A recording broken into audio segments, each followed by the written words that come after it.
2000s. A lot of kids' day consisted of waking up, going to school, then catching this, at the time, weird Japanese cartoon on Toonami sometime later in the day. Dragon Ball Z and only a handful of other anime titles have become a household name since then. It was a significant part of my childhood and somehow became an even bigger part of my adult life. So imagine my surprise when I kept seeing these. So I watched every episode of this videos pop up on my YouTube feed, and upon searching, I couldn't find one for Dragon Ball Z. So here we are. This is the first episode of a completely new era of Dragon Ball. I'm not going to get into too much of that, but this recap is going to be a bit longer than the others because I really want to spoon-feed those new to the series.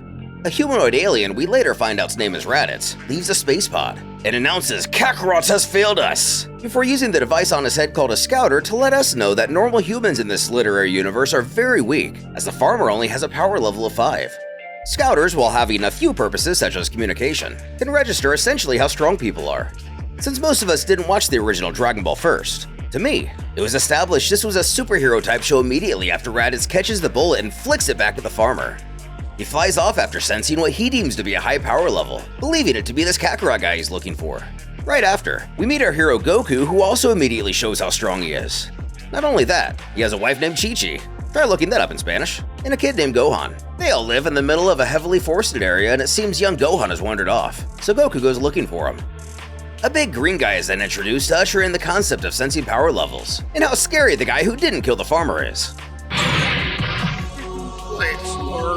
The short version of this is some characters can sense ki, thus sensing power levels, without needing any kind of technology. It's just a sixth sense from within them. Moments before Raditz arrives, he finds himself terrified at the aura this individual's putting out, and knows that it can't be Goku, establishing that this guy, who goes by Piccolo, knows the main character in some capacity. Piccolo also uses a ki attack here, letting us know that not only will super strength be in the series, but also magic-looking projectiles as well. For those new, without getting too detailed, ki is a type of energy that resides within all of us. In some translations, it's called chi. In the Dragon Ball franchise, our focal characters are able to harness their ki and perform certain attacks. Anyway, Raditz completely tanks Piccolo's attack, leaving him horrified. In the original Dragon Ball series that predates Dragon Ball Z, Piccolo was birthed from an evil demon named King Piccolo, and besides Goku, never had any real competition in terms of strength. Although technically a different life form than his predecessor, the current Piccolo still has the same sinister desires and wishes to conquer the world. The last time Goku and Piccolo saw each other was at the World Martial Arts Tournament, where Goku was barely able to eke out a victory. While Piccolo's intent was to kill Goku in the ring, Goku decided to spare him when given the opportunity to end his reign of terror for good. Since then, it seems Piccolo has kept pretty quiet in his evil doings. Before Raditz puts an end to Piccolo himself, his scouter detects yet another high power level, causing him to lose interest in the current confrontation. Believing it could be this Kakarot guy he's looking for, he leaves an incredibly distraught Piccolo behind. The following scene infers that Kakarot is actually this Goku fellow we met moments ago. We quickly meet Goku's son, Gohan, then a sometimes green-haired woman named Bulma, a dwarf with no nose named Krillin, and Roshi, a 300-year-old man, and a talking turtle. The latter three live on a tiny island in the middle of the ocean and are waiting on the arrival of Goku for a reunion of sorts.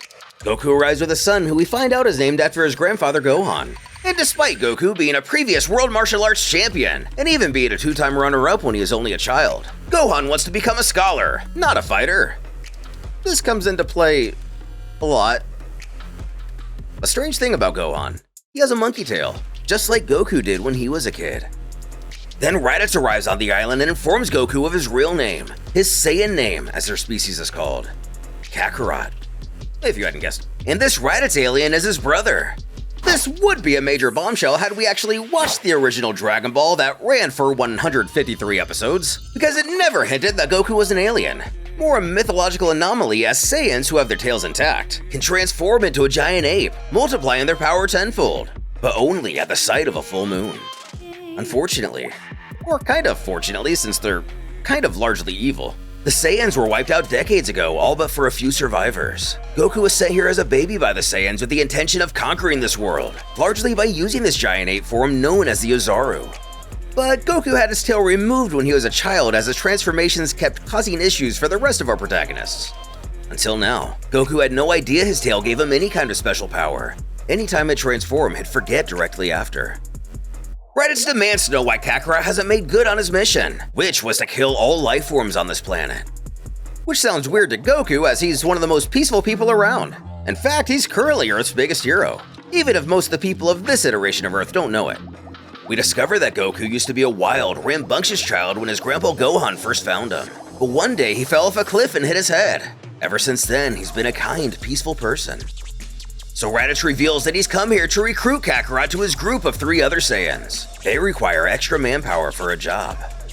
Of course, Goku declines, leading Raditz to get mad that his brother isn't a bloodthirsty maniac like him. So he beats him up, Krillin too, and kidnaps Gohan as the episode ends. So, that was about 2 to 3 times longer than the rest of these will be. But like I said, I wanted to explain as much as possible, so I'll try not to handhold the rest of the video. Overall, while confusing if you didn't watch Dragon Ball, it does a strangely good job at capturing the audience interest no matter what. If you were familiar with the original series, you go, oh Goku has a brother? Goku's an alien? Piccolo's afraid! And if you're not, you go, yo, I don't know what's happening, but this looks cool. So, solid start to the series. Kidnapping Gohan, Raditz gives Goku the ultimatum of killing 100 humans by sunrise, or his son will no longer have to decide between becoming a scholar or a warrior. The concept of the Dragon Balls is first introduced here. 7 orbs that when brought together will summon the dragon Shenron and grants any single wish. Krillin offers to help, but since he and Roshi have already died once before and been brought back by Shenron, they can't be brought back again. A concept that kinda just goes away later in our series. Piccolo shows up and asks Goku to team up to take down Raditz, as alone they're no match. But together, Piccolo can still take over the world and Goku can get his son back for the time being. So using the Dragon Ball and Gohan's hat, the pair are able to track down Raditz using Bulma's Dragon Radar, a device used to detect the radiation signature of the Dragon Balls. If you didn't know before, Bulma is like the second smartest person to ever exist. Moving forward, Raditz has locked the kiddo in his attack ball. It's here that we find out Gohan has incredible latent potential when he gets angry, as Raditz Scouter goes crazy when scanning the crying child only to believe it must be broken. Goku and Piccolo confront Raditz and proceed to strip, but only because they both wear weighted clothes as part of their training. As they remove the weights, their power levels grow on Raditz's Scouter. However, the villain cackles they're still nothing compared to him. Quickly proves it by making the first move, striking both of our characters simultaneously.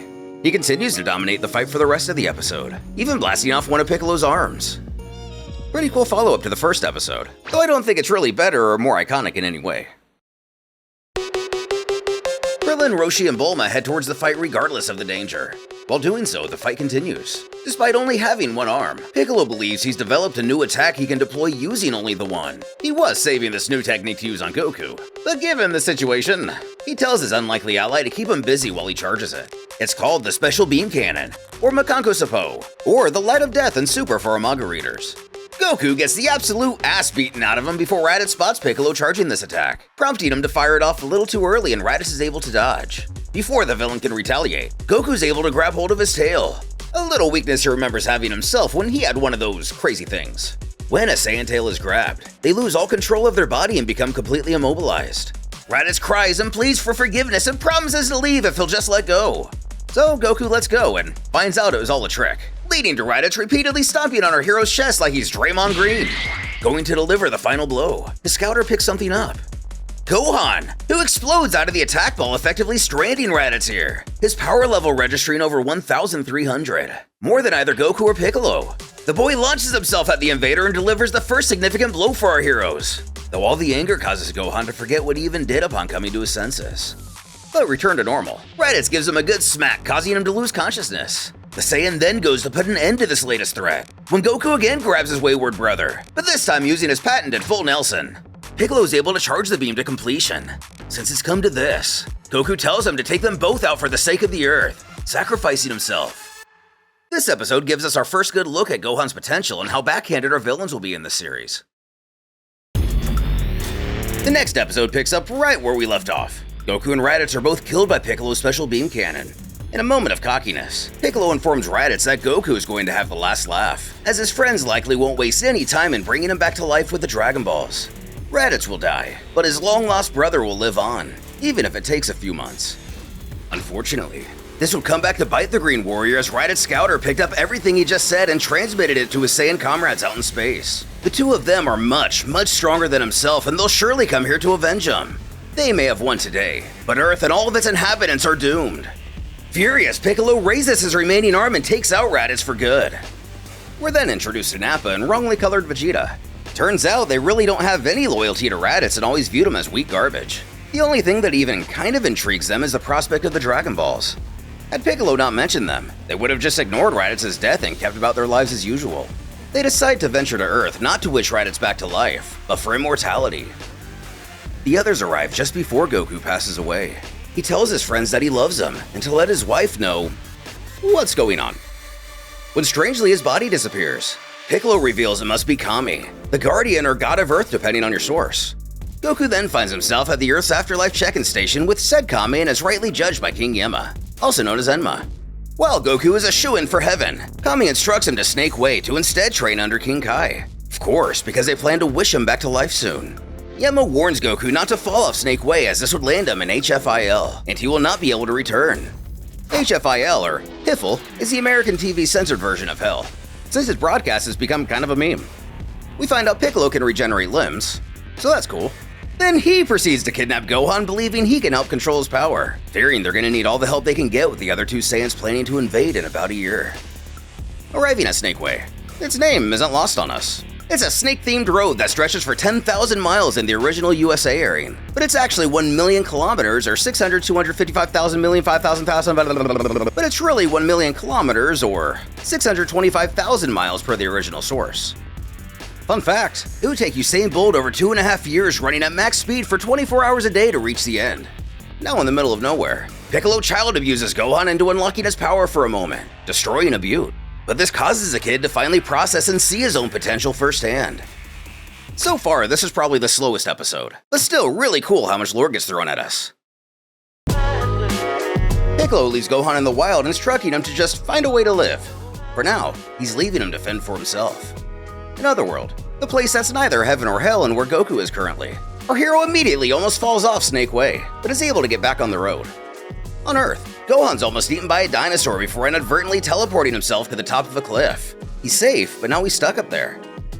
With the others, Krillin's the one forced to inform Chi-Chi that Gohan's been kidnapped, and her husband is dead. He chickens out. Throughout his time in the wilderness, turns out Piccolo's been keeping an eye on Gohan this entire time, and gives him 2 apples. While the boy's curious where they fell from given he's 300 feet in the air, he doesn't question it and mows down. Krillin heads back to Kame House without breaking the news to Chi-Chi. Little does he or our gang know, she and her father are on their way to him to figure out where Goku's been. That's when Yajirobe makes his first appearance. A crash, short, fat samurai who, believe it or not, may have actually had more potential than Goku when he was first introduced. He's come to inform Krillin that he and his friend Yamcha, also from the original Dragon Ball, have been summoned to Korin's Tower to train for the Saiyan invasion. Korin's Tower is a sacred location located just under the place Kami lives, known as Kami's Lookout.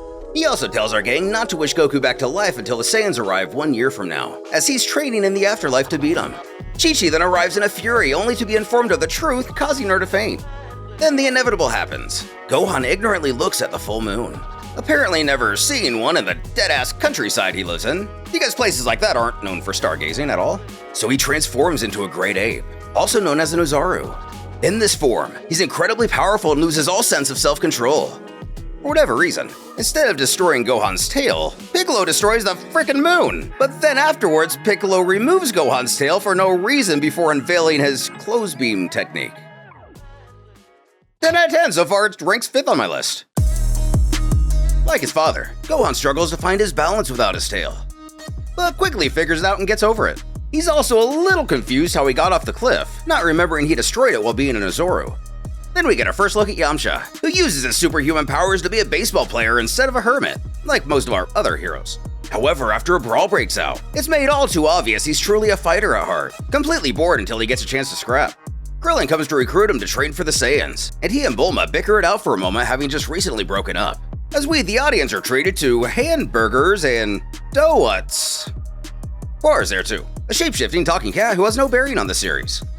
Gohan shows some fast character development as he learns how to forage and fend for himself, nursing and befriending an injured dinosaur. Then it dies. The T-Rex fella from earlier kills and eats it. I've actually come to enjoy these filler episodes more and more since I've watched Dragon Ball Z Kai no less than 5 times. Kai cuts the anime-only stuff down to flow with the manga a bit better. And if you watch the uncut version, not the version that aired on Nickelodeon, it's actually a pretty good experience.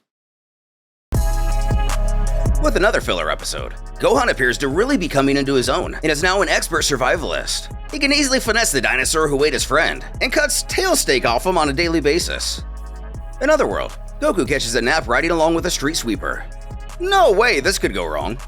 Our villains, Nappa and wrongly colored Vegeta, make a pit stop on a planet called Arlia. They let themselves be apprehended by the planet's ruling species merely for entertainment, knowing they can overpower them at any time.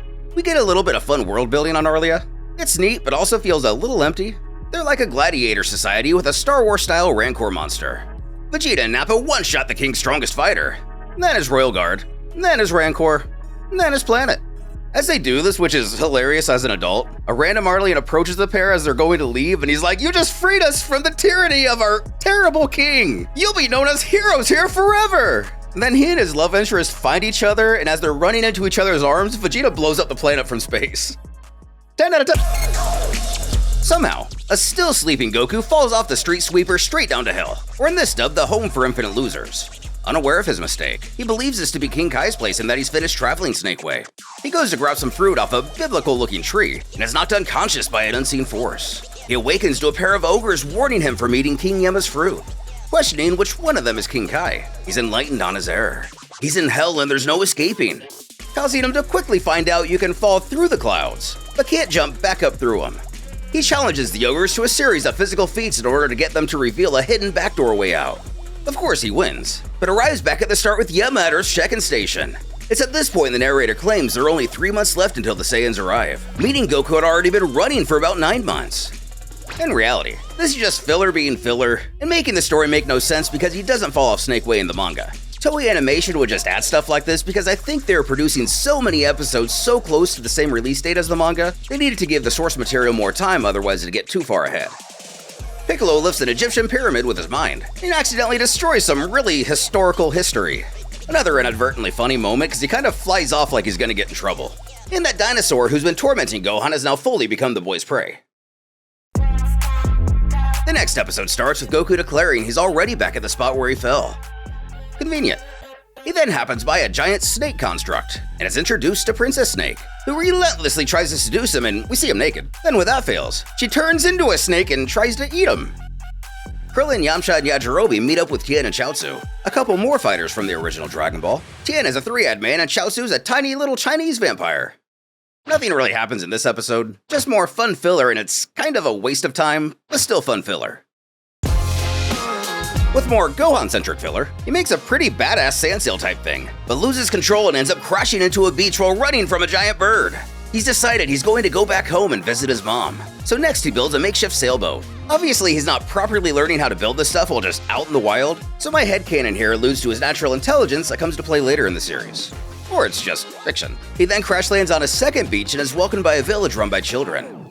Slowly, the kids of this village are being apprehended or kidnapped by a group of adults claiming they're going to take them all to an orphanage. However, the kids don't want to go and try to fight them off each time. The leader of these kids, Pigoro, offers to show Gohan how to get home.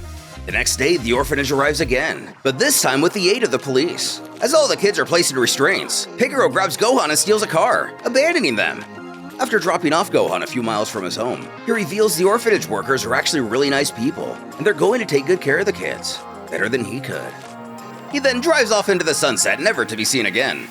Gohan makes it within eyeshot of his house before deciding he can't go any further. He still needs to train for the Saiyans. He turns to head back to his training, for Piccolo to appear out of nowhere to reveal he was watching him the entire time.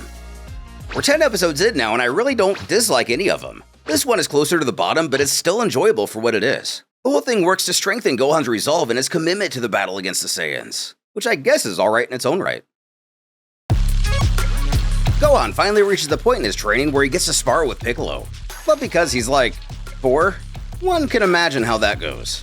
Nonetheless, Piccolo teaches him some good lessons about the basics of engagement. Goku keeps running, then the humans on Kami's lookout complain that their training isn't doing anything and they're not learning anything new. Only for Kami to inform him that he legit taught Goku nothing as well, and look at him. He's dead. So being the swell guy he is, Mr. Popo, for those who don't know, I have nothing to add that hasn't already been said about his design, but I love him dearly regardless. He takes the 5 of them into the Pendulum Room, transporting their consciousness to another realm to face a couple of Saiyans from 100 years ago. Where the 4 of them, Yajirobe refused to go because he's lazy, are obliterated by the 2 warriors. Popo then informs that the 2 Saiyans coming to Earth are twice as strong than the 2 that just whooped them. Unfortunately, this would be the last time we see non-canonical Saiyans for a while, but I always really liked this one. Goku literally slithers to the end of Snake Way, finally arriving at King Kai's planet for training. Jumping onto the tiny planet, he discovers that it has 10 times Earth's gravity. He also thinks King Kai is this monkey named Bubbles, after Michael Jackson's monkey of course, which is a little amusing. He begins to mirror Bubbles' movements, just acting like a monkey, because he believes it's part of his coveted training. But the real King Kai is revealed to be this catfish-looking guy. Fun fact, I don't think you ever see him fight through the entire series. Not once. In another case of filler, the attack ball Goku arrived in about 24 years ago decides to just randomly project an artificial moon into the sky, which I won't get into the reasons why this makes no sense. However, since Gohan doesn't have his tail, he doesn't transform but goes all aggro and crazy. But hey, what do you know, he decides to just grow it back while getting restrained by Piccolo. This is legit just a repeat of the Gohan's Metamorphosis episode, and is pretty meh. King Kai turns out to be a kind of dad joke guy. He likes to tell a lot of bad jokes and thinks he's hilarious. Well, honestly, I can relate. Since Goku's so dim-witted and genuine, the jokes fly over his head almost every time. His mind is also elsewhere with what's going on with the Earth and whatnot, but he's forced to tell a joke of his own to begin the training. He comes up with, at least in the dub, "Why did the chicken cross the road? Because it was too far to fly." He also legit lets out a Jim Carrey, "Somebody stop me!" at one point. His first training is to simply catch Bubbles the monkey. This is to get him used to the gravity here. While it takes him about a fourth of the episode, he's able to do it by the end. Gohan and Piccolo have a bit of a heartwarming moment when he asks why he and his dad fight so much. Gohan wants to invite him to his birthday party, but he knows his mom won't allow any fighting. But Piccolo does his best to scoff this off as he still somewhat sees himself as the Demon King, though it's made clear he's developing an affection for the kid. Another fun fact, Piccolo is only about 8 years old here, only around 4 years older than Gohan. Not greatly entertaining, but the Gohan and Piccolo stuff plants some seeds that takes this episode a long way. It's somewhere in the middle.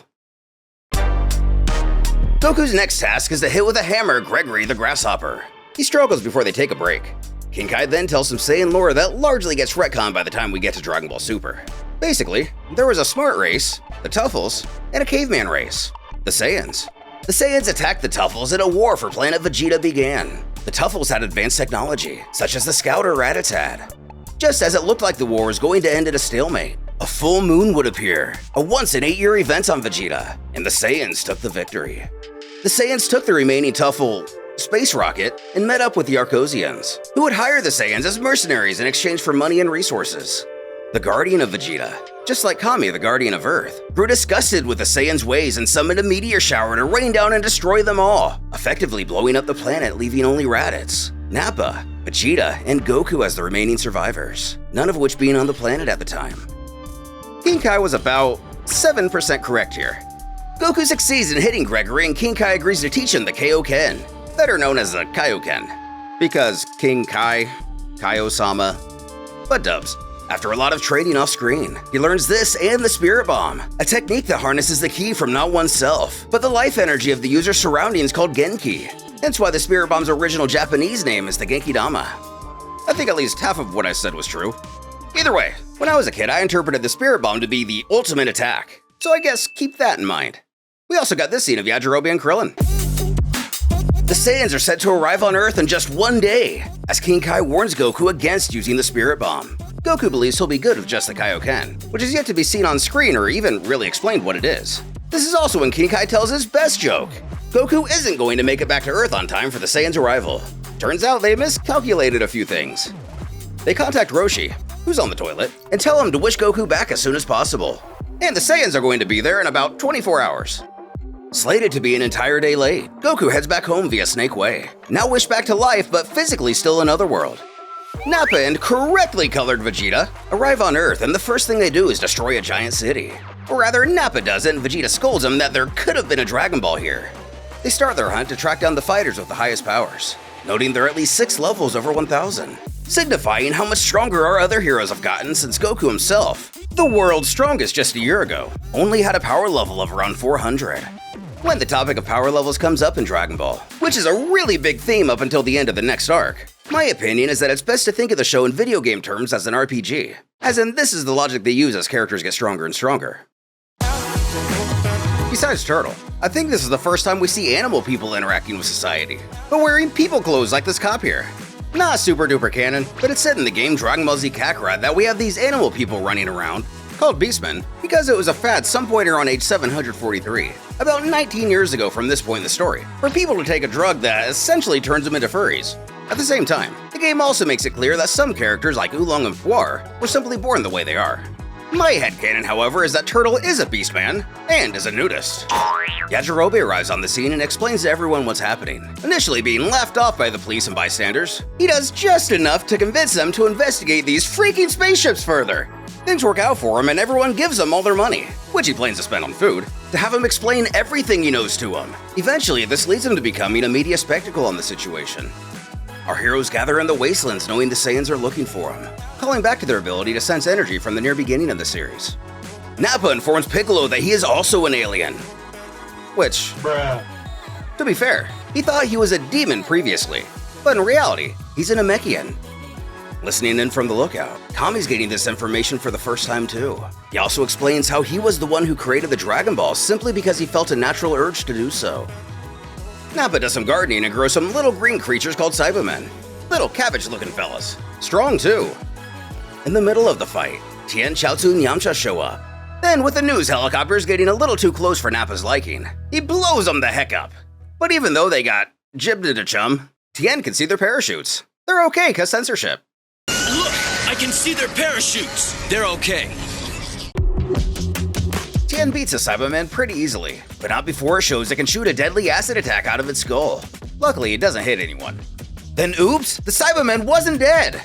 But oh wait, Vegeta made him dead, giving us a glimpse of how wicked he can be. This couldn't be foreshadowing. Could it? Krillin goes to fight next, as this works well to buy our heroes some time for Goku to get back, and the Saiyans simply find the one-on-one battles entertaining. However, Yamcha heroically offers to fight in Krillin's place since he's already died once before and can't be wished back again. Then he dies. The Cyberman grabs hold of him and self-destructs. Even if you've never seen Dragon Ball Z, you might recognize the Yamcha death pose meme. Krillin then immediately takes his place back on the battlefield and kills 3 of the remaining 4 Cybermen with one attack, proving Yamcha really should have just let him fight in the first place. The surviving creature tries to sneak up on him, but Piccolo mouth blasts him to death, causing Vegeta to sick Nappa on the rest of our heroes, but commands him to spare Piccolo's life. Since he's a Namek, he's going to know the most about the Dragon Ball since their origins come from this planet. His life and Kami's life are linked. If one dies, they both die. And if Kami dies, the Dragon Balls become worthless stones. So at this point, this decision is gonna save him a huge headache. Nappa powers up for literally 70 seconds straight, smacks off Tien's forearm, and Krillin claims it'll grow back. I'm not kidding. You just wait till it grows back! Seeing Nappa's incredible power, Piccolo devises a plan to grab his tail and immobilize him like they did with Raditz, when Chaozu sneaks up on him and does his best Cyberman impression. Then he dies. Nappa doesn't. This is also where the series really tries to frame the afterlife as another dimension because censorship. I'm gonna take this big bully into another dimension. He's already been wished back to this dimension once before! Fun fact, King Piccolo killed Chaozu in the original Dragon Ball, so he can't be wished back. So Tien tries to solo Nappa with one arm. Fails, but while Nappa's distracted, mauling him to death, Krillin and Piccolo set up Gohan to deliver a significant blow. He chokes. It's about here where Kami deadass goes. Well, I'm screwed. Piccolo is for sure going to get killed in this fight. Again, as their lives are intertwined. Now, while Nappa's busy with Piccolo and Krillin, Tien catches Nappa by surprise and puts the rest of his energy into one final attack, the Kikoho or Tri-Beam. Then he dies. The attack just takes too much out of him and he keels over. After some banter, Nappa dashes towards the remaining trio before Vegeta shouts for him to wait. It hadn't been quite solidified yet, but this makes it clear that Vegeta's the one in charge out of the two. Someone yells something like, "Just you scoundrels wait until Goku gets here!" Which makes Vegeta start to think that this Goku guy might be Kakarot, the brother Raditz came here for. Upon confirming this, Vegeta will give him 3 hours to arrive out of sheer curiosity. During this, Nappa scampers off and kills a bunch of innocent people because he gets bored, and the heroes just let it happen. Goku reaches the end of Snake Way with 10 minutes left on the Saiyan's timer. Shortly after those 10 minutes expire, he meets Kami back at the check-in station and he teleports him back to the lookout.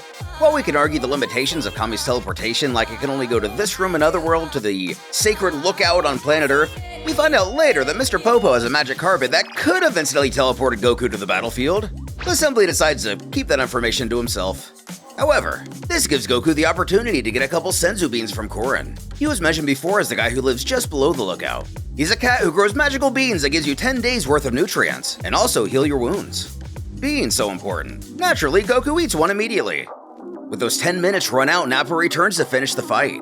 This brings Piccolo back to the plan of grabbing his tail. He succeeds, but really he fails. Turns out Nappa and Vegeta have trained themselves around this weakness, and grabbing their tail does nothing now. Krillin then launches an attack that would have literally chopped Nappa in two, but Vegeta alerts him to dodge at the last moment, saving his life. Initially, he planned to just tank the attack thinking he could handle it.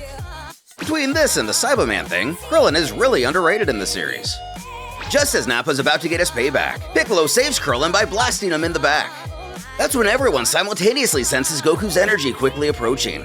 Everyone except Nappa and Vegeta. Turns out they need their scouter to detect Ki and can't do it on their own like our heroes. Confirming what our heroes claim to be true, not only is Kakarot coming, but the scouter is registering a power level of 5,000, 5 times the amount it picked up for the rest of Earth's fighters. Knowing this could be a problem, Vegeta directs Nappa to kill Piccolo, Krillin, and Gohan. They can't go taking chances of them teaming up and getting lucky. Asking what about the Namekian, as he previously wanted to keep him alive to get information about the Dragon Balls. Vegeta claims that he's just now realized they can simply go to planet Namek. That's where the Dragon Balls are made. Clearly he's taking Goku rather seriously because this means the year they spent to get here would essentially be for nothing. Immediately to start the episode, Gohan again shows a flash of his true power as he kicks Nappa in the face. And right on cue, Kami again straight up at a Repsy episode to go, "Yep, I'm gonna be heading on out of here." As Nappa retaliates by launching an energy beam at Gohan, Piccolo jumps in the way, having had a change of heart growing past his evil ways. Then he dies. With this, Kami fades into nothing, nullifying the Dragon Balls. This sends Gohan into a rage, and right when you think this is going to give him the boost he needs, given everything we've seen trigger Gohan's power before, Nappa just swats him away and Gohan's strength returns to normal. As Nappa goes to stomp on Gohan, the flying Nimbus swoops in and saves him. Cloud Goku flies on, meaning he's arrived. He ignores everything Vegeta and Nappa have to say and gives Krillin and Gohan each half of the last Senzu Bean. He actually has kind of a badass moment here where you think their taunting is going to goad him into battle. He's straight up beelining towards Nappa only to teleport behind him to help his friends. Krillin has a pretty great line here too. I was doing great until the fighting started. Facing off against Nappa, Goku does a little power-up so they can gauge his power level, which the dub famously reads as over 9,000, resulting in the infamous meme. But in reality, the manga says it's 8,000. Important thing about these power level things, especially with our heroes, they do an amazing job making it look like their power level's low, but then spiking it for only a millisecond for maximum effect. So Goku goes on to not even try and becomes clear that he's gonna beat Nappa. He legit stands on the man's head at one point. Nappa finds himself outmatched by Goku in every possible way, so Vegeta calls him off. But being the idiot he is, Nappa believes he can just go back to attacking Gohan and Krillin. So Goku uses the Kaioken for the first time and blows out his back. Turns out it doubles the user's strength, speed, and etc. Now paralyzed, Nappa turns to Vegeta for help. His loyal partner of so many, then he dies. This completes the foreshadowing of Vegeta killing the Cyberman in episode 17, the Cyberman Strike. The prince, he's a prince by the way, snarls that he has no use for a paralyzed Saiyan, so he sees it fitting to just throw Nappa into the air and disintegrate him with an energy attack. Goku tells Krillin and Gohan to run along while he takes care of Vegeta alone. He's a lot stronger than Nappa was. Vegeta offers to let Goku replace Nappa and the two of them can go rule the universe and whatnot. But as you'll see, Goku doesn't team up with villains, villains team up with Goku. Now in another wasteland, we get these iconic poses, before Goku struggles to find his footing until using the Kaioken once more. But even with that, he fails to fully surpass Vegeta's power. Vegeta picks up the pace and really puts Goku on the back foot. One whom unveils he can actually stack multipliers on the Kaioken, shouting Kaioken times 2. Which is a little confusing because the regular Kaioken already doubles. So does times 2 triple? That's probably why he goes straight to using Kaioken times 3 since times 2 didn't even work out. He's able to pull this off and smack Vegeta around like a bouncy ball. The problem being the Kaioken is incredibly taxing on the body. Oh, and Yajirobe continues to watch him do nothing. Nonetheless, with Vegeta aiming an energy beam at the Earth, Goku uses the Kaioken times 3 again and fires back a Kamehameha, his signature move that Roshi taught him. He manages to win the beam struggle, sending Vegeta high into the atmosphere, but now he's been rendered completely useless in battle. Vegeta quickly returns, not realizing how beaten up Goku truly is. Then there's an infamous dubism here where Vegeta claims Goku's father was a lousy fighter, but a brilliant scientist who invented an artificial moon. The Saiyans use it to transform into an Oozaru at will. As we know now, Goku's father was a brutal warrior and probably didn't even know how The mitochondria is the powerhouse of the cell. Probably the most exciting episode so far. Krillin and Gohan see the fake moon in the distance, but knowing Piccolo destroyed the moon, they know something must be wrong, especially given its location being right where Goku is fighting Vegeta. Goku tries to run, but Vegeta, now in his Grade 8 form, greatly outmatches him. Unlike Gohan and Goku, Vegeta is able to maintain his senses in this form. This is where Goku realizes it was himself who killed his grandpa, the man who raised him. This whole time he was under the belief it was a giant monster, but in reality, the monster was himself. So, of course, the dub has Goku deduce that Vegeta must have come all the way to Earth when Goku was a child and then killed his grandpa. He's the one responsible for destroying the martial arts stadium. Goku buys some time using the solar flare, also known as the Taioken, not to be confused with the closely named Kaioken, which blinds whoever's unfortunate enough to have their eyes opened when it's used. Goku then runs and hides to charge up the Spirit Bomb, the ultimate move that King Kai taught him. It uses the energy of the surrounding life forms rather than its users. Vegeta finds him and breaks his legs, but not before Goku is able to charge what he deemed to be a sufficient amount. Though now unable to run, Vegeta literally goes to poke him to death and devastatingly gets a ki blast to the eyeball. Unfortunately, that was about the last bit of energy Goku had. So instead of killing him quickly, Vegeta decides he's gonna squeeze him to death. Yajirobe continues to watch and do nothing, and Krillin and Gohan make it back to the battleground and try to cut off Vegeta's tail, thus returning him to normal. Yajirobe makes a great point here that even if he is back to normal, he's still just gonna kill them all. So he gets in his car and drives away. Gohan runs up to distract Vegeta while Krillin flanks him. They fail. But then Yajirobe, the goat, comes out of nowhere and samurais off Vegeta's tail. Back to normal and pissed, Vegeta moves to take out Gohan first. Krillin tries to help, but doesn't. Yajirobe goes back to watching and doing nothing. Vegeta tosses the beaten Gohan to where Goku's lying. And with Gohan fading out of consciousness, this man looks his 5-year-old son straight in the eyes and says, "Gohan, my body's shredded. You're going to have to fight on my behalf." And Gohan just lies there like, bruh. Vegeta takes this moment to stomp on Goku one more time, triggering Gohan's anger and getting him back into the fight. While Gohan keeps him busy, Goku calls over to Krillin to take the Spirit Bomb from him. He charged it before going all Joe Swanson. He explains what it is, and that it's up to Krillin to hit Vegeta with it. King Kai chimes in to offer some coaching to Krillin as he takes aim. Just as he's about to get the drop on Vegeta, Yajirobe the not goat screams at him to just throw it already, alerting the villain to their plan. Initially, the Spirit Bomb misses, but through the power of pure-heartedness, Gohan is able to deflect it, hitting the fiend and launching him out of eyesight. So Bulma, Roshi, and all the characters who haven't been fighting have just been watching in on either TV or Baba's crystal ball this entire time. Oh yeah, Baba is Roshi's sister and is a psychic. I just didn't care to mention it because it was all pretty inconsequential. Seeing Vegeta so defeated, they all head to the battlefield to pick everyone up. One problem. He didn't die. Staggering along, Vegeta still has enough power left to beat down our heroes one by one.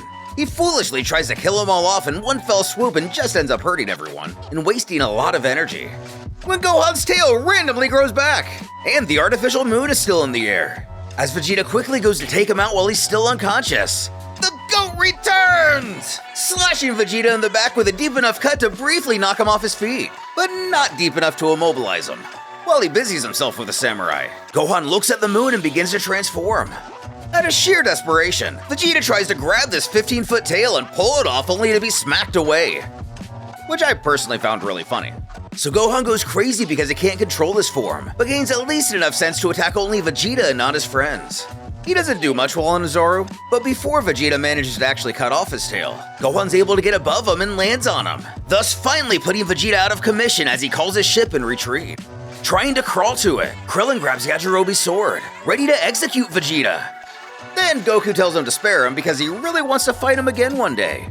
Well, we all give the dub a lot of crap, and while they kind of make this out to be a noble act at first, Goku still really just says, "Hey, I'm also a Saiyan, so I think his strength is kind of cool and stuff. Even though we tried to kill all our friends and threatened our planet, and one of those friends we can't even wish back because he's already died too many times, and also we got rid of the Dragon Balls because, killed Piccolo.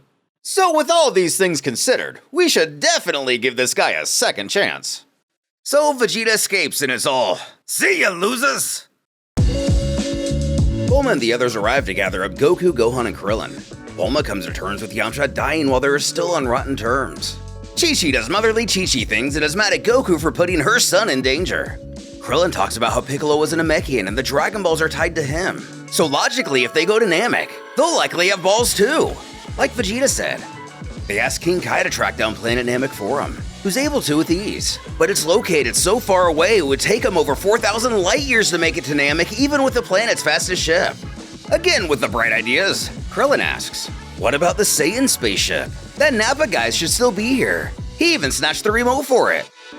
Then Bulma blows it up. A few days later, the gang now recovering in a hospital, she hits a wrong sequence of buttons and accidentally programs it to self-destruct. When Popo arrives on that aforementioned teleporting magic carpet that could have maybe saved Piccolo's life, he takes Bulma to the ship Kami arrived to Earth in, which is controlled using the Namekian language. He teaches her a few phrases to get them to Namek itself. With this new ship, she and Popo were able to make it as far as Jupiter in a matter of seconds. So she and her father, Dr. Brief, an actual brilliant scientist, reverse engineer the technology and fix it up.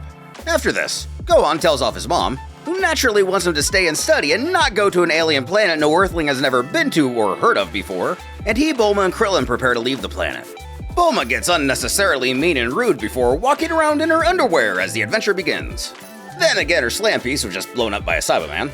The next day, they're attacked by an armada of small ships. Luckily, they're able to use their own ship's weapons to fight them off. The gang then accidentally flies into a cloaked mothership of some kind. Deboarding, Bulma stays in her underwear for some reason, which is actually a reference to Ripley and Alien, but still bizarre. They find a table with a bunch of food, which turns out to be booby-trapped as it captures Bulma. The inhabitants of the mothership come flooding out and surround our heroes as the episode ends. Said inhabitants turn out to be another civilization run by children, much like that filler episode from way back with Gohan and the Orphans. This episode might contain the very first mention of Frieza, as these kids believe our trio to be followers of him.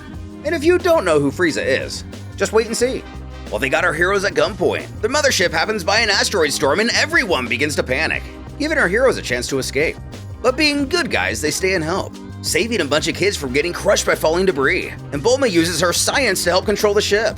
The apparent leader explains how Frieza's men came to their planet and pretty much killed everyone. And hey, it's Qui. If you don't know who Qui is, just wait and see. Vegeta arrives on what we later discover is a Frieza Force outpost to get some much-needed healing. Then our heroes leave the mothership and seem to have arrived on Namek. Crash landing, a couple locals remove them from the ship and place them in some kind of infirmary, who also have a strange way of saying hello, a way Krillin can't. They go about some adventures to quickly gather several of the Dragon Balls. While the saga's fun and all, and at one point I think even GT steals one of its ideas. Ironic that filler steals from filler. It all just ends up being a ruse and they're not actually on Namek. We find out when they pretty much finish collecting the Dragon Balls that they crash landed on some random planet, and instead of the two fake Namekians simply asking for help, they devised an incredibly intricate scheme to strand them here by reading their minds and stuff. Then they... So I kinda jumped the gun and it's really this and the next episode they're revealed to be evil. Oh, whatever, just one long episode either way. The outlier in episode 31 is Vegeta healing and walking amongst his peers. Upon being offered a scouter, he reveals he doesn't need it anymore, meaning he's learned how to sense power levels between now and his time on Earth. It's also made clear here that Vegeta too is under the thumb of this Frieza guy. And oh hey, there's Qui. Turns out he and Vegeta have beef. And Frieza overheard everything on Earth about the Dragon Balls and is currently on planet Namek looking for them with his best men. Vegeta beelines for the nearest ship, snatching a scouter out of the doctor's hand in the process, figuring he'll need it after all. Escaping fake Namek, our heroes almost immediately arrive on real Namek, and almost crash land again, then getting a deep breath of that fresh alien air. Namek is a world with green water, green skies, and blue grass. Within 5 minutes of touching down, they spot Vegeta's ship also land. While they panic not expecting a confrontation here, Bulma makes the longest distance call in history to Master Roshi, informing him of the situation. When another attack ball arrives, then we finally get a look at this Frieza after his men attack a village. Sure enough, he's here for their balls. And is an androgynous lizard man? No more androgynous than his right-hand man Zarbon though. With With their scouters, they detect Vegeta's come here, which annoys Frieza, so he'd like to have him dealt with. Zarbon thinks Kui will be more than enough, who was in the second ship our hero saw. As Krillin and Bulma try to check it out and go home, a couple of Frieza's men spot their spacecraft and destroy it. Then they die. Krillin and Gohan are able to easily overpower him, and they'd likely drown in a lake. However, this alerts Frieza to the arrival of someone other than Vegeta. Speaking of whom, with he and Kui, Vegeta informs his adversary that Saiyans get stronger every time they come close to death, so Kui needs to listen very carefully. It's true they were close in power. Then he dies. Vegeta's power reads to be over 22,000 before the scouter blows up, getting as high as 24,000 on Dodoria's scouter, Frieza's left-hand man. Frieza himself reveals that 24,000 is still nothing compared to himself. However, this is still a blatant display of disrespect to the tyrant. For the time being, Vegeta knows that he can't fight Frieza, so he plans to stick to the shadows until the time's right. Our heroes do the same, suppressing their power levels and getting low to the ground. They find a cave where Bulma spends most of her time in this arc, when Frieza and his men quickly approach. Luckily, they're completely ignorant to our trio's presence and zip by in a matter of seconds. However, this allows them to get close enough to Frieza to sense how crazy powerful he is. He's easily the highest power they've ever felt. Even worse, with the Dragon Radar they can see he already has 4 of the Dragon Balls. Roshi, who's been keeping tabs with Bulma, arrives at the hospital Goku's still at. He informs Goku everything our heroes on Namek know. All the while, the clinical staff in the room is just like, what are these crazy people talking about? When Yajirobe waltzes into the room with an entire bag of Senzu beans, and Goku's finally able to get back to full health. He heads over to Capsule Corp, the company Bulma's father owns, as he's been working on a ship based around the technology of the ship Goku first arrived on Earth in, the same one that randomly projected a full moon during Gohan's training. Which... either way, the ship is pretty sweet. Its most significant feature is that it doubles as a gravity training room. When asking if he's good to leave and go help the others on Namek, Dr. Briefs explains it's not ready yet because he still hasn't found a good place to put the cappuccino maker. Team 4-Star literally didn't even have to change that line. So he leaves Earth anyway and begins to train under 20 times Earth's gravity. Frieza tortures an entire village to get them to surrender their Dragon Balls. Krillin and Gohan watch in terror from afar. So to save his people, the village elder surrenders to Frieza's whim. Then he dies. It's actually this village that puts up the most resistance. At one point, a trio of the planet's strongest warriors show up, but can't do much against Frieza and his strongest men. However, this does work as a great segue for Mori, the village elder, to destroy as many of their scouters as he can, as he finds out that's how they're finding the villages. Then Dodoria murks a kid, but with one child still remaining. This causes Gohan to rush in and kick Dodoria in the face. Just as he begins to retaliate, Krillin then kicks him in the face, kidnaps the kid, and then runs away. But just as Dodoria is about to catch him, Krillin busts out that old solar flare, the same Goku used against Vegeta.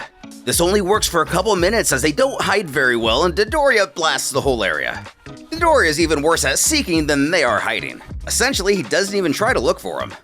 Anyway, the little green guy that picked up is named Dende. They offer to take care of him while things are so chaotic, promising to return him to his dad and brother soon. We find out later that his dad is actually another Namekian. Heading back to rejoin Frieza, Vegeta then gets the drop on Dodoria. Without a scouter, he's unable to get his bearings and is pretty much lost. He tells Vegeta if he gives him his scouter, he'll forget about the whole sucker punching him thing. So of course, Vegeta places a scouter on the ground and curb stomps it. He confirms that he can now sense energy, so scouters are more or less useless to him. He calls out the fact that Dodoria is only avoiding a fight because he got a read on his power earlier, and knows he can't beat him now. He's become much too powerful for Frieza's crony to handle. Then he died, but before, Dodoria reveals a meteor did not destroy Vegeta's home planet of Planet Vegeta, but Frieza himself destroyed it because he began to fear the Saiyan's potential. A piece of lore that would never change or if anything added to it over the course of the next 385 episodes including Super. Gohan, Krillin, and Dende head back to the cave, which now has a house because Bulma is science. Or rather her dad, the one who owns Capsule Corp, created these things called capsules or hoi poi capsules. They're basically Pokeballs for inanimate objects. You can keep bikes, houses, or whatever in them. She tells our three that Goku is on his way and will arrive on Namek in about 6 days. With Goku, He continues his gravity training when Dr. Brief videos in to alert that his ship has a broken panel, and it's throwing him off course. So he's gonna have to put on a spacesuit and use space glue to fix it. So Goku goes out into space. While dodging flying debris, he loses his footing. It's only then Brief tells him, "Oh hey, you can activate these magnet shoes so that won't happen." After patching up the hull, the doctor then tells, "Oh dang bro, you're actually on course to fly straight into a frickin' star."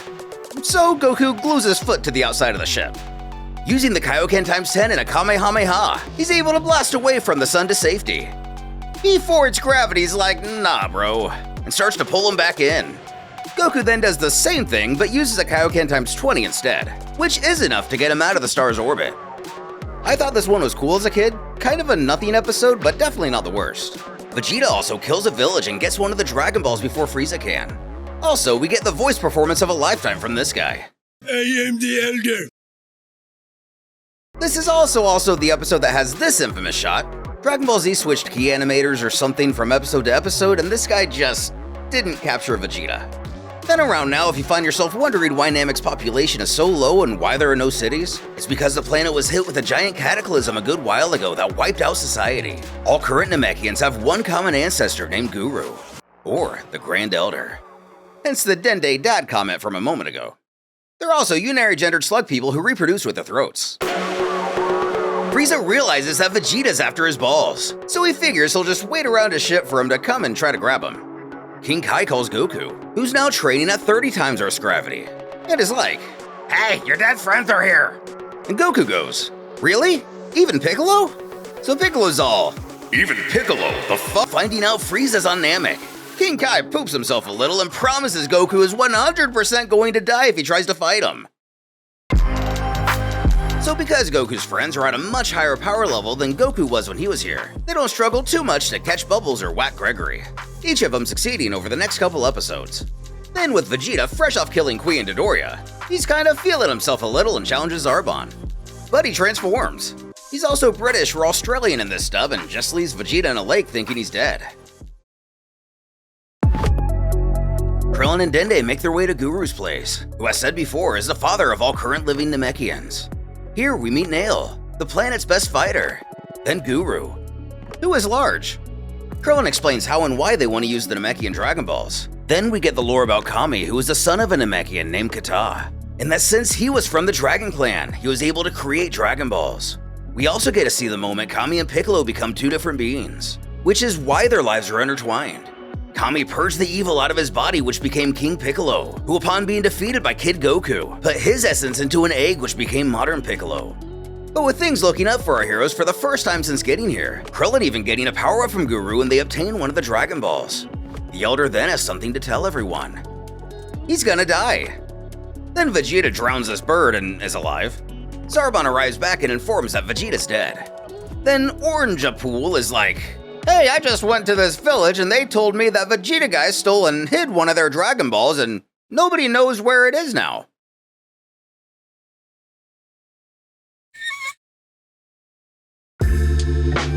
So Frieza calls in regular Apool to call in the Ginyu Force to tell them to bring scouters. It's inferred here that the Ginyus are much more powerful than even Zarbon. Lucky for him, Zarbon is able to find Vegeta on the shore and puts him in a medical machine. With our heroes, who are currently the only ones on the planet with technology that can detect the Dragon Balls, find the lone ball Vegeta hid, so Gohan goes after it. Training in Otherworld, I think Chaozu's literally thinking of doing the thing that got him here in the first place. To his credit, he is more of a psychic type than fighting, but unlike Nappa, Piccolo has stretchy arms. While unconscious and healing, Apool decides he wants to talk massive since Vegeta can't hear him. "Oh, you got beat? Look at these numbers. You aren't so tough after all with your tall-ass hair." Then he dies. Being a sneaky boy, Vegeta finds the Dragon Balls and throws them from the ship before swimming away. Shortly after, he senses the bald one from Earth and is like, "Is that the bald one?" and chases after him, spotting a Dragon Ball in his hand. Then 20 seconds later, Zarbon is like, is that the angsty one?" leading to all three of them squaring off. Naturally, Vegeta and Zarbon end up going at it, with the latter forgetting that Saiyans get stronger every time they almost die. Then, with Zarbon dead, Vegeta turns his attention to Krillin, actually promising to leave both he and Bulma alone if he willingly hands over the ball. Making good on this, he takes off peacefully, but one step closer to attaining his wish of immortality. Crossing paths with a Dragon Ball having Gohan, the boy's able to hide the wish orb, but not without Vegeta offending CPS beforehand. He takes off, leaving Gohan with only the wind knocked out of him. He makes it back to the others with said ball, giving our heroes the slightest bit of hope. Fun fact, this was the Dragon Ball Vegeta hit earlier and immediately realizes Gohan was the one who took it. With Vegeta now seeking blood, our heroes decide to hide in a crevice when Frieza decides to start blasting pot shots all around the planet. Because of this, Bulma's lone Dragon Ball falls in a lake while Krillin is taking Gohan to that guru guy to get the same power-up he did. Using a capsule, she gets in a submarine to retrieve it. Then, even though her dad is the richest man on the planet, she spots a giant pearl in his all. Oh yeah, that's important. The clam it was inside of tries to eat her and it was apparently sitting atop a sinkhole. So when it jumps, it sucks Bulma down into a sub-ocean that has hundreds of Dragon Balls. Or rather, crab eggs. Then she fights a crab. It crushes her submarine and does this cute little war dance. But fortunately, she was able to use another capsule and jump inside of a mech suit. She escapes the crab, gets the ball, and gets back ashore. Then she's kidnapped by a pair of Frieza soldiers, but is able to manipulate them with, "Wait, don't you want the Dragon Balls? Forget Frieza, you could have all the wishes." She leads them to the sub-ocean to the crab eggs and exclaims, "There you go! Hundreds of Dragon Balls! Take as many as you can carry and get them wishes!" She makes her getaway as the mother crab reappears to protect her eggs. Back with Goku, we see him naked. Gohan gets his power unlocked by Guru, but Vegeta's waiting for both he and Krillin outside, demanding they hand over the Dragon Ball. So Gohan, Krillin, and Nail go out to confront him. In all reality, with Nail they probably had a fair shot in this fight. This is interrupted, however, by the arrival of the Ginyu Squad. Vegeta's so afraid of these guys. This essentially begins his alliance with our heroes. So yeah, spoilers, Vegeta becomes good. Kinda. Eventually. The Ginyus are pretty much a Sentai parody, which is ironic because I hated them as a kid but loved the Power Rangers. We have a blue one, a red one, a green one, a Caucasian one, and a purple one. So the Ginyus do their flamboyant Sentai pose, which relentlessly embarrasses Frieza. But I guess they're just so useful, this is one of the few times Frieza just ignores how he feels for the sake of the greater cause. The purple one is Ginyu, the leader of the Ginyu Squad. Though flashing back, Vegeta and the green one, named Goldo, have beef. Flashing present, they give Frieza the scouter he wanted. They then do a little dance and go off to kill Vegeta. Immediately finding him and the others, they effortlessly take their Dragon Balls. Vegeta tries to throw it, but Birder is the fastest in the universe and is able to snatch it out of the air. Then Goldo stops time and takes the others. Playing Janken, also known as Rock, Paper, Scissors, they decide who's gonna fight the trio first. Recoome and Goldo turn out to be the winners, so Ginyu then takes off with all the Dragon Balls. Goldo's time stop gimmick only works for as long as he can hold his breath, but he's able to get Gohan and Krillin paralyzed with another technique, and launches a sharpened tree at him. So obviously. Then he dies. Vegeta sneaks up on him and karate chops his head off. Up next is Recoome, the opposite of Goldo. He's basically a big brute. Vegeta powers up and gets in a few good hits, but it's pretty short-lived and it becomes apparent Recoome is way stronger. Gohan and Krillin decide to jump in, which likely saves Vegeta's life, but it is not appreciated by the Saiyan Prince.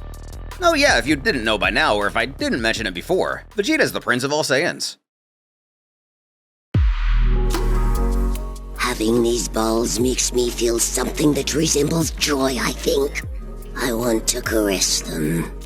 Frieza wants to caress some big balls, and he tries to use the Dragon Balls to make a wish, but can't figure out how he can use them.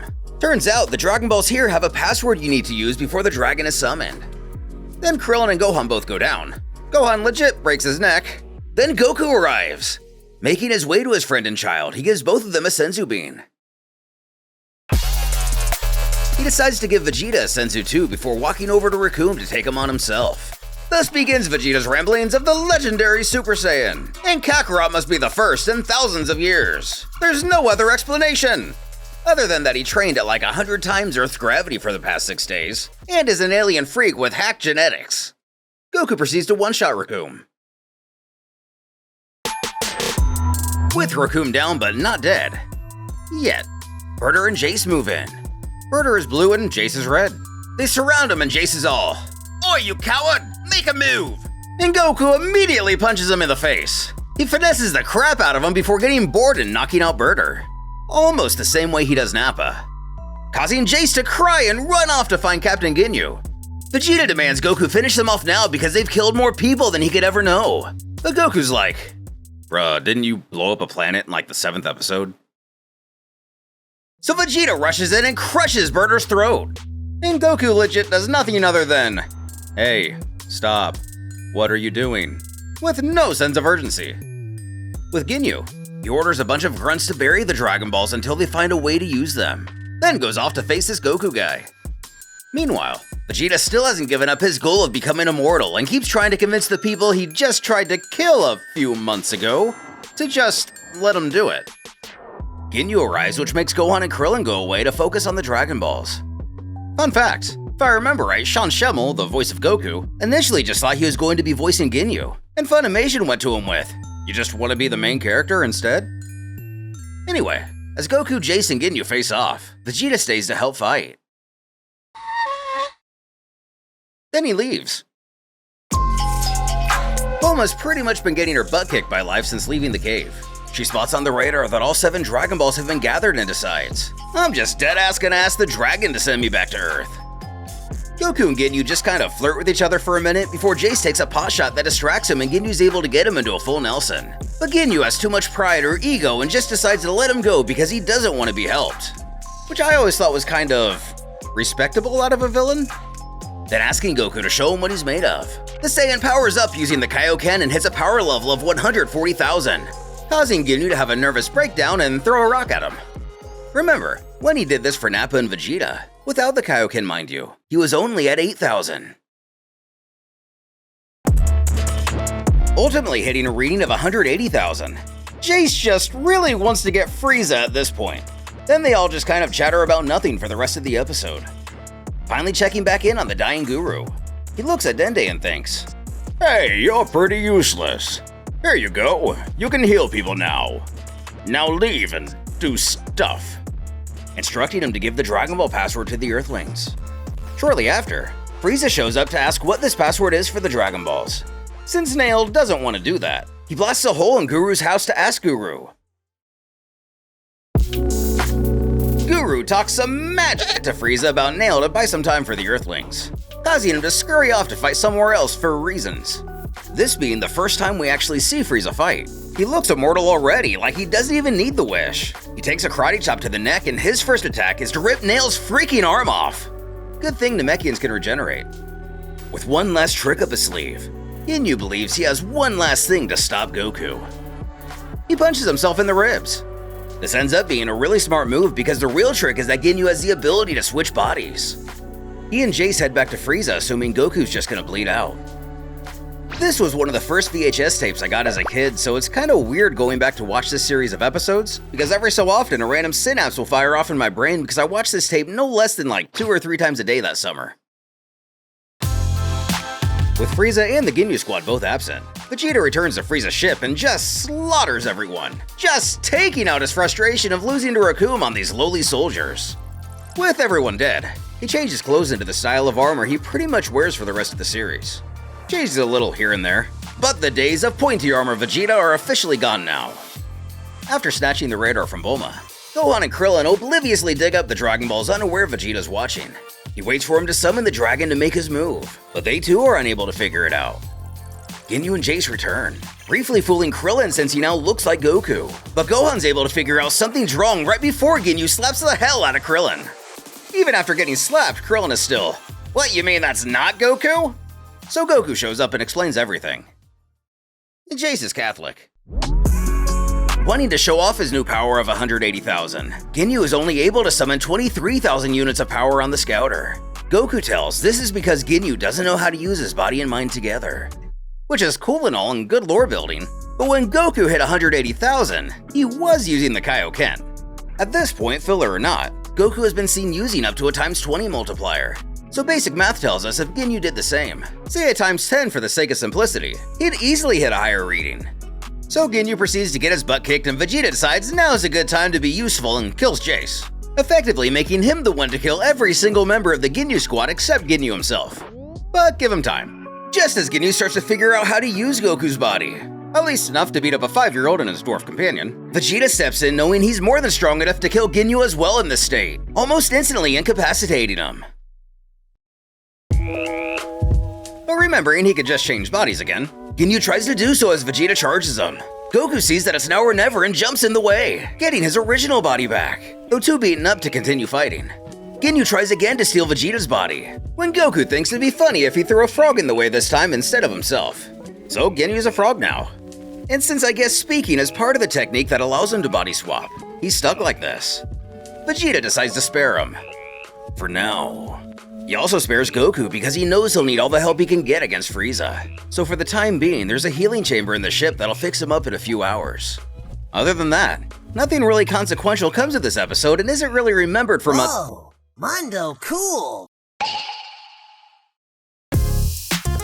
Gifting Gohan and Krillin some new clothes of their own, Vegeta goes to take a nap during the downtime. Then over the last few episodes, Frieza's just been torturing Nail to get the password out of him. And right when he's on his last leg, he smiles. Lol, we told the Earthlings the password and they're probably making their wish now. It's only now Frieza realizes literally all of his men are dead. So he's a little bit grumpy with all these recent revelations. As the title card suggests, the password is Purunga, the dragon's name. Maybe a little more accurate is that you need to speak in Namekian for the balls to understand you. If you didn't watch the original Dragon Ball, this is only the second time an Eternal Dragon is summoned. And it looks way different than the one that brought Goku back to life. We find out that our heroes don't get a single wish, but instead 3. Unfortunately, our gang can't resurrect everyone at once. So Piccolo, listening in through King Kai, suggests that they only bring him back. This will bring Kami back as well, thus bringing Earth's Dragon Balls back. Though the second wish is a bit of a waste as he tells Gohan to wish him to Namek too. So Piccolo gets teleported to Namek. But on the other side of the planet because apparently Purunga is a prick. That's when Vegeta sees the dragon's been summoned. So he's a little bit grumpy with all these recent revelations. Under the threat of his life and maybe the entire planet, Dende goes to wish for Vegeta to become immortal. Then Guru dies. With his death, the Dragon Balls become worthless, so no third wish can be made. Silver lining, Earth still has Dragon Balls again. Before Vegeta can get his revenge, Frieza arrives. Okay. Checking out the planet, Piccolo happens by Nail, who's probably still at least a couple hours away from death. And the Piccolo-Kami separation comes half circle here. Nail mentions how if Piccolo would have come here as his original self, he would have been strong enough to beat Frieza, meaning the two of them can merge back into a single being if they so choose. Since he's not here, Nail suggests the two of them fuse instead, which is apparently something the Namekians can do. They fuse, Piccolo feels incredible. He can win. He feels great. He can do this. If only he had gotten Guru's power up too. After skirmishing with Vegeta, Frieza lays out some Vegeta lore. Planet Vegeta is called Planet Vegeta because Vegeta's father, King Vegeta, was king. There are a couple more Vegetas in this lineage, but we won't get into that now. King Vegeta more or less gives Frieza his son for his army, who's the Vegeta we've come to know. This initially is probably just a power move by Frieza, as he even goes out of his way to sit on the Saiyan King's throne in this scene. Not long later, King Vegeta faces off against Frieza and is killed with a single punch. Frieza then leans out the window and drive-bys Planet Vegeta. Then Frieza remembers. Oh yes, I was going to transform. Going from the iteration we've seen him in the last couple dozen episodes to a tall horned guy. Also, at least in this form, he can stretch his tail like Piccolo's arms, but he almost never uses it. Then he stabs Krillin. And it continues to focus on Krillin being impaled for a whole, 5 minutes. At the time, and still arguably, this is one of the most brutal things Dragon Ball Z's ever done. Like his blood just drips all over everyone's face. At the 9-minute mark, Frieza finally tosses him into a lake and we're led to believe he's dead. This leads to Gohan getting his first rage boost of the Namek arc. He manages to get in some good shots and knocks Frieza off his feet for a second. Keeping up with the brutality, Frieza starts the next episode by standing on Gohan's head. Then surprise surprise, Krillin fires his Destructo Disc, aka Kienzan, off screen and chops off the tip of Frieza's tail, making him the first of our heroes to inflict real damage. He then taunts him probably worse than anyone ever has. Have I already said Krillin's really underrated in the series? Dende was the one who fished him out of the water and healed him, by the way. While Krillin distracts the bad guy, Dende also manages to heal Gohan before Piccolo shows up. This is another episode where the art gets wonky from time to time. So on Earth, Piccolo's power level was loosely around 400 when Raditz arrived.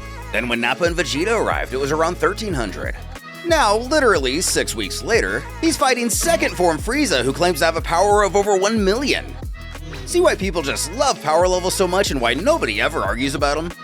While he and Piccolo go back and forth pretty much evenly matched, Vegeta thinks to himself, "Well, about time to hit the old dusty trail," and tries running away. Frieza boops him on the nose and tells him not to do that. At one point, Piccolo actually starts to win and speaks to Frieza using Nail's voice. Or Nail takes control for a moment, I don't know, fusion is weird. Either way, it's a cool taunt like, "Haha, told you I'd tag you back." Then neither fighter is really able to hurt the other. Frieza transforms yet again to boost his power. His third form is obviously based on the alien from Alien. I always liked this form the best as a kid and wanted to see more of it than we did. Not much else to say, he beats Piccolo, moving on. Gohan starts things off strong with a rage boost, heavily hammering in how much potential this kid has, and what his future in the series is clearly set to become. At the same time, Since Saiyans get stronger every time they come back from near death. This is called a Zenkai boost, by the way. Vegeta actually does the thing everybody always talked about at recess. Why don't you just abuse the hell out of this ability? Especially now that they have a healer in Dende. So he tells Krillin to hit him with everything he's got. Doing so, and hilariously, Dende's too scared of Vegeta to heal him. Not only that, he's like, "Dude, you killed like 15 of my cousins!" Before losing consciousness, I think the dub staff might have actually tried to reference the aforementioned Alien franchise here, with Vegeta saying game over. Game over.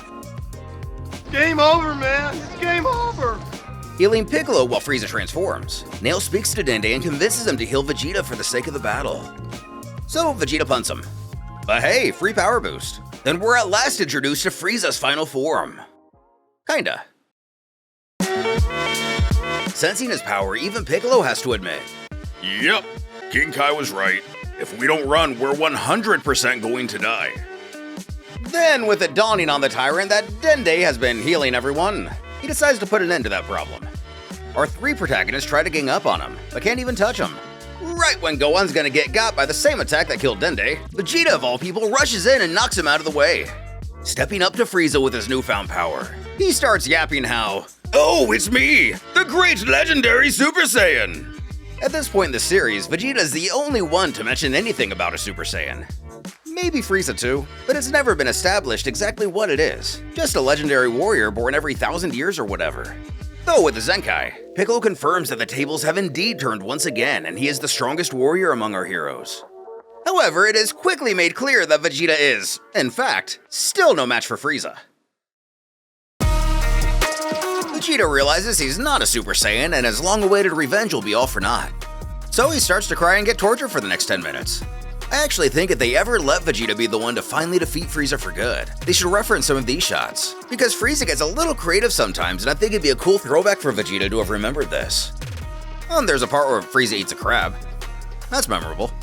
At first, all seems lost with Vegeta about to join the ongoing joke, but Goku breaks out of the healing chamber finally ready for action.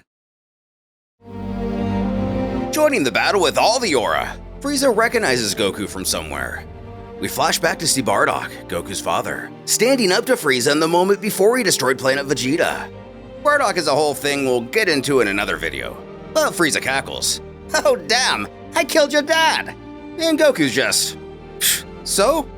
Goku shows himself to have gotten infinitely stronger since fighting the Ginyu Squad, really giving that Zenkai ability a stress test. He kicks Frieza in the face, blocks like 100 death beams with only one hand, so this causes Vegeta to lean up and laugh. "Kakarot is the legendary Super Saiyan Frieza, not me! It's gonna be so awesome to see you killed by a Saiyan!" Then he dies, but not before warning Goku to stop being so soft. If he does that with Frieza, it'll get him killed. Something that definitely doesn't come into play later. This is also remembered as a pretty iconic moment for Vegeta finally letting go of his pride and instilling his trust in Goku to defeat Frieza, all to redeem their people. If you haven't caught on by now, Frieza enslaved the Saiyans and countless other races. Goku takes a moment to bury him out of respect. Not sure if this is true, but there was a rumor that Akira Toriyama didn't like Vegeta as a character and didn't want to keep him around as a series regular. But he was so popular with fans he did anyway. While it's a cool episode, it's super action-heavy, so there isn't really much to make note of other than there's a moment where Frieza's firing at him aimlessly through a heap of smoke and causes Goku to realize he can't sense energy. And Goku burns his butt. Roshi briefly turns into a southern gentleman this episode while Chi-Chi plans to somehow go to Namek to get her son back. I think it'd be wise to reconsider. Mind you, it's been a little over a month since he left. Then we get to this scene that I've always loved. Goku's just kind of hanging out underwater trying to think of a strategy. He then decides to fire a couple of key balls at him, remembering he can't sense energy. They miss, but he's able to use them to distract Frieza long enough to get in a clean shot. Frieza brushes himself off and admits his parents used to beat him. And given his personality type, I believe him. This early English dub has the Frieza, "Lets me speak my original language" line where it's obvious he's just supposed to be laughing. Hello, let's get down to business. Something Dragon Ball Z is well known for are the gratuitously long power-ups and stare-downs. And here, Frieza and Goku literally have a 2-minute long staring contest. Frieza starts to get cocky and decides to fight without using his hands, but it doesn't take long for him to realize that was a mistake, as when he begins choking Goku using his tail, he does something he's done against quite a few opponents throughout the series and just bites the shit out of him like a little gremlin. Roshi nuzzles Chi-Chi's butt cheeks, and Bulma befriends one of the frogs from before, of course, Captain Ginyu. And also, of course, upon finding out he can understand her, and of course he's a frog so he can't speak, she MacGyver's a universal freaking translator leading him to steal her body. Just like Vegeta did, Frieza tries to recruit Goku into his ranks given he no longer has ranks. This episode kind of births another big Dragon Ball cliche as Frieza lets Goku know that he's only using 1% of his power. This insert percentage taunt is repeated a bit through the series. Frieza starts ragdolling Goku and King Kai butts in to point out that Goku's been using the Kaioken this entire fight. Only it's been in such fast bursts it couldn't be animated. By sheer luck, Ginyu happens by Piccolo and the others. Ginyu's voice actor here tries to do Ginyu trying to do a girl voice. I like it. It looks like Frieza's gonna win after all. Ginyu starts getting a little into rooting for Frieza while watching the fight and blows his cover. Bulma, now a frog, tries to get Gohan's attention, but he dismisses her as, "Oh, you must be Ginyu." I remember him having a little more dialogue here like, "Sorry, Mr. Ginyu, but you've got all sorts of frog adventures to go on now." But I can't find those lines this time around. Mandela effect, other dub, I'm not sure. Either way, Ginyu tries attacking the gang, but is just a regular human now, so it only leads to some good filler in my opinion. Eventually, he tries stealing Piccolo's body, but he and Krillin are able to realize what's going on and fix the situation, making Ginyu a frog again. The shockwaves from the fight then blow the both of them into space. Oh yeah, during this, Goku's dying. Frieza then reveals how many fingers he likes to put up his butt, then cuts Planet Namek's western hemisphere like a cake, and proceeds to show off his Draymond Green stank face. In Otherworld, King Kai reaffirms his confidence in Goku, telling the others, "Yo, your boy's for sure going to die." While drowning, Goku thinks about or imagines or has a peyote vision about all of his friends and loved ones on Earth dying because of Frieza. The filler director remembering launch better than the story's creator, even if it is the blue-haired personality that's the happy one. So the powers of anime allow Goku to overcome the situation and stop breathing water. This one starts out with Piccolo echoing King Kai's confidence with, Yo, our boy's for sure going to die. Probably should have listened to that dude who's kind of a god. Goku starts hallucinating Vegeta naked. While I wanted so bad just to leave that as a standalone statement, he expands further on the stuff he was telling Goku before he died. You are the last Saiyan. Frieza fears us, etc. Bardock and King Vegeta also briefly appear, but only chorus Vegeta's words. No other options, Goku decides to try the Spirit Bomb. Since he has no energy left, he's gonna borrow some from the surrounding life and use it as a one-shot ball of power. Since Namek is pretty barren at this point, he's able to draw from the surrounding planets too. Because Dragon Ball has a lot of filler, meaning anime-only content that's been added because they're struggling to fill the time slot with only the source material, Piccolo and the others just let Bulma get flown into the stratosphere and don't even bother trying to check on her. I imagine this is because the anime writing staff had to find a way to separate her from the other characters because she never meets up with them in the source material, being the manga, at least not at this point in the story. Goku has to keep his hands in the air to charge the Spirit Bomb, and Frieza's just confused by this since he can't sense energy. He has no idea what he's doing, until he sees its reflection in the water. Piccolo gets in the sneak attack and plans to hold off Frieza while Goku finishes charging it. This mirrors the beginning of the series where it was Goku holding off Raditz while Piccolo gathered energy. Unfortunately, Piccolo doesn't last very long, and as he's about to be executed Vegeta style, Gohan and Krillin take the opportunity to jump in to save him. Annoyed and, in my belief, just at the sheer audacity these four had to stand up to his psychotic evilness, Frieza begins to charge a ball of energy of his own and take everyone out at once, when the Spirit Bomb is completed. And it's huge compared to the one Goku made on Earth. It's the size of a freaking moon. The ball slowly descends as Frieza tries to stop it. It overtakes the villain before exploding. To lighten things up and to show how strong Yamcha, Tien, and Chaozu have gotten, the anime decided to have the Ginyu Squad travel Snake Way.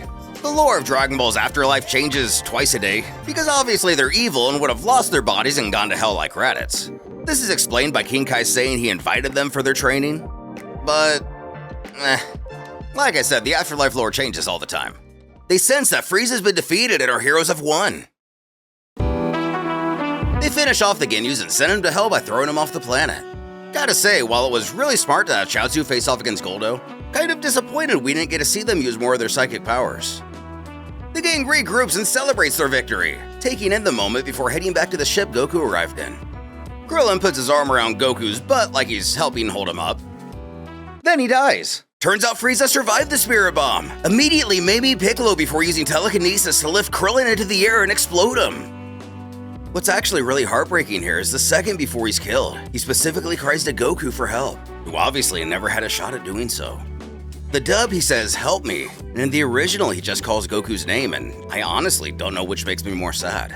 Another layer of seriousness is added when you remember the Namekian Dragon Balls are no longer active because Guru died. And since Guru died of natural causes, the Earth Dragon Balls can't bring him back. They also can't bring Krillin back because he's already died once before. So Krillin's gone for good here and our characters realize it immediately.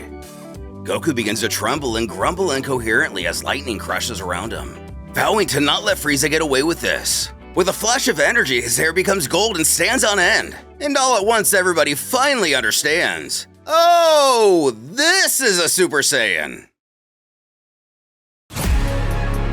Commanding Gohan to take Piccolo, who's still clinging to life, and to get back to the ship. Frieza takes aim at him and Goku's like, nah, none of that.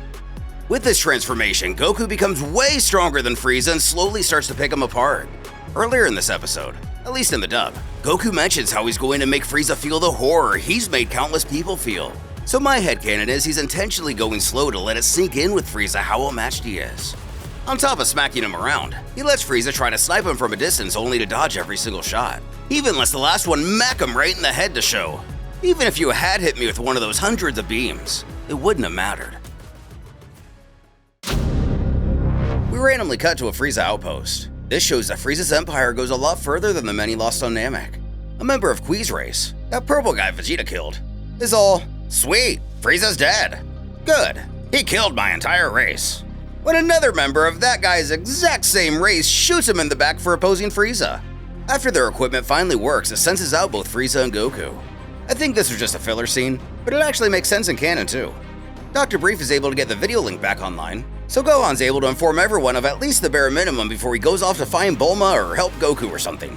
Then Frieza realizes, oh dang, I don't have to beat you, I can just blow up the planet. So that's what he does.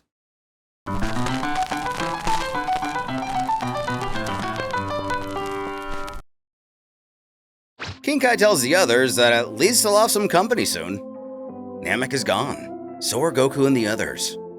When Kami phones in, the first time we've heard of him since Piccolo Wait, if Namek's gone, and Piccolo was on Namek, and Kami's life is linked to Piccolo's, that means... Oops, Frieza didn't blow up Namek and all our heroes are still alive. We'll circle back to this in a couple episodes. However, the villain announces the planet's going to blow up in 5 minutes after that attack. Not his intent, but it is what it is. Not too many argue that the characters in Dragon Ball Z are fighting at super speed, like tenths of a second stuff, and it's slowed down in the animation because that would make for awful TV. But if you clock the real world time between this 5-minute claim and the time Namek actually explodes, spoiler, it does actually explode, legitimately 3 hours of animation passes. So Frieza claims Goku would never beat him if he let him charge to his full power. In the original English dub, they dress Goku up to be more noble like Superman, and he is a really good-hearted person. But his #1 priority in life is to fight people stronger than himself. Fighting is the primary thing he cares about. With that being said, he goes on to claim that he wants Frieza to power up and beat him at his best to teach him humility. At his full power, Frieza doesn't look much different except he's super buff now, and proceeds to kick the crap out of Goku. The fight gets all magenta for a minute.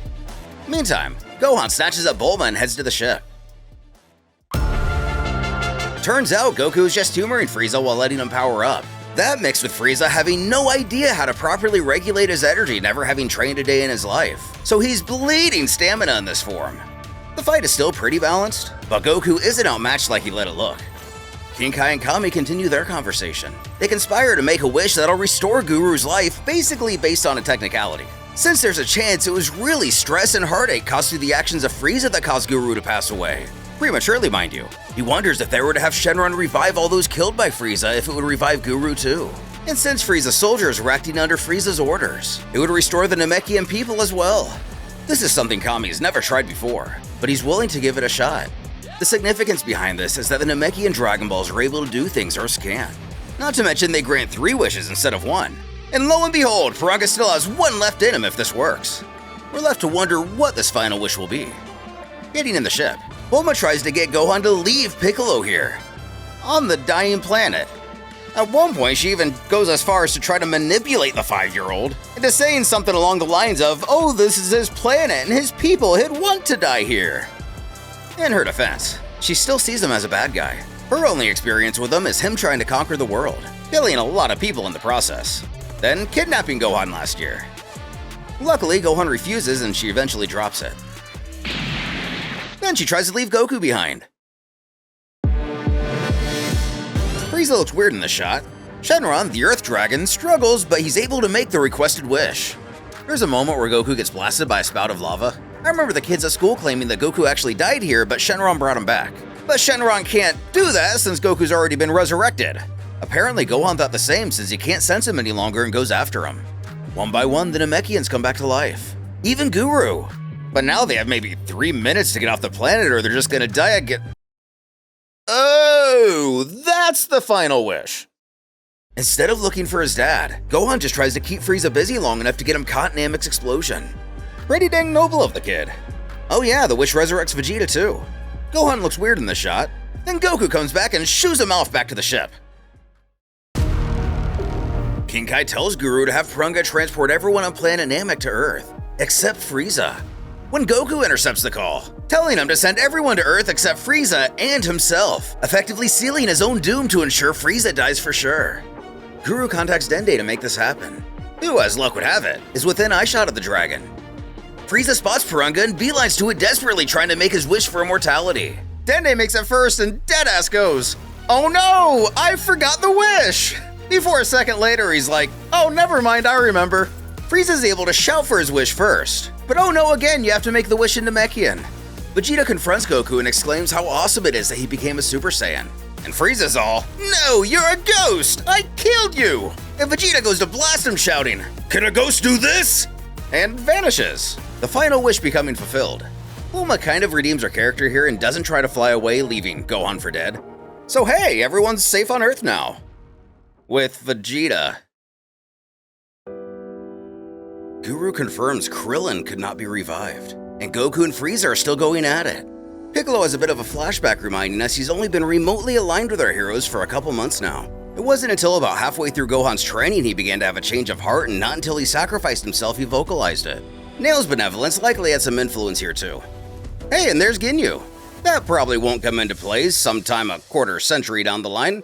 Even the frog that's in his body now, context matters, is on Earth. I forgot about that. He's definitely probably locked in some mental institution by the time Super rolls around. Or dead trying to nourish that body with only worms and frog stuff. Being the strongest and still not really a good guy, Vegeta goes, "Well, looks like I'm in charge around here now." Bulma pulls out some old SpongeBob and the Pioneers logic and says if you want a traveler to come back home, you can draw a circle in the dirt and burn leaves. If the burning takes, that means the traveler will make it back safe. Dende does some OG Legend of Zelda nest fire and the leaves burn. Everybody celebrates this idiocy. Then the wind blows the leaves away like F you. Cousin Gohan to get all, leaves isn't science, F leaves. Frieza starts off strong with some racial slurs. More or less the battle's going blow for blow.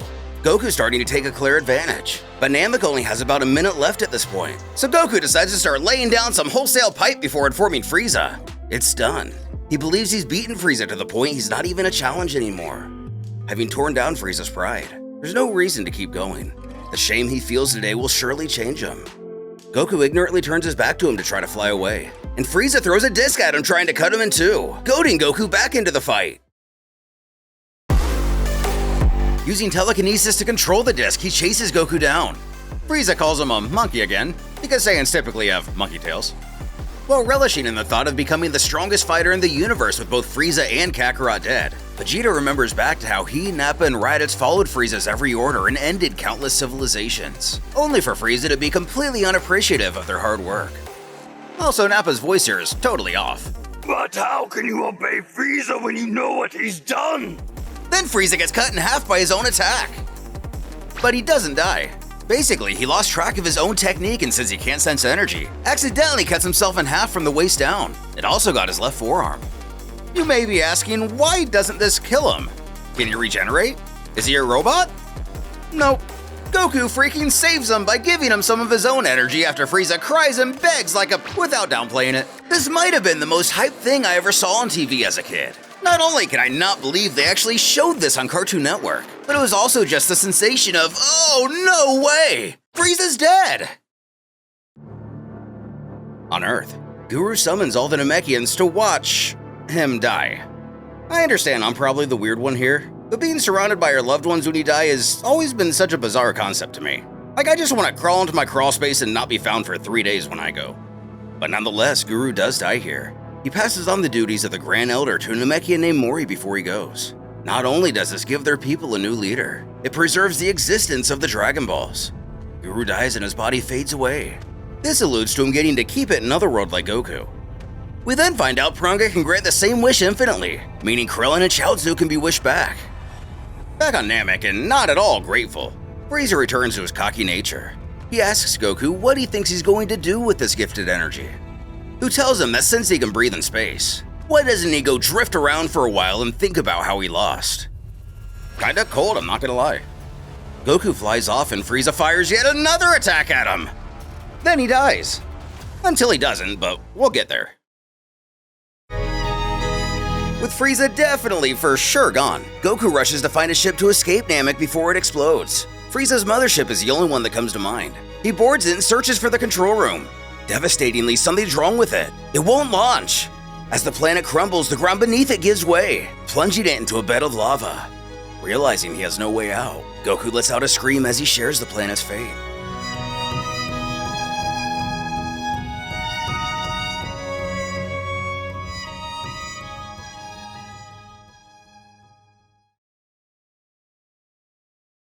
While the Namekian Dragon Balls can bring you back from the dead more than once, the deal is they bring you back to the place you died. So bringing back Krillin or Goku here would just send them back to Namek. They would simply die all over again in the void of space. After beating up Gohan and running away, Vegeta is just back and suggests, "Hey, Earth has a check-in station in the spirit realm. Wish him there, then wish him back to life." Remembering when Goku was resurrected the first time when they brought him back with Shenron. He was brought back, but since he got to keep his body, I guess it just resurrected him where he was. It didn't transport him back to Earth because that would be 2 wishes? And they all thank Vegeta what a great idea that is. But he scoffs for him to buzz off. He only wants Kakarot back because he wants to know how to go Super Saiyan as well. This is also when Bulma starts flirting with him, planting the seeds for a big part of the future. So she takes him and all the Namekians to Capsule Corp, her father's company. There's plenty of room to house everyone. The Namekians plan for Purunga to send them to a new planet once the balls are restored in about 4 months. 4 months pass and they summon Purunga. However, doing this in the middle of a major city, the people there begin to panic. But since it's all happening at Capsule Corp, a cop just gets on a megaphone and informs everyone. So it turns out this dragon is at Capsule Corp and is just one of Dr. Brief's crazy experiments. And since everyone's so used to all the weird crap that goes on there, they just return to their day like nothing happened. Then if the title didn't give it away, turns out Goku isn't dead. Just doing space stuff after somehow escaping Namek after he clearly got exploded. So he's been not dead for 4 months, but nobody sensed a peep out of him. Not even King Kai. But moving on, they stick to the plan and wish Krillin back, who if his Saiyan armor's anything to show, he didn't get to keep his body for some reason, meaning he's likely the only one who didn't get to train with King Kai. Upon wishing Goku back, off-screen Goku's just like, no, he doesn't want to come back. Krunga respects this and refuses to grant the wish. So instead they bring back Yamcha. Then the next go-round they'll wish back Tien and Chaozu, and the Namekians will leave to go to their new planet. So in this episode alone, about 9 months pass. The Namekian Dragon Balls don't take as long to recharge as the Earth ones. Since the arrival of Raditz, everything's finally been made right with the exception of Goku, who we're left just to wonder what he's doing out in space. The series then begins the Garlic Jr. arc, which only consists of about 9 episodes and is complete filler that has no impact on the rest of the series. Garlic Jr. was the villain in the first Dragon Ball Z movie, The Dead Zone. He had some beef with Kami regarding Garlic Sr., successfully made his wish for immortality, and the only thing he can be defeated by is his ability to open a portal that can seal his enemies in a dead void. You guessed it, called the Dead Zone. Gohan showed off one of his first rage boosts and defeated him with his own attack. Speaking of Gohan, he's out doing some fishing when Krillin rolls up on him with his new girlfriend Marin. Believe it or not, no relation to Bulma. And if she is, they're definitely twins and Bulma absorbed her brain in the womb because she's nice at times. Just dumb. Really, really dumb. Krillin invites Gohan to a Roshi party and takes off. Then back to his normal way of life. We see Piccolo continuing his brooding in the wastelands. Kami approaches him and asks him to take over as Guardian of the Earth. Something he ironically once asked Goku to do upon defeating Piccolo. He says no, but explains something bad is coming. He's been feeling a disturbance when meditating lately. Because their lives are linked, he wants Kami to be careful. Since this is just filler, it doesn't really count. But between this and Nail telling Piccolo had he fused with his other half, being Kami, he would have been strong enough to defeat even Frieza. We have some more foreshadowing going on. At Kami's lookout, Popo's attacked by Garlic Jr.'s henchmen. The boss himself strolls out of the main dwelling to reveal his plans to become the next Guardian of Earth. Guardian in quotes.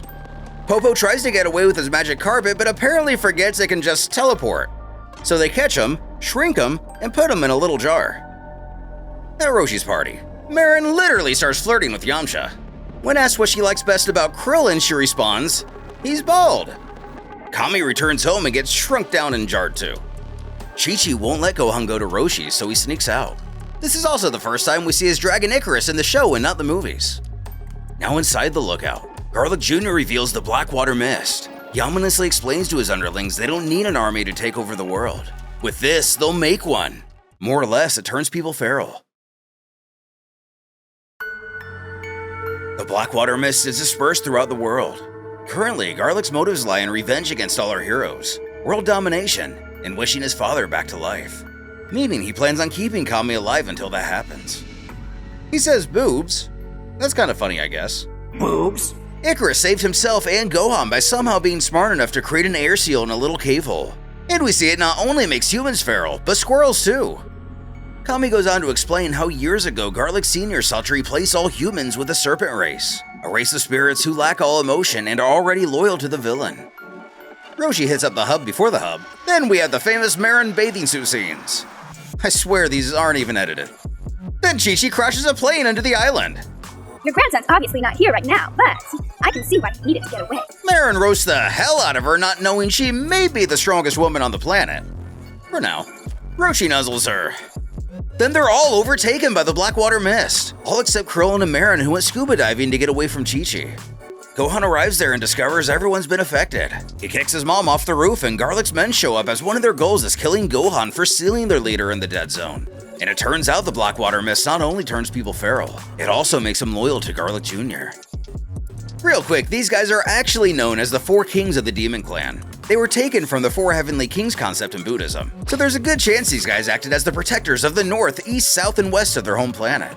However, because they're all named after spices, the English dub staff couldn't resist naming them the Spice Boys because at the time, the pop group The Spice Girls was the most popular thing imaginable. Piccolo shows up to save the day. Spice, the leader of these 4, explains the Makio Star is the reason Garlic Jr. is able to escape the Dead Zone. For the Serpent race, The star acts as kind of a power supply. After this explanation, Spice is really convinced he can get Piccolo to join their cause, but naturally he isn't interested. They skirmish for a bit and Piccolo tells the others what they need to do to fix all this. Get to the lookout and give everyone the sacred water. When Yamcha bites Piccolo! Apparently the Blackwater Mist works along lines of zombie or vampire rules too. If you get bit, you become one of them. So with Goku, Vegeta, Tien, and Chaozu MIA, Piccolo now brainwashed, and Yamcha present, it's up to Gohan and Krillin to save the Earth. During this, Vegeta in the Capsule Corp ship he stole scours the universe for Goku, seeking his knowledge of the Super Saiyan transformation. Actually saying his real name twice here. Goku! Goku! He lands at a Frieza outpost to question if they've seen anything, but ends up killing them all because they recognized him and attacked. Gohan and Krillin drop Marin off with Korin and Yajirobe. Heading up one more story to the lookout, they discover Piccolo has beaten him there. Vegeta continues to be grumpy in space when he thinks he sees Goku in the distance. Unfortunately, it turns out to be just a hallucination. Then with Krillin going down, Gohan one-shots two of the henchmen out of nowhere. Then is one-shotted himself by Piccolo. Piccolo proceeds to strangle him until he nearly loses consciousness, then beats him down for the next 10 minutes. Every time the Spice Boys try to get involved, the Namekian cuts him off. During this, Krillin tries to sneak into the lookout to grab Kami from the villain, but fails. As Garlic goes to kill him, Gohan rage boosts Piccolo into being a meat shield. The child lets down his guard, fearing the worst. Piccolo rushes him, causing Krillin to jump in the way and get bit too. Meanwhile, Korin and Yajirobe literally play strip poker with Marin, but it backfires. The fight makes its way into the lookout itself, and if you haven't caught on by now, a lot of what Piccolo is doing echoes back to Gohan's training for the Saiyans. Gohan finds himself outmatched 5-1 with Krillin joining the villains.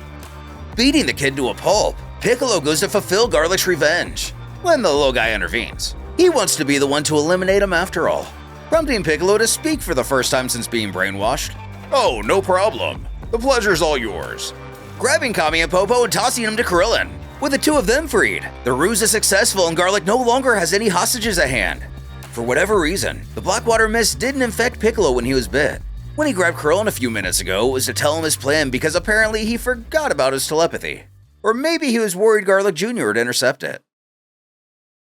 With further reveals, Piccolo brags how he hasn't been able to fight at his max power with Kami capture. Now he plans to hold these guys off while anybody who wants to get the sacred water does that. However, Garlic claims it's too late. The effects of the Blackwater Mist will soon be irreversible. On the world below, a few people were able to avoid the mist, but are literally murdered by cats and rats working in tandem. Because he's a boss, Popo informs Kami they can just release the water through the air currents of Earth. This will cure everyone just as easily as it infected everyone. The catch is, it's located where the spirits of the former Guardians go to rest. If Kami goes, there's a chance he won't be allowed to leave. They might keep his spirit with them. Of course they go anyway.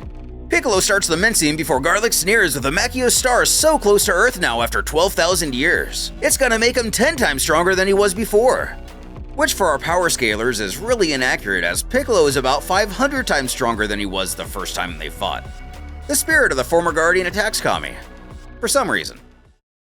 The Makio star also powers the other members of the Serpent race, so this makes the fight a lot more interesting.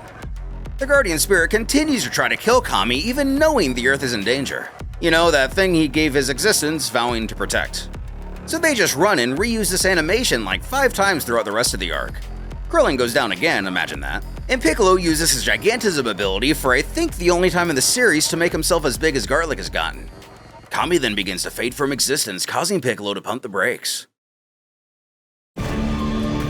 More Guardian Spirits join in on the Elder abuse. Kami finally snaps and asks what the heck they're doing. If they stop him from releasing the sacred water, the Earth is over.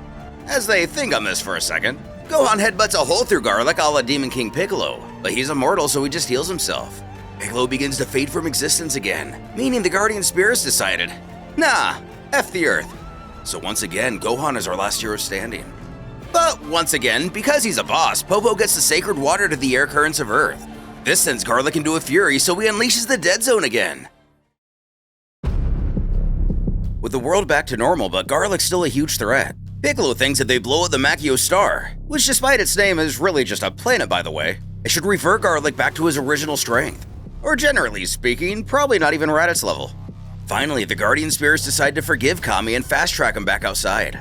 Piccolo rushes in, forcing Gohan to act. He destroys the Makio Star and Garlic shrivels up like a raisin, once again being absorbed by the Dead Zone.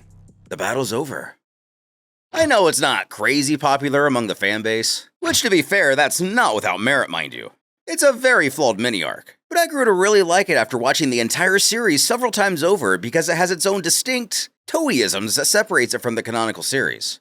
It's dark, it rewards longtime fans in bringing back an old villain.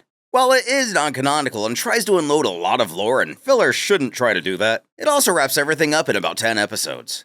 And given the time between our heroes leaving for Namek and getting back is about 70 episodes, it was a nice break away from the long arcs.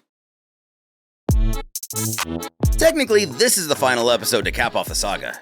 We see Yamcha back on the baseball field, something I always wish they dove more into.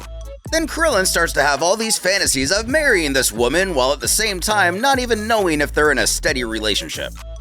Turtle turns 1,000 years old and Roshi, in kind of a rare sweet moment for him, summons everyone at Kame House claiming there's an emergency because he didn't want Turtle to be upset anybody forgot. He also forgot himself initially. Cutting to the chase, Turtle puts the idea in Krillin's head to propose using the mermaid's tear, a giant pearl likely worth hundreds of millions of dollars. As he and Gohan leave to do this, the bride-to-be flirts with Yamcha again. The pair find what they're looking for pretty easily, but feel bad as dozens of fish gather to guard it and taking it would make him feel like a member of the Ginyu Squad or something. Then Krillin breaks up with Baron because of his low self-confidence. And like I just said, filler's not allowed to be consequential by rule. As he walks away, Marin reveals she would have said yes had he actually proposed. Then speeds off with literally the first guy who crosses her path. So in exactly 2 panels, the manga jumps straight from Purunga sending the Namekians to their new home to our hero sensing a threat not Garlic Jr. Technically, there still is a lot of anime-only filler in this episode, but this marks the beginning of a new saga. Gohan gets a tutor who literally whips him. Yamcha says the thing, "Cat loves food, yeah. Vegeta returns and Bulma makes it clear she's into him over Yamcha. We see him naked again, and he gets his best fit of the series. We can slowly see him starting to soften up to our gang a bit. Bulma assures him if he wants to find Goku, just stick around, he'll be back when he's ready. Then as the title card gives it away, our hero senses a sinister presence approaching the Earth. But if you didn't read it and are only listening, who could it be? There are 2 of them near equal strength. The guy who just won't die! Frieza, rebuilt with cybernetics, and he's brought his father, King Cold, with him. While they know they're no match for him, everyone who can fight heads out to meet the 2 villains head on. The invaders land, a bunch of soldiers exit the ship, and Cold and Frieza take center stage not far from Gohan and the others. It's here we find out Frieza clearly has PTSD from fighting Goku as he hallucinates him for a second and literally has a panic attack. We're taken to the unseen aftermath of the explosion of Namek. Frieza floats through space not only torn in half, but the blast took nearly half his head off too. He's just been drifting around for a while thinking about how he lost. There's a debate here of how much Frieza can still be sensed as non-organic parts don't have ki, so Frieza might actually be much stronger than our heroes can feel. He orders his men to find those he fought on Namek and show them no mercy, so they head out to scour the earth and then they die. A new lavender-haired warrior arrives and chops them to pieces without saying a word. Words cannot express how cool this guy was growing up. Who was he? How is he so strong? Who did his sound design?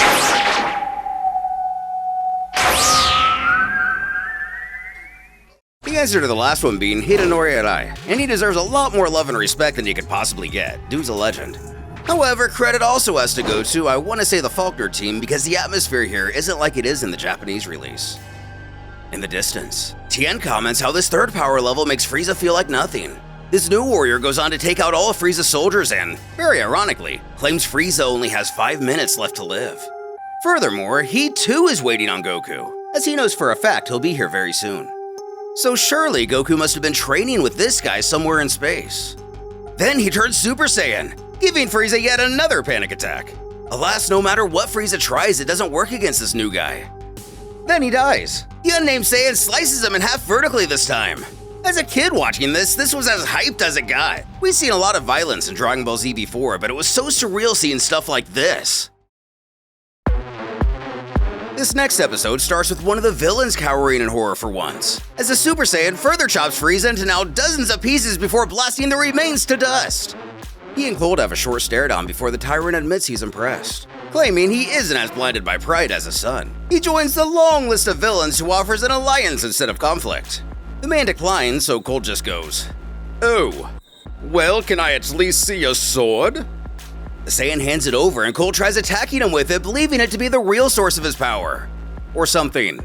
Obviously, we know that's not how any of this works, and this action seals Cold's fate too, blowing up Cold and the ship in one swoop. The man smiles warmly as he informs our heroes Goku will be here soon. Bulma spots a Capsule Corp logo on his jacket, so he couldn't be from space like previously speculated. He also claims he's never met Goku. So that means a Saiyan has been on Earth this entire time unnoticed? Did Goku have a secret kid 17 years ago or something? For whatever reason, the new guy keeps glancing over at Vegeta. When Goku finally arrives! So Lavender here sidebars Goku. He reveals a lot. His name is Trunks, he's from the future, and he's the son of Bulma and Vegeta. He's come here for two reasons: to warn our heroes of a threat that kills them all in his time, and to give Goku life-saving medicine for a heart virus he doesn't even know he has yet. They have 3 years to train before 2 androids made by none other than Red Ribbon, which means nothing if you didn't watch the original Dragon Ball. But they were a late 30s, early 40s Germany-inspired military force. These androids were created by Dr. Gero, who actually was never a character until now. Trunks and Bulma are more or less the only survivors in the future. Piccolo overhears all of this because Namekians have really good hearing, but promises to keep some of their secrets. He believes they all deserve a chance to change their destinies. He informs everyone of everything Trunks told Goku with the exception of his name and whose kid he is. With that, Trunks goes back to his own time. Goku shows us how he escaped Namek by sheer luck. At first, he tried to use Frieza's ship that had at least 2 giant holes in it. Then he found one of the Ginyu's attack balls. He got lucky a second time by button mashing, which launched the pod into space. We see him naked in space for some reason. Then he crash landed on planet Yardrat, meaning this was likely a planned destination of the Ginyu squad at some point. The locals here treated his wounds, presumably fixed his ship, and gave him new clothes. They also taught him the instant transmission, which is why he initially refused being brought back to Earth by the dragon. Speaking of the instant transmission, a lot of people have a misconception of how it works. Simple enough, he can teleport now at the speed of light, but he can't just pick a place and go there. He has to lock onto a key signature and he's able to use that as a beacon. In the series, he says he can move at the speed of light, but that's arguable and a topic for later. You also may be wondering, since they have all this information about Gero and the androids from Trunks, why not just kill Gero before he finishes making the androids? Bulma outright suggests this, but our heroes have too much pride not to fight. Since Goku trained at 100 times Earth's gravity on the way to Namek, Vegeta decides he wants to train at 300 times for the androids. Yamcha thinks he could handle this too, but couldn't. Vegeta ends up training so hard he destroys the ship and Bulma almost cries thinking he's hurt. This on top of her mother telling her his ambition makes him husband material. And you know, the whole future kid coming back to the past thing. It becomes really obvious she's about to ditch Yamcha for the guy that almost blew up the planet not even a couple years ago. Chi-Chi gets bored in the butt and loses a bunch of groceries. This prompts her to demand Goku and Piccolo get their driver's licenses. Why Piccolo, you may ask? Because she realizes Piccolo spends as much time with Gohan as anyone, so he needs to set a good example too. This leads to one of the most iconic filler episodes in the entire franchise. To get their licenses, Goku's paired with a feeble old man and Piccolo with someone who shouldn't be a driving instructor. It's kind of humorous because Piccolo acts terrified, but in reality he can just fly 100 times faster, and even if they do wreck, it's not like it's gonna hurt him. Naturally, Goku's kind of slow, so he completely fails to understand how a car even works half the episode. It's kinda like watching SpongeBob. On the other hand, Piccolo's doing great, until Goku passes him and the two get into a literal street race. They wreck, but for some reason they get one more chance to prove themselves. A landslide threatens to take a bus of kids off a mountainside. The pair save the day. While the instructors are impressed with their superhero abilities, they both fail the test. The next major arc finally begins. The gang heads towards the location Trunks warned them the androids would appear. Arriving in South City, they just wait for something to happen as we see Trunks has been born. Because Bulma came! For some reason. Yajirobe stops by to drop off some senzu beans. Then his aircraft gets blown up! Piccolo spots the androids descend into the city. While Gohan goes to try to save Yajirobe, everyone else goes to look for the villains. It's here where it's confirmed machinery does not give off ki, so our heroes can't sense the androids. The duo are revealed to be a stocky mime-like guy and an old man. This scene is pretty brutal, even more so in the manga. Then Yamcha gets utterly murked, but doesn't die. The old man grabs him by the face and one-shots him. First of all, the dub staff here are a bunch of smartasses for the episode title. Krillin rushes Yamcha back to Bulma to get a senzu bean. The old man then reveals he knows Goku's name. Not only that, he knows Piccolo's a Namekian. This conversation is cut short by the police. Goku leads everyone away to avoid more innocent lives being taken, and Yamcha informs the others the androids can absorb energy. When he grabbed him, he could feel his ki being sapped away. Which, in my opinion, should become ki they can sense, but doesn't. Oh yeah, Yajirobe's perfectly fine, but refuses to fight because he's not an idiot and knows his limits.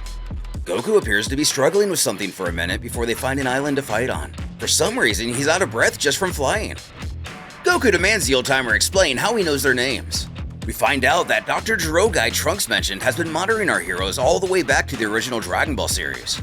Gero gathered all the information he could to invent a warrior who could defeat Goku and avenge the Red Ribbon Army. The android only regrets Dr. Gero did not live to see this day.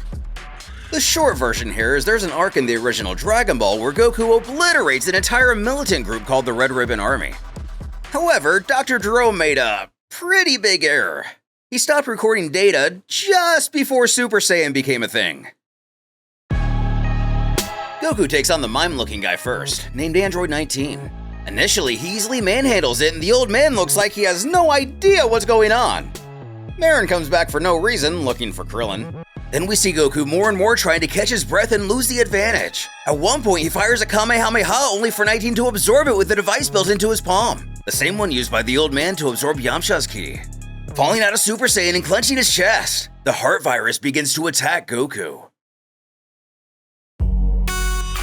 Not even senzu beans work against the virus. Goku gets the brakes beaten off of him before Vegeta arrives. He offers to take care of both the androids. But once Kakarot's healed, they're gonna solve their little rivalry. Then surprise, surprise! During his training, he figured out how to go Super Saiyan himself. While in space, his obsession hit a breaking point. He decided he didn't care about beating Goku or becoming a Super Saiyan anymore, causing something to snap and trigger the transformation. Vegeta proceeds to demolish Android 19, just taking out years of anger and frustration. At one point, he lets him grab hold just so he could rip off his hands. The old man has the audacity to tell Vegeta to stop before he blows 19 to pieces.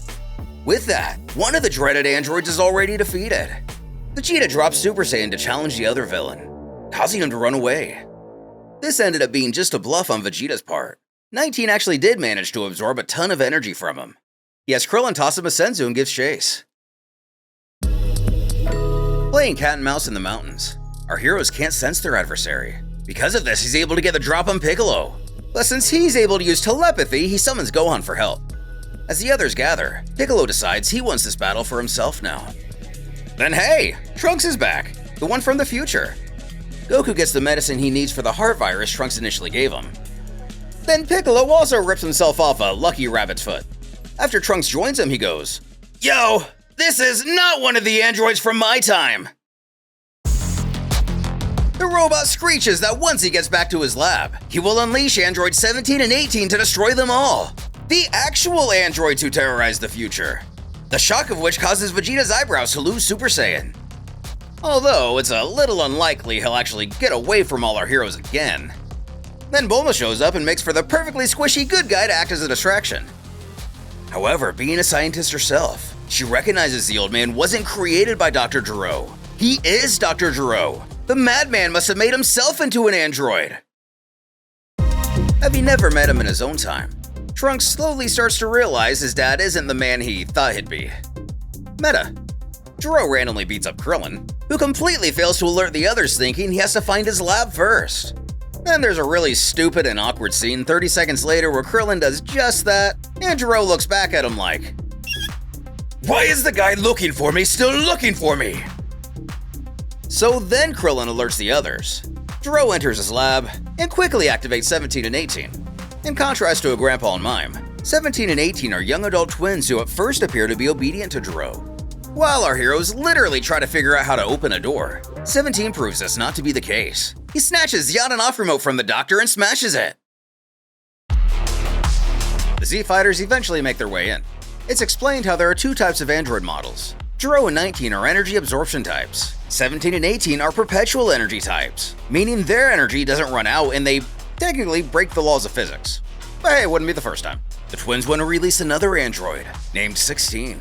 Much to their creator's disdain, he screams for him not to release him. Then he dies. 17 kicks his head clean off.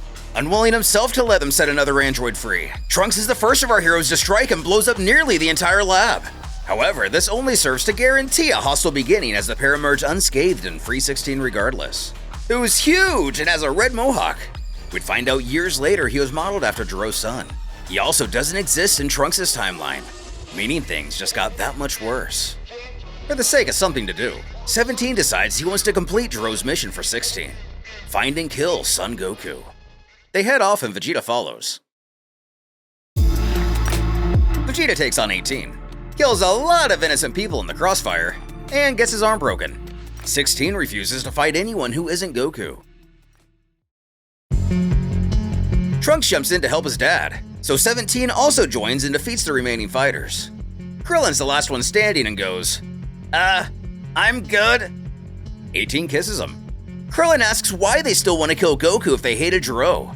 They pretty much just say, I don't know. Guess we just still wanna.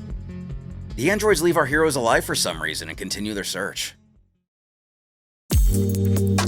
Krillin senzus everyone back to full health. Vegeta takes off. Krillin momentarily regains his canonical scleras, when Piccolo states he has a plan to end all of this. Then gets all pissy and flies away when asked about it. Krillin theorizes he's planning to rejoin with Kami, which will far exceed the power-up he got from fusing with Nail on Namek. We get a flashback of the Nameless Namekian, the being Piccolo and Kami used to be before separating. When the Nameless Namekian sought to become the Guardian of Earth, the current Guardian at the time demanded he rid the evil from his heart, in a way birthing both Kami, the good, and Piccolo, the evil. Kami is hesitant to sacrifice himself. He wants to see how things go for a little while longer. He knows Trunks said these androids are different than the ones from his time. That may mean they're different in multiple ways, suggesting they might not destroy the planet after all. The androids randomly get attacked by a biker gang. One of them has the same design as fortune teller Baba's vampire fighter. Oh, and they have a Bulma clone too. Then the cops show up and they run away. The androids laugh at them and they pee their pants. Most of our heroes show up at Goku's house knowing the androids will likely be here soon looking for him. Goku's improving, but he's still unconscious. Trunks explains how time travel works. Bulma's invention won't fix his timeline, but it will fix a timeline. Trunks had also hoped to find a secret way to defeat the androids if Goku found a way. Goku has a pretty sweet nightmare where Trunks gets stabbed with his own sword. Then Bulma informs she's gotten word of a second time machine found in the wilderness, while Trunks confirms it to be the exact same type of machine he uses. This means he isn't the only one who's traveled back in time. Heading to the West 1050 area. On the way, Trunks has a feeling Dr. Gero put some safeguards in knowing 17 and 18 were rebellious, leaving him hope they can still find a way to deactivate him. Trunks confirms this is a different timeline's version of his exact same time machine. In other words, a third timeline has gotten involved in our story. Ours, Trunks's, and this purple thing's. Accessing the vessel's data, whoever piloted this machine got here a year before Trunks arrived and killed Frieza. This makes him think this is what's responsible for changing history, not so much his own interference. The trio then find a giant Cicada? I always imagine this thing the size of a pit bull or something, but it's a freaking dinosaur. Kami warns he has worries of a threat superior to the androids, something 100 times more vile. They'll have to wait until this new evil surfaces before making any decisions about fusion. 18 gets herself some cowgirl garb to replace the clothes Vegeta tore up. They get the police called on him again, but this time get a little more violent. But again, don't bother killing anyone. A news broadcast then pops up for Bulma reporting how the entire population of Ginger Town has seemingly disappeared overnight, a town not far from where they found the second time machine. Strangely enough, the people are gone, but sets of clothes are being found everywhere. Then a commotion breaks out on the broadcast. Screams and gunshots could be heard before suddenly stopping. Turning towards the camera, something causes the reporter to turn pale and cower in fear before the feed cuts. Flipping to another channel, the camera has fallen, but the signal remains intact. Again, shots ring out for a few seconds before stopping. An eerie silence follows. On the lookout, Kami understands much more of the situation than anyone. So much so, he immediately agrees to fuse with Piccolo. With this fusion, he will understand everything Kami does. While we don't get a sweet victory chant this time, they fuse and Piccolo announces himself as the Namek who has long since forgotten his name, bringing us full circle to both Kami and Piccolo's origins on Earth.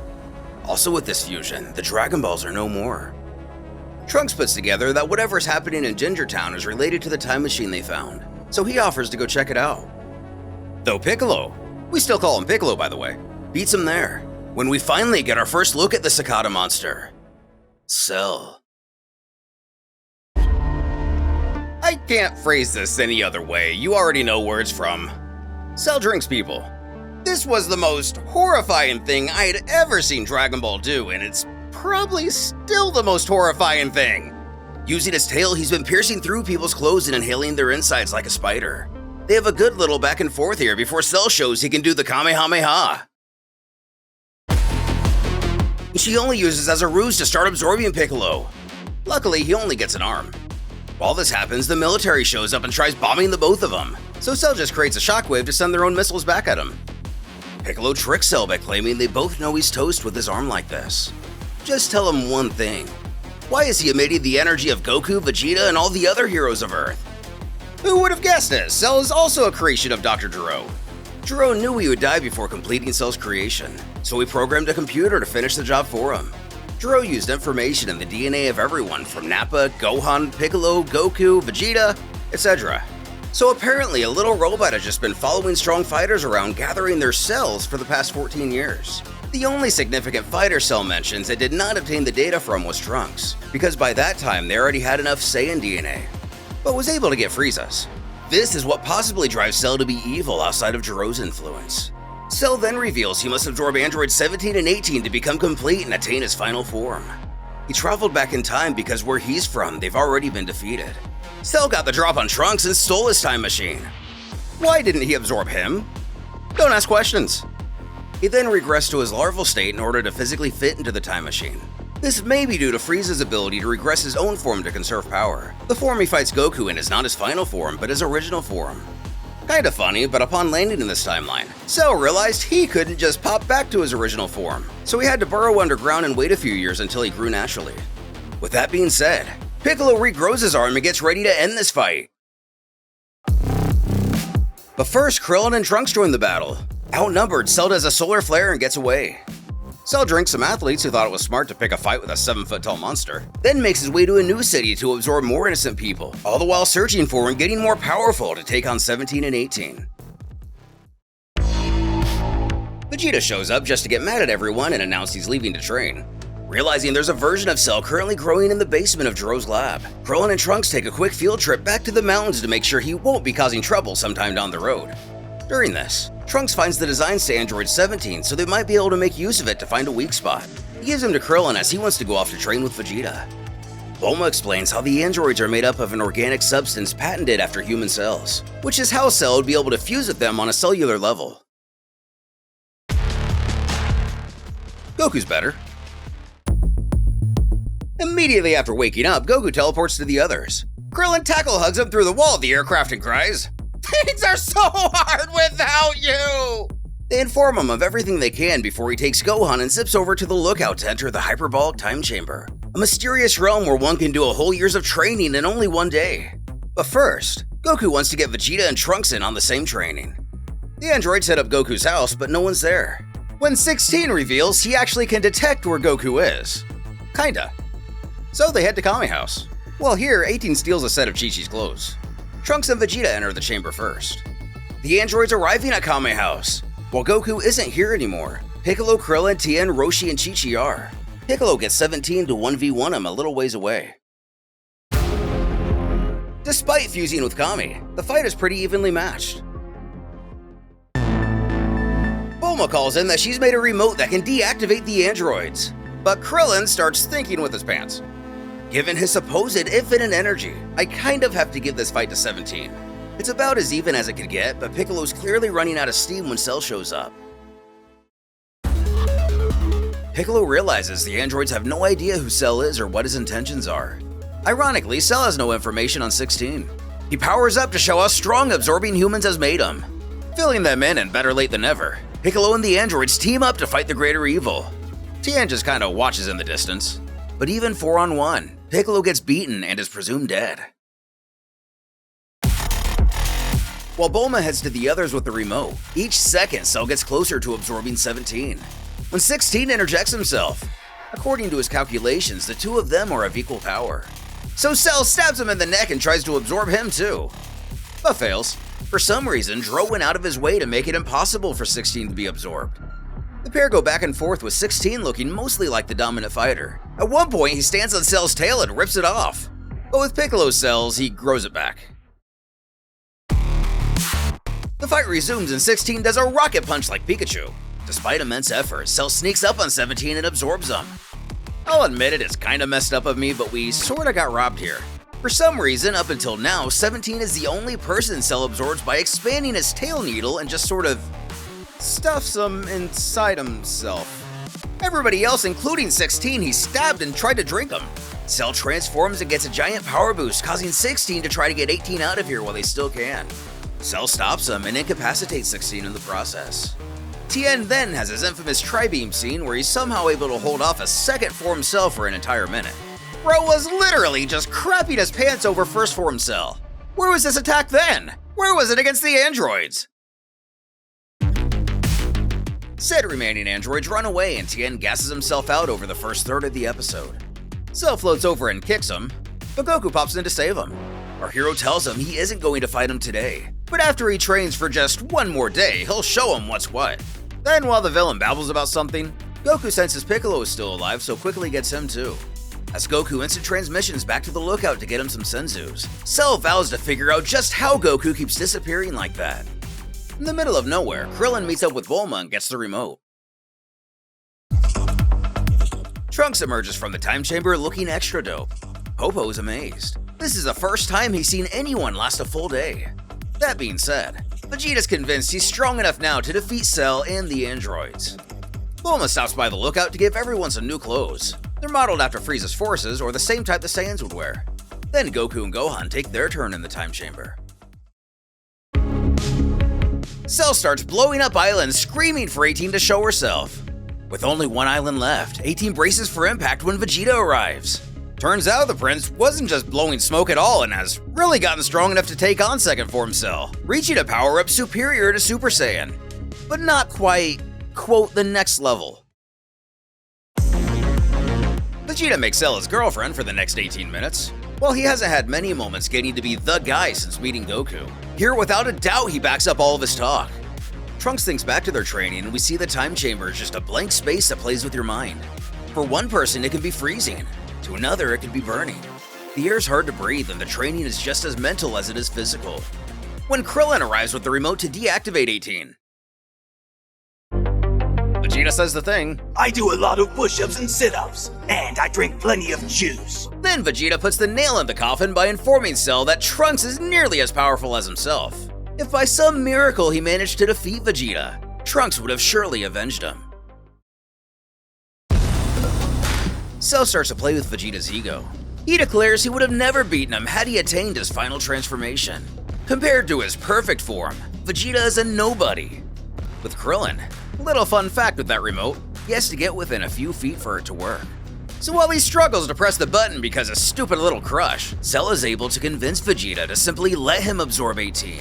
By the time this happens, Krillin shows himself and destroys the remote. He tells the pair to sneak off and hide. Then while Trunks holds off Cell because he actually has a brain, both spot 18 in the distance.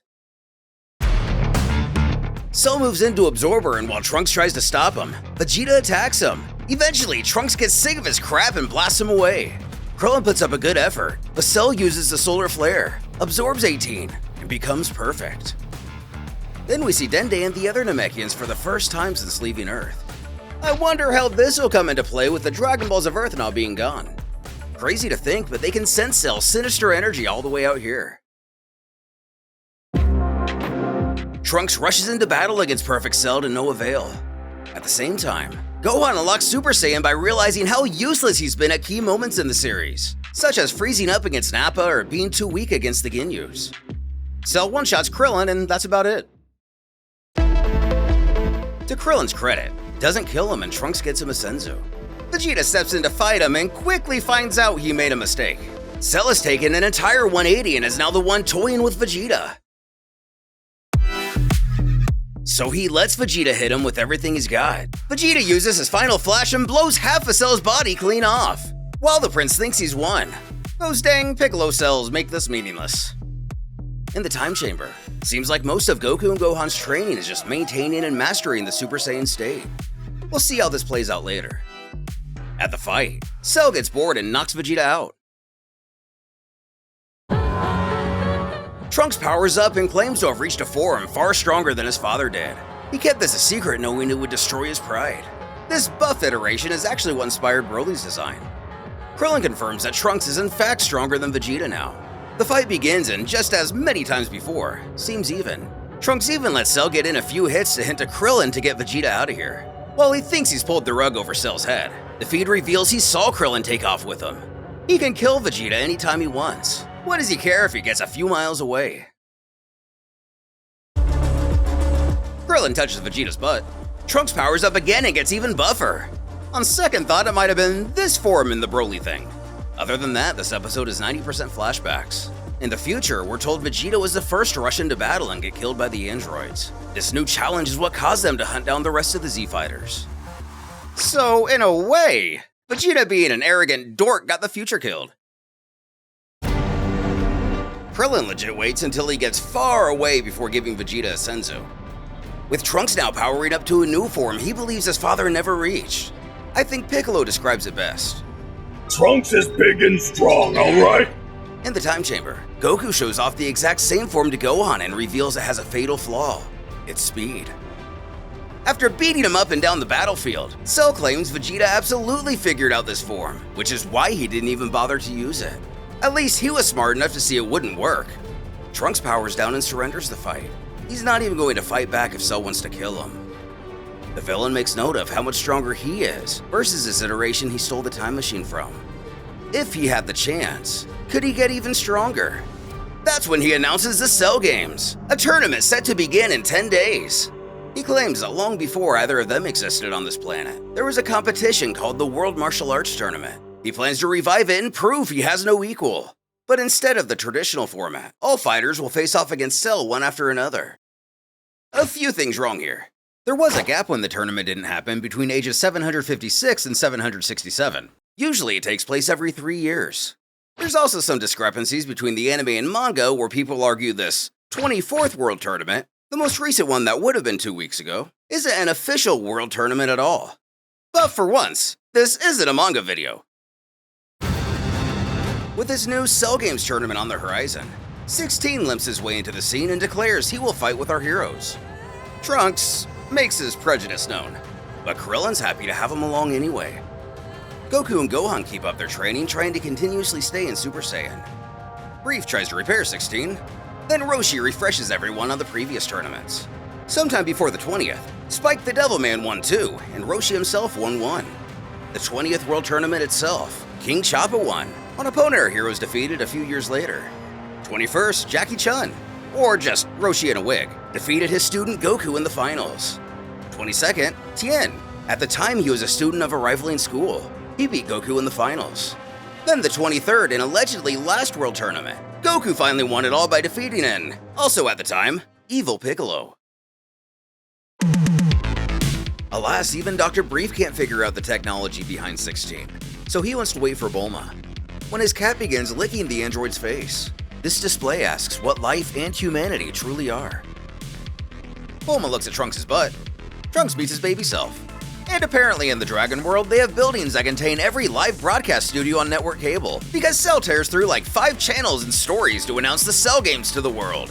While up until now, our heroes were optimistic that even Cell would have to follow the rules, which stay exactly the same as the World Tournament with one exception. Death now results in the disqualification of the one who dies, not the other way around. This announcement causes a worldwide panic. Even the dinosaurs pack up and go somewhere. Goku and Gohan emerge from the time chamber, still in Super Saiyan. Bulma starts to find out more and more about Android 16. No surprise, he has a ton of data on Goku. She comes to the conclusion that he was built with the sole purpose of destroying Goku. But based on how he's been acting, he hasn't been trying to do that at all. The concern comes to mind that he may just be waiting for the right opportunity, but they decide to roll the dice and treat him like a good guy. Goku declines a new set of Saiyan armor from Bulma because he wants to fight as an Earthling, not a Saiyan. Just wanted to make a one-off note about this. Gohan, on the other hand, asks Piccolo to make him clothes like he wears. Goku then goes to size up Cell, and truth be told, he doesn't think he can beat him. Goku admits any further training in the time chamber is useless while making this face, then finally talks a little smack back to Vegeta. Stopping by Corin's just below, he reveals he's discovered a new secret way to beat Cell in the time chamber, to the confusion of Gohan as he was with him the entire time, and he didn't notice anything like that. Above, the others explain why the pair being able to stay in Super Saiyan all the time is so significant. This way, they've trained their bodies not to let the form drain their energy so much. They can use all that energy they've saved by not ascending their transformation like Vegeta or Trunks, and instead use that energy to increase their stamina and only power up more if they need to. Gohan saves a girl from drowning, and it turns out the apple doesn't fall far from the tree in terms of social awareness. He's in this area to get some supplies his mom requested. He enters a general store where two people are trying to get the owner to give him all his inventory. They want it for a doomsday shelter that they think will protect him against Cell, but he's not willing to budge and won't give anything away for free. The same girl, named Lime, scares him away by screaming, "Cell's here, run away!" But not for any noble cause, she just thinks it's funny to watch everyone panic. Super messed up considering how they mentioned Cell killed a bunch of villagers, including her parents. Cyborg Tao makes his first appearance since Goku won the World Tournament. Gohan and Lime sneak over to spy on the grand opening of the Doomsday Shelter. And Lime again cries wolf, screaming Cell is here. The financier of the shelter dives over everyone to get in first and demands his men seal the entrance, leaving everyone who actually built the shelter to their fate, showing his true colors. The kids get captured and Gohan delivers one of the harshest burns of the series. Go on your mommy, kid. And where's your mom? Was she one of the ones that you locked outside? The shop owner shows up to save him as the thugs move in on Gohan. Turns out he's a martial artist too. He's not too shabby either, as even at his age he fights off all of them and only loses to Tao. For those who don't remember, he was an incredible fighter when Goku was a kid. Gohan has to step in to save his life, and Tao thinks he's Goku for a second. At the revelation Goku is actually his father, Tao tree surfs away to safety. While the rich guy begs for mercy, Gohan blows up the shelter, which I think still may have had a few people inside. But he reasons if he could do that to the shelter, imagine what Cell could have done. At the end of the episode, it's suggested that the old shop owner can sense ki like our heroes. He can tell Gohan's power is enormous. Goku, who's zipped in since, playfully asks him not to tell, planting a seed for what secret he really learned in the time chamber. Goku finally learns how to fish with his clothes on, and reveals he's been taking it easy for the past few days because he has no idea if he can beat Cell. Time is precious. In a flashback, originally Chi-Chi wanted to name Gohan Einstein, but after a bunch of suggestions, the only one that doesn't make him cry is the one he got. A news crew decides it's a good idea to try to interview Cell while he's kind of just napping. Surprisingly, he doesn't just immediately blow them all up.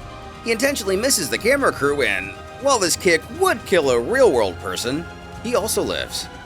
A second flashback shows us the first time Gohan showed his latent power as he blasts through a tree to avoid getting splatted by it. Celebrating Gohan's birthday, he wishes for the strength to beat Cell so his family can live in peace. And Ginyu makes an appearance. Piccolo exits the time chamber. While he's gotten a lot stronger, it's not as significant as the others. Turns out Goku ended up retaking his driver's test 5 more times to get his license. The military shows up to fight Cell. They lose. Goku asks Piccolo to defuse from Kami, but he literally can't do that. He wants to have Shenron bring back all the people Cell killed. Which, it wouldn't be a huge game changer, but if they did this now, wouldn't he lose the huge power-up he got by absorbing all the humans in his imperfect form? This was enough to make him stronger than both Piccolo and 17. After this, he teleports to King Kai's place to ask a question. He wants to know where the Namekians are now. Where is their new planet? He finds it, then zips over and accidentally does a racism. Wow, look at all the Piccolos. About 50 episodes ago, I mentioned how the instant transmission being as fast as the speed of light is arguable. Here it's objectively proven to break the speed of light, because original Namek was said to be over 4,000 light years from Earth. We can assume new Namek isn't much closer if Goku struggled to find their key. It doesn't matter if it's only 0.1 light years away because Goku gets here in less than a second. Dende agrees to become Earth's new guardian at Mori's suggestion. Mr. Satan is first introduced in this episode. He's the reason I brought up the previous World Tournaments a few episodes ago.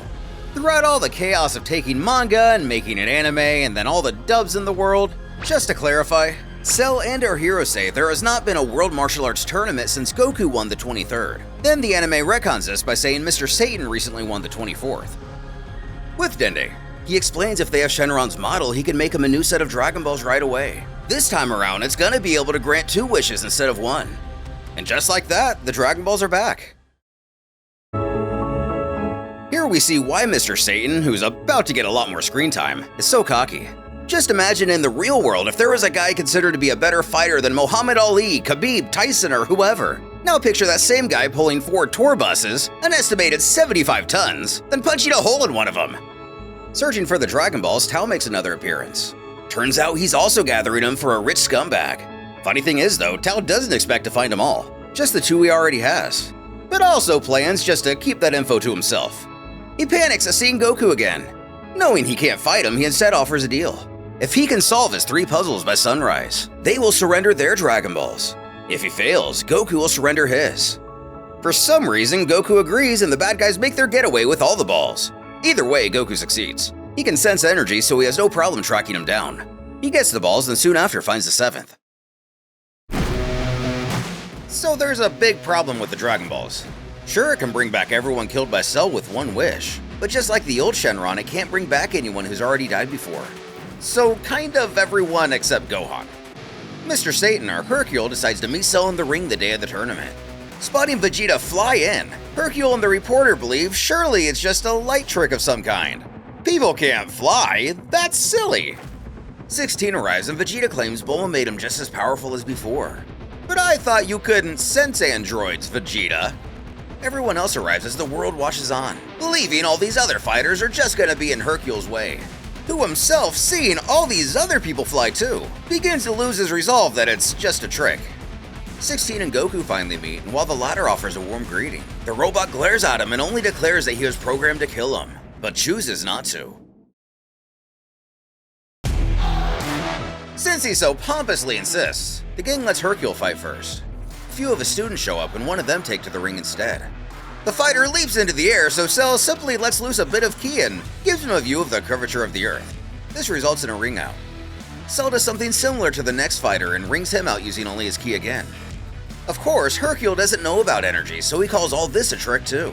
Whatever Cell is doing is the same thing the other guys use to make it look like they can fly. Apparently done with the nonsense. Cell lets Hercule land dozens of punches before smacking him in the face, ringing him out, leaving the world devastated and seeing their champ fail. After all of that, Goku enters the ring. Trunks mentions how Goku is by far the best chance they have, and instead of Vegeta getting angry like he usually would at this comment, he simply looks at Trunks for a moment. Then Gohan. Then finally Goku. He's possibly starting to sense something the others aren't. The fight begins with nobody except Gohan, Vegeta, and Trunks able to keep up. However, of those 3, only Gohan can tell his dad isn't taking this seriously. Something Vegeta suspected, but wasn't sure until now. The pair start taking things seriously, and Vegeta sees why Goku's been so sure of his training since emerging from the time chamber. Cell uses the multiform, but because it makes him so much weaker, it's not even a challenge for Goku. He showcases how he can use both our heroes and Frieza's signature moves. The one he doesn't know is the instant transmission. Jiro stopped gathering Saiyan data at the time of its reveal. Cell figures he's had enough fun. The tournament is over. There are no more rules, and now they're going to fight for real. Shortly after, Goku takes aim at the Earth and charges a Kamehameha, one so powerful it even has Cell trembling in terror. This leads him to doing one of the coolest things Dragon Ball's ever done. He uses the instant transmission at the last moment and blows the top of Cell clean off. Then Goku stands there and does nothing as he regenerates. At this point, both fighters are starting to wear down. Trunks gets the bright idea of giving Goku a senzu bean, but everyone shuts that down. Unless he specifically asks for one. They won't disrespect him like that. Then he surrenders. However, the fight isn't over. There's yet another fighter here today who will beat him. If the foreshadowing didn't give it away, Gohan. Nobody thinks this is a good idea. Goku considers her doubts and maybe even the possibility this decision is CTE induced by a lifetime of fighting. So he gives Cell a senzu bean. Otherwise, it wouldn't be fair, right? Then Gohan powers up and everyone simultaneously goes. Oh, so this is why Goku's been so chill. At the same time, he is still just a child. As they feared, Gohan gets put on the back foot early, but is able to bounce back every time. This trend continues throughout the episode. At one point, Piccolo even thinks Cell killed Gohan, only for him to be unscathed. The boy tries to convince Cell they don't need to fight anymore. It's senseless. He doesn't want to kill him, but he will if he has to. A notion the monster scoffs off. The kid goes on to detail all the times he snapped to protect himself or friends and gained a power boost. He thinks this is the reason his dad believes he can win. Having said that, Cell decides to provoke him. Away from the fight, the TV crew, Hercule, and his entourage have been watching in disbelief and denial this entire time. Every time the world champ is asked to take his second turn against Cell, because, he just slipped the first time. He claims to have a stomach virus, which kinda mirrors Goku's heart virus. Cell gives Gohan the second worst bear hug of all time, causing Piccolo to announce he's had enough of these games. He's going in after him. Gohan isn't a fighter like Goku. He's not down there thinking about strength or competition. He's wondering why his father is just standing there watching him die. Goku realizes he's right and asks Krillin to give him a senzu bean, when Gohan drops motionless to the ground. But he's mostly okay. Cell grabs the senzu beans from Krillin, not wanting any unexpected shenanigans. He's decided he's going to torture the boy's friends and family to death until he unlocks his supposed hidden power, prompting 16 to give Cell the first worst bear hug of all time. Piccolo deduces Cell couldn't detect his approach because he's an android. Vegeta. 16 plans to self-destruct and end the villain once and for all. He's sorry for all the death and destruction they androids have caused on the Earth. Alas, Bulma removed his bomb worried he might want to use it on Goku. And instead of anyone attacking Cell while restrained, 16 just gets blown into pieces. Through his tail, he bursts 7 little guys called Cell Juniors. He instructs him to torture those fighters on the cliff. The Cell Juniors are somehow more powerful than every single Z fighter with the exception of maybe a full-strength Goku. I've always found it bizarre how he managed to do this without affecting his ki. My best guess is they always existed inside of him and were always separate from him in some way. The bioandroid's plan begins to work as he can feel Gohan's energy rising. Hercule claims he's going to the hospital to cure his stomach virus when someone tells him to wait. But looking around, it wasn't any of them. Turns out 16 doesn't need a body to survive. He goads Hercule into taking him over to the fight by saying if he really is the world champ, he will help him save the planet. To his credit, he gets him into the perfect position. 16 directs Gohan to let it go. He knows that he's gentle and loves life and doesn't want to hurt and cause pain. But it's because of his love for life he needs to fight to protect it. Then he dies. Even though 16 was just an android, he loved life, and he was yet another person Gohan could have saved, but didn't. Gohan snaps and his power begins skyrocketing. But Cell isn't deterred. He believes Gohan is making the same mistake Trunks made. As the Cell Juniors continue to torture the boy's friends and family, his power rises so much it destroys the broadcast feed to the rest of the world. Through a cloud of smoke, Super Saiyan 2 Gohan emerges, a level never before reached by anyone else. Gohan then proceeds to one-shot each one of the Cell Juniors, which is so satisfying. Turns out Goku is right in his plan all along. Gohan tosses the senzu beans at Trunks to pass out to everyone. Cell fares a good bit better, but Gohan just seems to be playing with him for the moment. After all he went through to assure the Half Saiyan's power up, he grows furious at his now lack of control over the situation. When he pulls the "I'm not even fighting at my full strength" card. Cell powers up and displays strength like never before. He condescendingly questions Gohan if he's impressed. But he's not. With a single punch, he staggers the villain for like a whole minute. He continues to beat him down for the next several. Desperate, he resorts to Krillin's signature attack, the Destructo Disc, then Piccolo's special beam cannon. Then I think the thing third form Frieza did. Nearby, the TV reporters had it with Hercule's bravado and bluntly says that yellow-haired kid is way stronger than him. This is of little consequence. Like many before and after, Cell decides blowing up the planet's the way to go and fires a Kamehameha at the Earth. While everyone thinks this is it, Gohan easily fires one right back at him, deflecting it. This doesn't defeat Cell, but it does manage to sting really, really bad.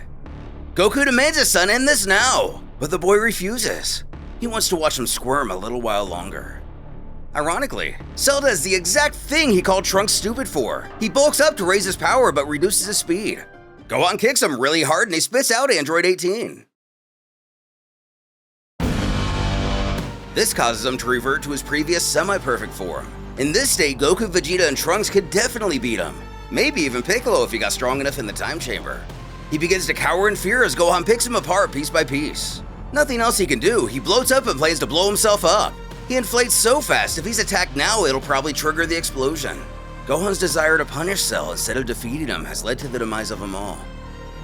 That is, it wasn't until now that I realized how often the instant transmission came into play and annoyed Cell. And here it is again. Goku places a hand on the Fiend and lets his son know he's proud of him. He wants him to take care of his mother from now on. But instead of taking him to hell or somewhere that doesn't matter, Goku takes him to King Kai's planet instead. Likely because he recently locked onto his ki a few episodes ago to ask the whereabouts of the Namekians. But he's gone. Cell blew up and took Goku with him. A somber victory is felt through the now silent battlefield. Turns out even when deities die in Dragon Ball, they get a halo. Nothing else really changes for him though. But there's a problem. Where is Cell? They should be able to sense him somewhere in Otherworld. We randomly remember Trunks for no reason. Then he dies. Cell is still alive. And somehow managed to regain his perfect form. Even without 18, his Saiyan genetics make him stronger every time he comes back from near death. Now why is he at full strength? I don't know. Every time he regenerated before, it drained his stamina, but apparently not this time. Goku's sacrifice was largely in vain as he was able to regenerate from even a single cell. As far as his return, he thinks his body must have absorbed Goku's genetics and learned the instant transmission. Then as Vegeta watches his future son die, he realizes Trunks sacrificed everything for him, but Vegeta did nothing but ignore him. He vows to make Cell pay and makes things so much worse. Cell absolutely bodies him and Gohan is forced to sacrifice his left arm to save him. And surprise, surprise, no more senzu beans. Cell powers up to finish the fight with one final Kamehameha. Before that, you see in a flashback from Cell's timeline that Dr. Gero was destined to get his head chopped off. The androids destroy his lab, but somehow Cell survived. I'd love to see all these flashbacks in a supercut one of these days, or spliced up with the History of Trunks movie or something. Gohan accepts his fate before Goku uses King Kai to communicate with him telepathically. He assures his son he can do it. The only thing in his way is his own doubts. At the beginning, Gohan seems to only be staving off the inevitable. As he pushes to even things up, Cell proves he's even more powerful than thought as he pushes him back once more. Goku warns if he's holding anything back in fear of destroying the planet, he needs to let go of that immediately. Piccolo jumps in to attack while he's busy, but proves no use. One after another, the others follow his lead. Better to die in battle than to wait for death. Vegeta only watches on, calling them fools. Each of them fall to Cell, who's still able to attack without using his hands. As Gohan continues to push and Cell begins his final surge, Vegeta hits him with a blast, catching him off guard. This gives Gohan the opportunity to attack with everything he's got, obliterating the villain. Sapped of energy, he free falls to the ground, but the battle is won. Gohan completely gassed. Yamcha picks him up as they all plan to go to the lookout. Krillin mentions how he's gonna grab Android 18, prompting a bunch of blank stares. Vegeta gets all angsty that Kakarot died, so now he'll never get to prove his strength to him. But with the cameras off and Cell now miraculously gone, Hercule takes credit for the win and all the people of Earth just go with it. Apparently he beat him with just a good karate chop. Then he heals Gohan. 18 wakes up and dips, but beforehand, Gohan shows his inner Goku and spouts, "Krillin, you have a crush on Android 18, don't you?" But she secretly spies on him as they summon Shenron. With 2 wishes, they bring back everyone killed by Cell. This includes Trunks, but not Goku because he's already died once before. With no loophole to exploit, Dende recommends they just use Purunga like last time. But Goku chimes in and says he doesn't want to come back. Ever since he landed on Earth as a baby, it feels like he's the one who's been putting the planet in danger. The Saiyans sent him there to conquer it, which ages like milk, by the way. Then Frieza went there because of him. The androids were built because of him. So it's better this way. Our heroes are gonna have to get along without Goku from now on.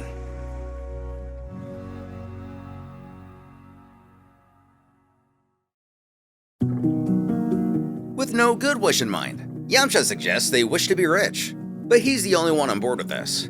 So Krillin wishes androids 17 and 18 to become human again. However, that's beyond his power. Worth noting, the first wish brought back 17 just off camera. Since that didn't work, he then asks if he can take the bombs out of the androids. He does and flies away. The game keeps referring to 17 as 18's boyfriend, making her mad enough to emerge from the shadows and tell everyone they're dumb. Then dips for real. Yamcha claims she likes Krillin though. You can tell. Everyone goes their own path from here. Tien returns to wherever he is most of the time. Trunks plans to leave for the future tomorrow, and Piccolo, now also Kami, will stay at the lookout. As the days pass, everything goes back to normal. This includes Mr. Satan being revered as the most powerful man on the planet. Nobody really questions why all of Cell's victims came back to life. Joining Trunks in his time, the androids 17 and 18 here are far from the ones we've come to know. These two are pure evil and still causing death and chaos. After a quick visit to his mom's, he jumps in to stop him at last. Unfortunately, he learns from our Gohan's mistake and doesn't play with him. It would have been awesome to see him spend 3 episodes ragdolling him, but he beats both of them with about 2 or 3 attacks each. Oh yeah, Cell is in this timeline too now. In the future timeline, he was able to grow in Jiro's lab. As he plans to ambush him like the other iteration, Trunks just calls him out of the shadows. He manhandles him too before tossing him into the air and disintegrating him. Thus begins Goku's non-canonical adventures in the Otherworld. It has its flaws, but I really like this arc. Now with no home, King Kai plans to show him around a little, as the last time he was here they were on a huge time crunch. First things first, he's gonna introduce him to the Grand Kai. How does one meet a deity of this nature? Getting on a higher plane, of course. Arriving at his mansion, we meet West Kai and Pikkon. West Kai is basically North Kai's rival, and Pikkon is just a Piccolo stand-in, but he's still really cool. The Grand Kai interrupts their squabbling, and we see he's kind of just an old rocker dude. He tells Pikkon to go to hell. Upon being judged, Cell was sent there and is causing trouble now. Again, the rules of Dragon Ball's afterlife change by the day. He shouldn't have been able to keep his body. Goku follows, and we see Gaz and Mez for the first time since the Saiyan Arc. Confronting the villains, Goku goes Super Saiyan. But for some reason, they didn't color his hair correctly, so it just spikes up. Goku gets to defeat the entire Ginyu squad, save for a certain frog. Then we see Cell is teamed up with Frieza and his father. Incredibly, Pikkon defeats Cell within seconds, while Frieza and Cold Gaki gets to drop on them too. He does a tornado thing and sends them into a giant pile of spikes in there. Ironically, all locked together in a cell. Fresh from the Cell games, which, let's be real, is only a tournament in claim, we get ready for another in Otherworld. King Kai takes Goku to visit some other legendary warriors from his quadrant of the universe. There are 4 Kaios assigned to each quarter of our universe. Our Kaio, as previously stated, looks over the north. He's not very consequential, but here we meet Olibu, who the Kai claims most of Earth's heroic legends are based on. He's been here for 1,000 years. This is also the best arc to play the pause game and look for the hidden details. Princess Trunks, for instance. We meet the other 2 Kais who relentlessly tease King Kai over the fact he's dead. When West Kai suggests the idea of an Otherworld Tournament to celebrate the 4 of them gathering for the first time in 300 years, the Grand Kai announces the prize will be a training session from him personally. For stupid reasons, East Kai challenges Goku to a race. If she wins, he's disqualified from the tournament. But Grand Kai decided he was going to join the race too without telling anyone, and he actually ends up winning easily himself. So Goku gets to fight. First round, Olibu takes on a fighter literally the size of his fist and rings him out in a few seconds. Most of the early fights go this way. Goku fights a guy named Caterpie, and all I gotta say are what are the odds? He grabs him with his several arms and begins tickling him. Goku powers up and slams him into the ground, causing Caterpie to begin his metamorphosis. And in 1,200 short years, he'll emerge a powerful warrior. Needless to say, he gets disqualified. Another Sakata-like character fights, but his opponent tires himself out by running around the ring and gives up. A frog fights a dinosaur and inflates himself thinking he'll push him out of the ring. It doesn't work. Then Goku goes up against a wimpy fighter named Aqua. That is until he turns the arena into a swimming pool and shows how much more effective he is underwater. It's fun for about 30 seconds, but like most of the other fights, it ends with a ring out. After, we get our first serious fight with Olibu and Pikkon. It's a pretty good one, but Pikkon gets the better of him. Goku takes on the dinosaur guy, and even without Super Saiyan, it's not very balanced. Goku's just too advanced for him and takes him out the first opportunity. Pikkon takes on Torby, who has to be taken out on a stretcher, which sucks because his design is cool. Bringing us to the championship round already. One thing I've gotta say first is if he was able to effortlessly beat Cell, either Cell received a huge downgrade in hell or Goku massively powered up in the short time he's been here. Logically, this shouldn't even be a match. However, at first Goku doesn't even have to use Super Saiyan. So, like Piccolo, Pikkon takes off his weighted clothes. With that, Goku decides, it's Super Saiyan time. Those must have been some heavy clothes because even with Super Saiyan, Pikkon isn't letting up. He ensnares the Saiyan in his Hyper Tornado attack and nearly takes the audience with him. Goku uses the Super Kaioken and is able to escape, beating Dragon Ball Super to the punch by a couple decades. Looking on, the Grand Kai realizes these fighters far outmatch him and any training he could offer would be pointless. Pikkon whips out his Thunder Flash attack, basically a fire cannon, and dumps on Goku. He does it a second time, but Goku's able to block most of it. They skirmish a bit, jump off the ceiling of space, and a lot of good action is had. Seeing the Thunder Flash attack for a third time, he realizes he can't move while using it. So just like with Cell, he instant transmissions over and knocks him out of the ring with a Kamehameha. Goku wins. The pair part ways with mutual respect. When the Grand Kai, weaseling out of the training session, disqualifies both of them for touching the ceiling of the arena. Apparently, that's out of bounds too. He offers to train both he and Pikkon in 200 years. With the end of the Otherworld Tournament, the final arc of the series takes its first step. Gohan is now a high school student and attends class in Satan City, the town named after the savior of Earth who defeated Cell. Along the way, he thwarts a bank robbery thinking if he transforms nobody will recognize him. Not wanting the attention, he does his best to pretend he wasn't the one who saved the day. When a grumpy-looking girl sneaks up behind him demanding to know who did this. She should have been the one to stop him. We find out her name is Videl, an anagram for devil. Guess whose daughter she is? Being his first day at Orange Star High School, the teacher introduces him as pretty much the perfect student. He got perfect scores in every subject of his entry exam. One of Videl's friends starts flirting with him immediately. Her name is Arisa, and she's the one to tell him that Videl's the daughter of Hercule. Videl intensely stares into Gohan's soul for an uninterrupted minute before she pretty much says she thinks he's the Golden Fighter. Word on the street is they have the exact same clothes. She starts to doubt her own accusations, but then remembers those fighters in the Cell Games videos. They were able to turn their hair gold too, even if her dad says it was just a cheap trick. They play some baseball and Gohan tries his best not to show off his power, but can't help himself. He jumps 30 feet into the air, throws a super speed ball, and tanks a pitch to the face. Videl's suspicions continue to grow. She follows him after school like a total creep, but he picks up on it pretty fast. To better disguise himself, he asks Bulma to cook something up. Trunks has grown up a bit, and it looks like Bulma and Vegeta are going steady now. In like 5 minutes, Bulma invents a watch to give him his Great Saiyaman costume. Wanting to give the city something besides the Gold Fighter to talk about, he goes to fight some crime, but all he manages to find are a couple of dorks driving like idiots. Not long later, we find out Gohan has a younger brother, Goten. He looks a lot like Goku. Guess there was another reason he didn't feel like training those last 10 days before fighting Cell. Being the daughter of the world's savior, Videl's kind of a vigilante. She fights crime. Gohan, of course, doesn't think that's very safe given he knows the truth about her father. She arrives in her own aircraft and, in her defense, she's kind of a badass. Like if she did this stuff in the real world, she'd be considered a freak of nature. However, not in her defense. She definitely would have died here and gotten everyone killed if not for Gohan. She saves the senior bus tour and defeats the bad guys, but leaves them without a driver and they go over a cliff. She kindly thanks him and he shows how cool he is. Gohan's running late to class and gets a little sloppy. He flies to school and touches down on the roof only to be spotted by a wayward ginger. He thinks his cover is blown and awkwardly runs away. The girl, Angela, starts crushing on Gohan and, respectable, she cuts right to the chase and asks if he has a girlfriend and if not, why not take her out on a date? Well, he's not really interested. She starts to cry and threaten to tell everyone his secret if he doesn't give her a chance. They go see a movie and Gohan ends up falling asleep, so she storms out. Watching the episode itself, it becomes very obvious this girl's totally insane, largely due to her mood swings when she doesn't get her way. Though she is a ginger, she's still insane. The date continues and they stumble across a burning building. Videl already on it, she almost gets herself killed again when a water tank nearly crushes her. But Saiyaman steps in to save her. He puts out the fire and plays the hero once again.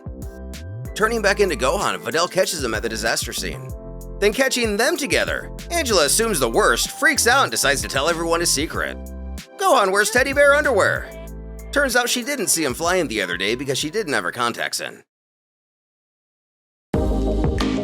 Videl spots Gohan heading to school in a Saiyaman costume and chases him like a madman. She straight up just asks him at this point who he is. He gets kind of clever and puts an aircraft on the roof of a building to buy him some time to escape.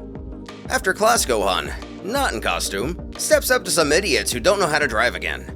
Videl arrives and distracts Gohan long enough for him to get punched in the face. This finally gets a little heat off of him because surely the great Saiyan man couldn't be him now. The thug finds out Videl, who saved Gohan here, is Mr. Satan's daughter. So they take some hostages and demand Hercule himself show up to fight their boss. This is to redeem their honor or something. We find the chimp cowering in his attic knowing what a fraud he is. He knows he doesn't stand a chance against their guns and rockets. Their boss looks exactly like Nappa, by the way. Videl holds her own briefly before Saiyan Man shows up. He takes out all the bad guys, frees the hostages, and just when it looks like Videl's cooked, she's able to defeat the boss. Goten loses his pet dinosaur Chobi and finds out a circus stole him from his nest. Kinda weird how they make a spectacle out of the dinosaur because they're well known to exist in the dragon world. Maybe they're just rare and this is like having a panda in Indiana or something. Gohan retrieves Chobi without issue. But the boss is making way too much money to just let him go. For the plot, Videl and the cops catch up with Saiyan Man believing he's the bad guy here. Videl uses her special attack? That's when Chobi's parents arrive and they're not happy. Having a change of heart scene, any parent would do the same for their kids. Videl stops putting up so much resistance.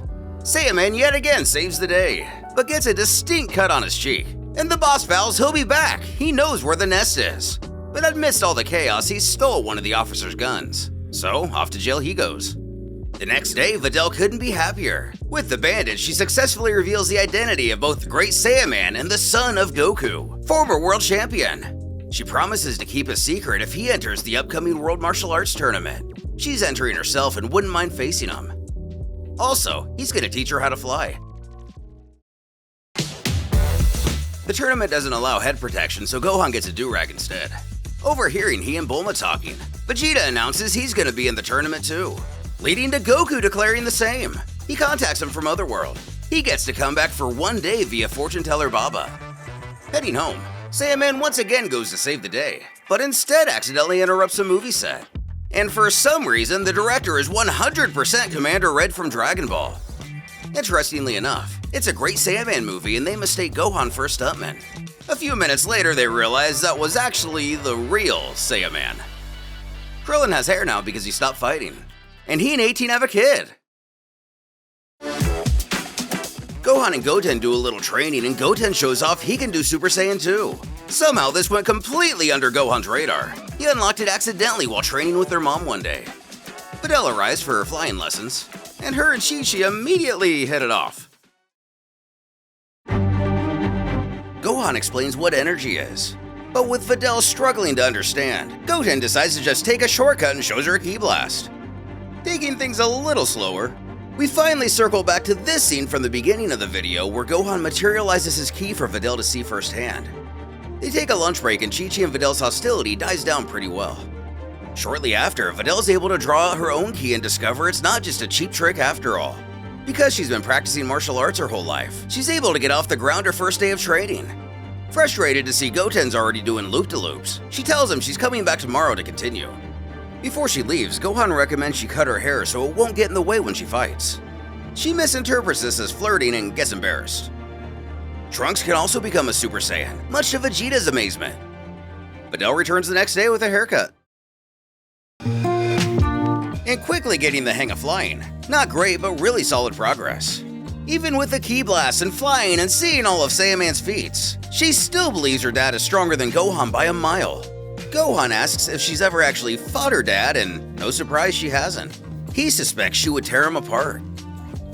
The day of the tournament finally arrives. Everyone meets up and even Goku finally isn't late for once. This is the first time Goten gets to meet his dad, which is kind of a sweet moment.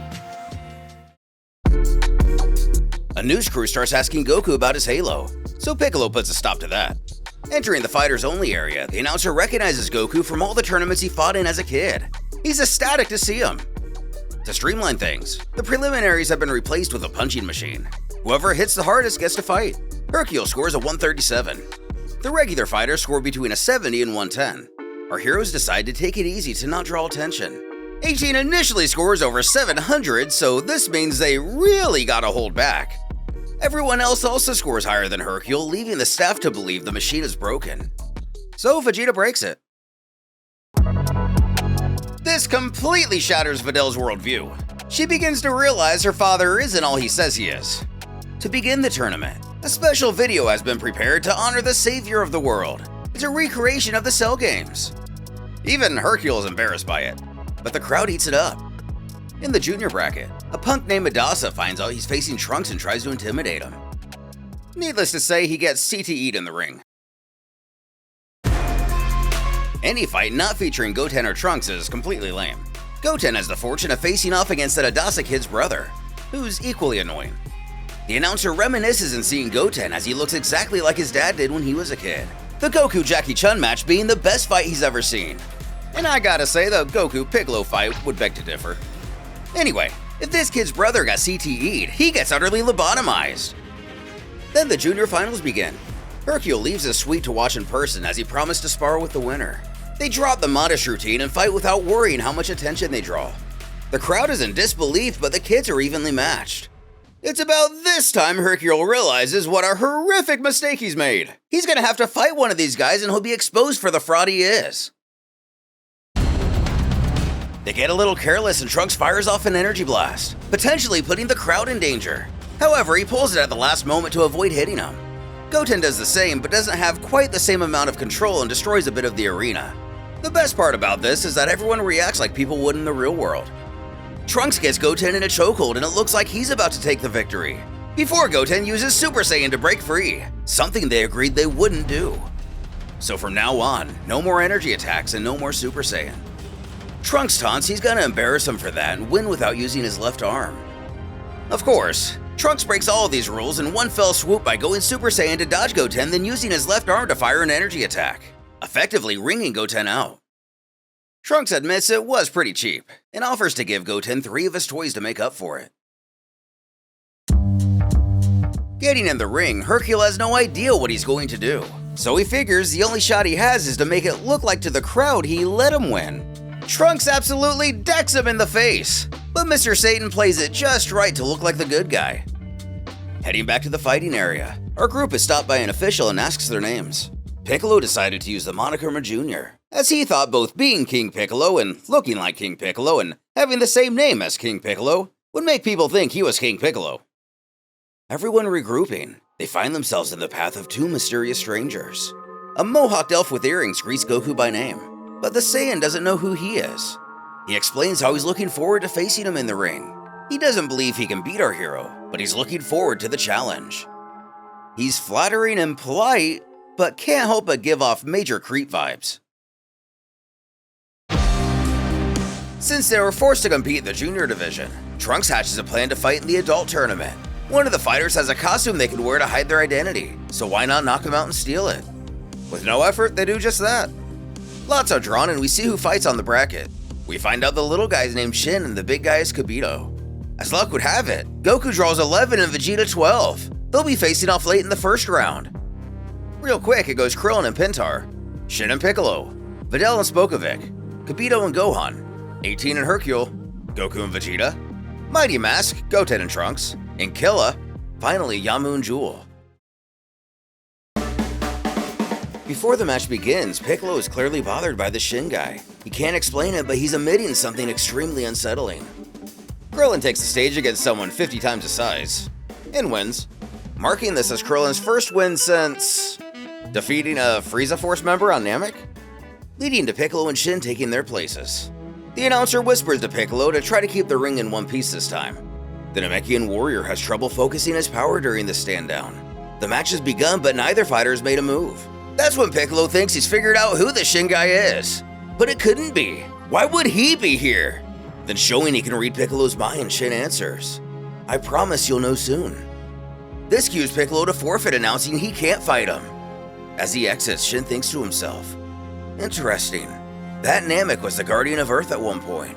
Perhaps he knows more about me than I thought." Spopovich, who looks like he's simultaneously roiding out, spazzing out, and crashing out, goes up against Videl.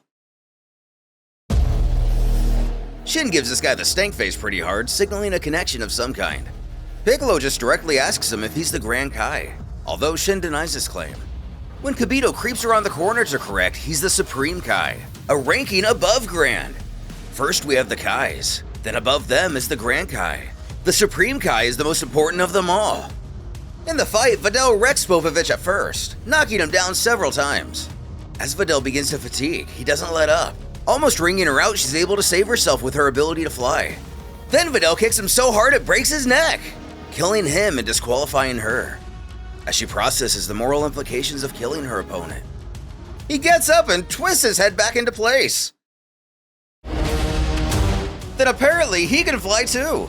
Videl shows incredible resolve. Unfortunately, she's pretty much tortured for the next few minutes, leaving us to wonder what the hell is up with this guy. This may be the toughest scene to watch in all of Dragon Ball. Goku stops Gohan from interfering at the request of the Supreme Kai. He eventually goes anyway when Spopovich's friend instructs him to stop. While Gohan should have just given up on the tournament at this point, he grunts he'll beat him in the ring.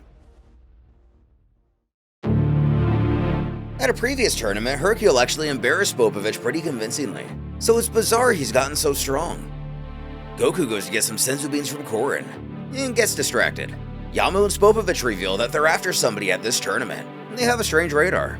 It's not said what any of this means. Goku arrives with 3 senzus.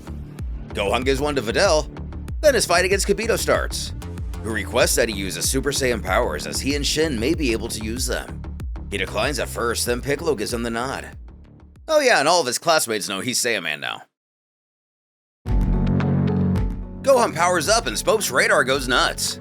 However, Vegeta points out he was a lot stronger when he fought Cell. He's been slacking greatly in his training. The duo rush him and the alleged Supreme Kai uses his magic to restrain him. He gets stabbed and his energy stolen. Everyone just goes with this. With that, the pair take off. Shin elaborates how they let him take his power to see where they're going with it. This completely derails the tournament. Most of our heroes decide this is more important and plan to follow the Supreme Kai. Except Vegeta, who is hellbent on having his match with Goku. 18 stays behind because she's all about that prize money. Shin goes on how it's a wizard named Babidi who he's concerned with, not Spokovic and Yamu. Babidi seeks to resurrect a creature known as Majin Buu, a beast who will undoubtedly destroy the universe. Babidi's father Bibidi controlled Buu eons ago. Before perishing, he sealed Buu into a ball and left him here on Earth. Clearly, Babidi intends to mind control Buu like Spokovic and Yamu. He's able to possess those with evil within their heart. Videl bows out as she's struggling to keep up. But before she goes, she confirms with Gohan that he was in fact the Golden Fighter and it was him and his friends who defeated Cell, not her father. And it's made clear to the audience the two of them are more than friends now. They finally reach the ones who stole Gohan's energy and we get a glimpse of a few new characters. Babidi is a flea-looking dude and Deborah, the king of the Demon Realm, is under his thumb. He's estimated to be about as strong as Perfect Cell. Spopovic and Yamu deliver the energy, excited to please their master. Then they die. Babidi kills both of them gruesomely because he no longer has any use for them. The villain sense our hero's presence, so everyone, except Deborah, enters the ship. He kills Kibito and nobody does anything about it. He then spits on Krillin and Piccolo, turning them into stone. The Demon King laughs in triumph as he heads back to the ship too. Our heroes eventually give chase. Meantime, Babidi reveals that with Gohan's energy, they already have half the energy they need to unleash Buu. Our heroes, not taking the henchman named Pui Pui seriously, play rock, paper, scissors to decide who fights him. Immediately, Vegeta shows why nobody's worried about this guy. Even in his base form, he makes him look stupid. To change the tide of the battle, Babidi uses his magic to change the room to represent Pui Pui's home planet. Here, the gravity is 10 times stronger than Earth's. But so was planet Vegeta. And Vegeta mastered 300 times years ago. Pui Pui realizes this. Then he dies. They head further into the ship and it's Goku's turn. He goes up against a weird darkness monster called Yakon. Babidi sends him to a realm with no light. Surely if Goku can't see, he stands no chance. But he learned how to fight without his eyes when he was just a kid, so this isn't even a challenge. He can sense ki, light isn't a factor. Just for fun, he goes Super Saiyan to illuminate the area. Then Yakon starts eating the light. He's able to absorb energy this way. So again, just for fun, Goku chooses to overfeed him and explode him. Spectating, Shin can't believe how powerful these guys are. Guess he isn't as powerful himself as Piccolo hyped up. Back at the tournament, with most of the fighters missing, Hercule suggests a battle royale. All remaining fighters get in the ring and the last one standing is crowned champion. There are a total of 5 contestants remaining. Hercule, Mighty Mask 18, and 2 randos named Killa and Jewel. They lose instantly. The boys agree to go after 18 first because Mr. Satan's not a threat. In all reality, this fight is way closer than it should have been. 18 is clearly the superior, but it should have been way more one-sided. She eventually slashes him down the middle and reveals him as 2 kids in a trench coat. This gets him disqualified and leaves just the android and Hercule. We spot Krillin's secret cousin Nilurk in the crowd, and Satan continues to panic knowing his fortune and fame is coming to an end. She gets him into a headlock and whispers that she doesn't care about winning. If he gives her 20 million zenny, she'll throw the match. He wants to keep his fame, and she doesn't want his fame. She's also just happy to win and deal with the downsides. His choice. Mind you, 20 million is double the prize money. He agrees and returns to his cocky persona. He actually commits to the bid a little more than she does. He decks her in the face, but it's so weak she doesn't instinctively react. She stands there for like 5 full seconds after the punch before jumping out of the ring. Thinking quick, Hercule claims that years of training have finally paid off. He has mastered his latent power punch. Videl informs the boys what's going on. A mistake as they beeline that direction with childish grandeur of saving the world. For the last fight before reaching Babidi, Gohan takes on Deborah. They aren't sent to the Demon Realm as Deborah doesn't want an unfair advantage. So they're sent to a planet like Earth. So far, this is the only match that isn't one-sided. Gohan has to use Super Saiyan and it's still closely contested. Gohan also progressively strips throughout the battle. Then, as the fight comes to a stalemate, Deborah overhears Vegeta's angsty bullcrap in the background, hissing about how the strongest should get to fight Deborah. He could finish this in an instant, and so on. This gives the King of Demons an idea and he tells Babidi to get him back to the ship. Showing what a piece of garbage he is, Vegeta threatens to blow a hole in the next level of the ship, even if it does awaken Majin Buu and he kills every person on Earth. The strong find a way to survive and the weaklings shall perish. He even takes aim at the literal god of creation while saying this. Then, because he's clearly evil, Vegeta gets possessed and becomes Babidi's slave. Immediately, Majin Vegeta challenges Goku. One way or another, the two of them will fight today. Then Babidi thinks it'd be funny if he sent him back to the World Martial Arts Stadium. Proving that he's no better than the first day he landed on this planet, he proceeds to explode a piece of the audience and the city. Apparently, Luffy is part of the audience because he left his hat behind. Vegeta explodes more audience members. Babidi tries to command him to take out the Supreme Kai, but he refuses, showing he may have accepted Babidi's power-up, but he has no intentions of obeying him. Despite the Supreme Kai's objections, Goku's resolved to give Vegeta the rematch he so desperately wants, to the point he's willing to move Shin if he doesn't move himself. The more energy they put out, the more gathered to release Majin Buu, so Shin was trying to stop him because it'll put everyone at risk. The Saiyans head to the middle of nowhere to fight. While they do that, Babidi tries to come up with another plan to eliminate the Supreme Kai. Speaking of whom, he and Gohan head back to his ship. Goku and Vegeta each show they've unlocked Super Saiyan 2, the form Gohan used to defeat Cell. Vegeta restrains him and details why he detests him so much. Basically, he was a royal elite warrior who never lost a battle. And Goku, a low-class Saiyan with human trash friends, bested him on Earth. Then it was Goku, not himself, who avenged the Saiyan race by defeating Frieza. It was Goku who achieved the legend of the Super Saiyan. Then even Goku's kid proved his superior by defeating Cell, when he himself could do nothing. With all that being said, it'd be real funny if Goku turned out to be holding something back in this fight. Everyone in the ship now face to face, including Buu's egg. Babidi claims Shin murdered his father and he intends on getting his revenge. Gohan struggles to find his confidence as he recalls how he felt when fighting Cell.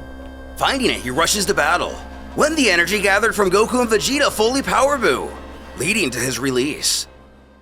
I'll just say it. Shin is the entire reason this happened by letting them take Gohan's energy. Gohan tries to blast the ball with no other option, but the egg opens anyway and nothing's inside.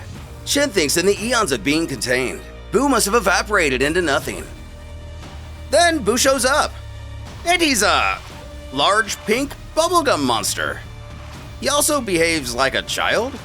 Goku tells Vegeta to wait as he can sense a tremendous amount of energy, That Buu creature must have been hatched. Vegeta cackles upon sensing Buu's energy. He's just a weakling. However, Goku disagrees. There's something deeper here. Though Babidi relishes at his release, Buu couldn't care less about the wizard. Dabura grows annoyed at his disrespect and challenges the creature. And Buu gouges his freaking eyes! There's a lot more to this monster than what's on the surface. The problem our heroes are facing is Buu really doesn't give off much energy. Then suddenly, he does endlessly. Satan accidentally shows a bunch of reporters his Dragon Balls, and Goku continues to fail in convincing Vegeta to stop fighting and focus on Buu. He brings up the safety of Bulma and Trunks, which infuriates him as he claims he doesn't care about them. Goku presses he doesn't buy it, causing the prince to balk. He's right. Vegeta admits he wants Kakarot at his fullest. Obviously, this Majin Buu is too much of a distraction. Get the remaining Senzu and they'll deal with this together. Then he knocks Goku out, eats a bean, and heads off to fight Buu. But vows this fight isn't over. Also having had it with Buu's antics, Babidi manages to control him a little by threatening to seal him away again. Shin and Gohan try to run away. It doesn't work. And they just get wrecked by this guy. As Babidi's about to finish off the Supreme Kai, a spear is sent through Buu. Dabura is back for his own revenge. The boys arrive and find the calcified bodies of Piccolo and Krillin.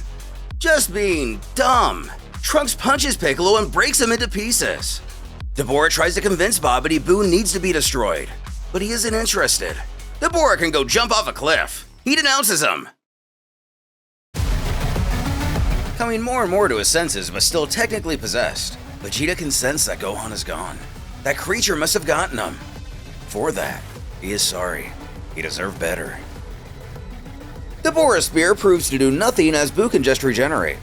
Then, kind of horrifically, Buu starts skipping cheerfully as he declares, "I'ma eat you up! I'ma eat you up!" No matter what the demon does, he just keeps coming. Then Buu turns him into a giant cookie and eats him. Though with his demise, Krillin turns back to normal. Then Trunks realizes how he messed up. He checks on Piccolo and turns white at what he sees. He doesn't show it, but Piccolo was in many pieces. But Piccolo shows his regeneration extends to more than just his arms. He claims he can regenerate anything so long as his head isn't damaged. Then, just as Buu's about to do away with the Supreme Kai, Vegeta shows up as dramatically as he could think of. The prince bashes him around for a few minutes. Ironically, after all the chaos he's caused over the last day, now everyone's life depends on him. I mean, he really tosses him around, but Buu's just one of those characters that it doesn't matter how much damage you inflict. He can just regenerate every time. Eventually, he's able to damage and tire out the Saiyan. He pulls off a piece of his Buu blob and wraps it around him to continue the beatdown. The boys jump into the battle and manage to catch Buu by surprise to free Vegeta. Piccolo approaches Babidi while Buu's gathering himself and chops him in half. Taking in the gravity of what's at stake, Vegeta tells Trunks to take good care of his mother, hugs him for possibly the first time, and lets him know he's made him proud. Then knocks him out along with Goten. Vegeta questions Piccolo if he'll meet Kakarot in the Otherworld. However, Goku is only able to keep his body because he spent his life protecting the Earth. Vegeta has lived selfishly. No, he will never see Goku again. Regardless, Vegeta plans to sacrifice himself to destroy Majin Buu. He uses an attack so immense it uses all of his energy. It'll leave nothing left for Buu to regenerate. Though in Dragon Ball, sacrificing yourself never ends well. It didn't work for Chaozu, didn't work for 16, kind of worked for Cell, and it didn't work for Vegeta. While Vegeta ultimately decided this world was worth sacrificing himself for, that Trunks, Bulma, and even Kakarot were worth sacrificing himself for, the sacrifice turned out to be in vain as Buu regenerates. Not only that, somehow Babidi's still alive and Buu heals him too. When things go to hell, our heroes do what they always do and gather the Dragon Balls. Roshi nuzzles 18's boobs. Krillin and Piccolo take the boys to the lookout to figure out a new plan. Bulma gets her cheeks licked. Roshi farts on a dinosaur, and the balls are gathered. And Goku zips over to the lookout. Brainstorming, Goku flatly says he and Vegeta were evenly matched. If he couldn't beat Buu, Goku can't beat him. He laments the fact Vegeta sacrificed himself because they could have fused if he was still here, In Otherworld, he learned a technique that allows two fighters to combine their bodies and become exponentially stronger. The kicker here is the fighters have to be about equal size and strength. So Popo suggests the boys. Bulma summons Shenron without talking to the others first, so she doesn't know they're going to need the wishes for something a lot more consequential than reviving those killed by Vegeta. Before Goku can intervene, Yamcha wishes for everyone killed today to be revived, except for the really bad ones. This brings back the audience members and Kibito. Fortunately, he arrives before the second wish is made. He instructs Shenron to go away for now, so he'll only remain dormant for 4 months instead of longer. So Gohan isn't actually dead. The Supreme Kai staggers around the wasteland looking for him, being able to barely sense him. Meanwhile, Buu and Babidi have been wreaking havoc since Vegeta's defeat, only stopping to eat a lot of cake. Kibito heals the Supreme Kai, then Gohan. Goku, teleporting everyone to the lookout, gets them all on the same page. Babidi uses his magic to speak to the entire world at the same time. He projects an image of Piccolo, Goten, and Trunks, essentially putting a hit out on them and blaming them for the destruction that's about to take place. If they're spotted, simply tell him. He'll hear. Find them or this will happen. Buu then levitates an entire city worth of people and turns them into candy. Buu then literally blows away an entire town. One of the tournament officials decides to snitch and tells him all 3 are participants. He knows their names but not where to find them. So Babidi brutally blows up his head. Now on the world of the Kais, Shin thinks he has a way to stop Buu. They'll use the Z-Sword. This is basically a rehash of Excalibur. There's a sword stuck in a stone. Free it and you're the chosen one. The boys have never been on the lookout before, so they have no idea who Popo is. Somehow he's able to briefly fend off 2 Super Saiyans. Where was this during the fight against Vegeta and Nappa, Popo? Initially, Gohan doesn't appear to be the chosen one. Going Super Saiyan, he's able to free the sword though.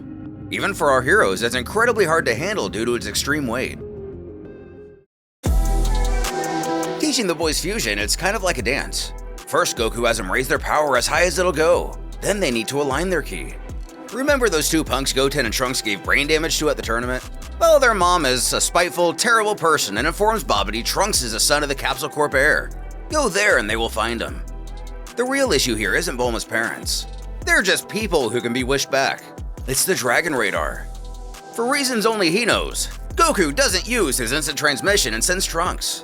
He teleports to Buu instead. He inquires why Buu lets Babidi boss him around. He's thousands of times stronger. This makes Babidi spout off how he owns Buu. Of course he's gonna do what he says. Which angers the Majin, but not enough to listen to Goku. To buy some time, Goku takes advantage of Buu's natural curiosity. He shows him that this is a Super Saiyan. Next they have what they call a Super Saiyan 2. And this is to go even further beyond. King Kai dreads what this means. If he goes through with this, it'll drain the rest of the time he has on Earth. For some reason. Unveiling the Super Saiyan 3 transformation in one of the best epic moments of the series. While things look promising, Piccolo still has his doubts Goku can win. Strangely, Goku and Buu form a very thin friendliness about each other. Almost like this is all a game to Buu and Goku's one of the few who's willing to play along and not be mean to him. For a few episodes, Trunks has been frantically searching for the radar with no success. Bulma calls to say it should be in the airplane. Then this describes my voice 232 episodes into this video. Help! Help! Knowing his time is running short, Goku compliments Buu. He smiles how he's fought all sorts of beings from the reaches of the galaxy, and he is by far the best. Then getting the radar, Trunks hightails it to the lookout. Goku returns to his base form and further appeals to Buu's childish nature. If he waits just 2 days, a super strong fighter will come to find him. There's no need to destroy West City or hurt anyone else. He takes his leave after assuring Majin Buu he's much too powerful of a fighter to be controlled by a coward like Babidi. And Buu agrees. He blasts off Babidi's head. We begin this episode with this grotesque image.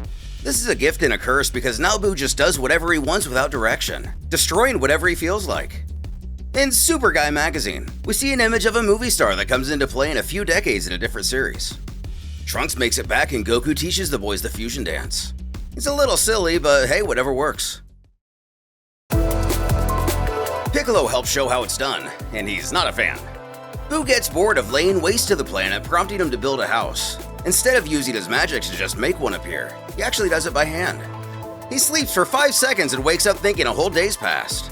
We'll have to wait and see if this is consequential and if he gets antsy waiting for the strong guy to fight him.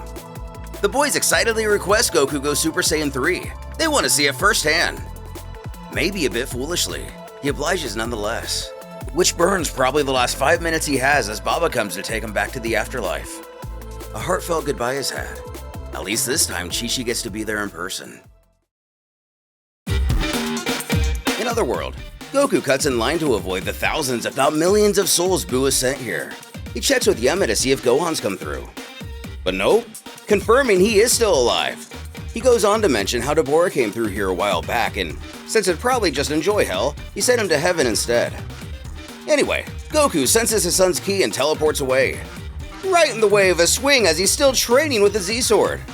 But he's good. Piccolo continues training the boys solo. Sometimes with Krillin, but mostly solo. There's a moment where Buu tries to scare a blind kid, but he doesn't flinch because the obvious. So Buu restores his vision so he'll run away and Buu can turn him into candy or something. However, the opposite happens. With tears of joy, he thanks the creature and cries he's the most beautiful thing he's ever seen. Even though he was gonna buy milk with it, the kid gives him a coin to thank him. So naturally, Buu turns an old man into milk and gives the cannibal milk to the boy. To show off how strong the Z-Sword is, the Supreme Kai summons something called Kashin, the hardest material in the known universe. And it lives up to its reputation because it completely breaks the Z-Sword. Then an old man pops out of it. Old Kai.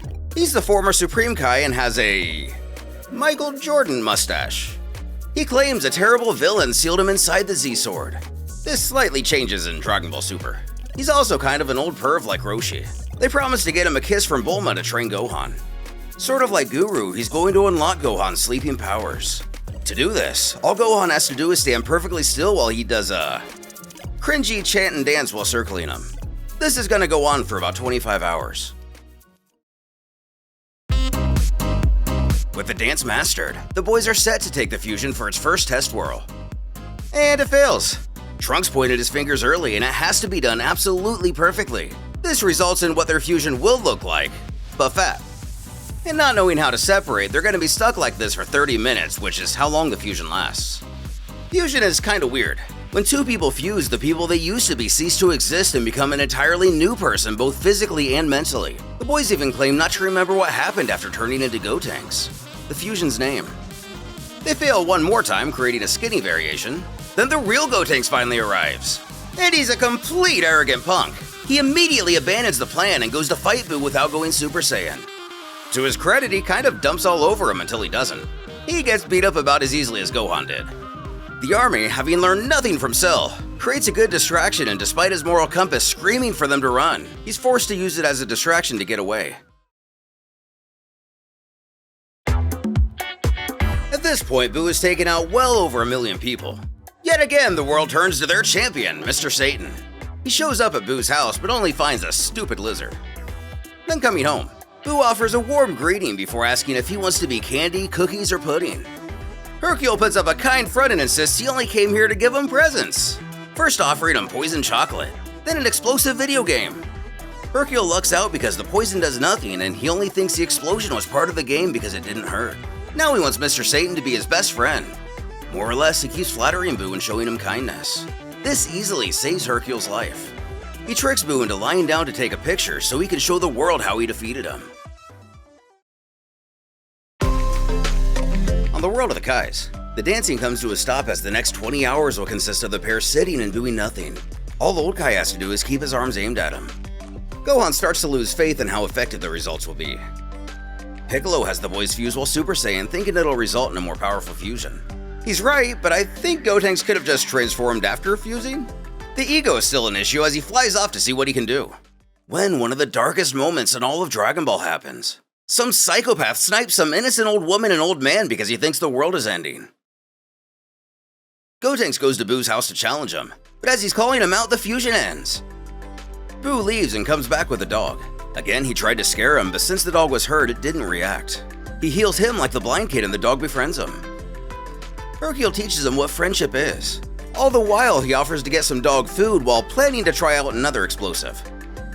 Looking at the two through a monocular, he decides against it. He thinks maybe he can change. He asks Buu why he kills people, and Buu asks in return if killing is a bad thing.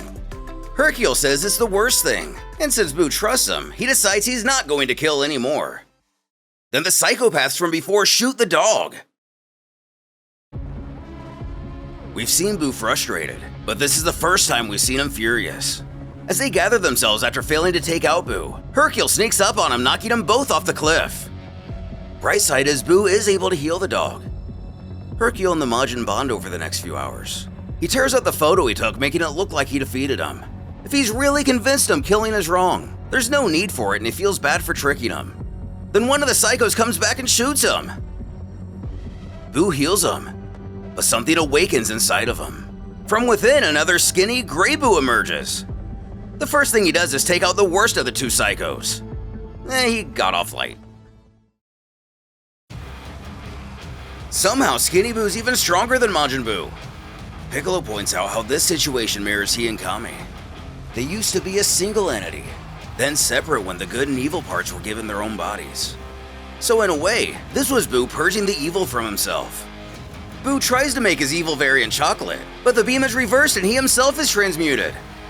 Skinny Buu eats him and, just to cut to the chase, becomes Super Buu, and gives the lesser of the psychos the most brutal death ever in the franchise. He takes aim at Hercule before stopping, meaning a piece of his friend is still in there. Then Super Buu shows up at the lookout, so there's that. He's come to fight the strong guy. The time has arrived. Desperate to buy the kids a little more time, Piccolo legit begs Buu to just kill the people of Earth for his entertainment instead. Then Videl says something that makes Buu want to end her, before Piccolo informs that's Hercule's daughter, stopping him in his tracks again. While the villain assesses how many Earthlings are left, Piccolo instructs Krillin to get Goten and Trunks to the time chamber. With any luck, that'll at least buy him a few hours. Buu eliminates about every Earthling in one swoop, though specifically sparing Hercule. Tien and Chaozu were able to evade him. Buu agrees to wait just one more hour to prepare the fighter. Fed up with this ridiculous training, Gohan angrily powers up to discover the training has actually boosted his strength exponentially. In the time chamber, every minute that passes on the outside will be 6 hours for them. Best case scenario, they get 15 more days of training.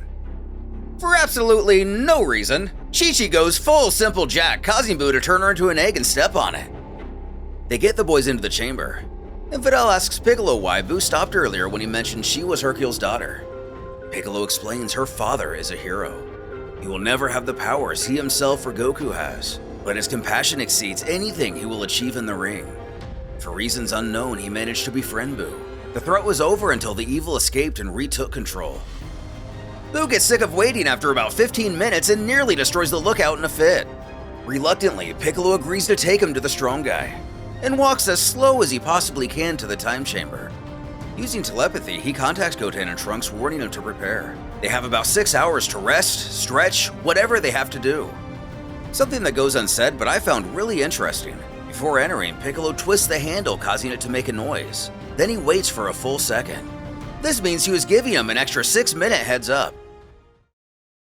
The kids fuse into Gotenks and the fight's more humorous than anything. He does all sorts of lame but kinda cool attacks, and it's more about bravado than substance. He explains to Piccolo he's been holding back so people will remember this as something great. He soon turns Super Saiyan and uses a move called the Galactic Donut. At first it seems to really hurt the creature, then he just kinda busts out of it. Gotenks then does maybe his most memorable move, the Super Ghost Kamikaze attack. It even bewilders Piccolo. He seems to be a ghostly, sentient Gotenks. The name is just as it suggests. It charges Buu. Buu easily slaps it, causing it to explode and deal massive damage. So Gotenks burps out several more. But Buu's already bored as he pulls out a magazine and soda from somewhere. The ghosts charge, but then something gets their attention on the floor. They all gather around it. This piques Buu's curiosity too as he steps over to get a look. But it was a trap and the group dogpile him all at once. They blow him to bits and he just puts himself back together. At this point, Gotenks has convinced Piccolo they're out of ideas.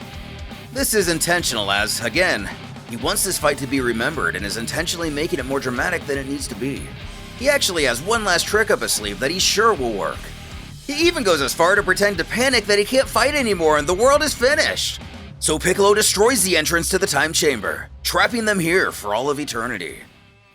Best case scenario, they're only stuck here a year before the Namekian Dragon Balls are gathered. But if they have to rely on Shenron, that's still 4 months away. Well over 100 years in the time chamber.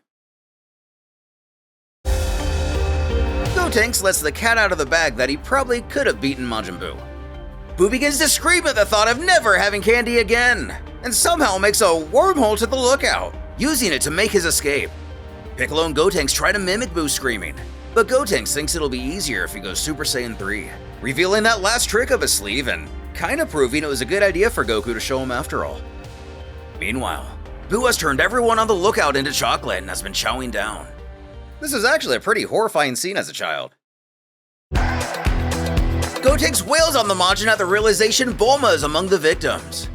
And let's be real, he is just a kid, but it's his fault.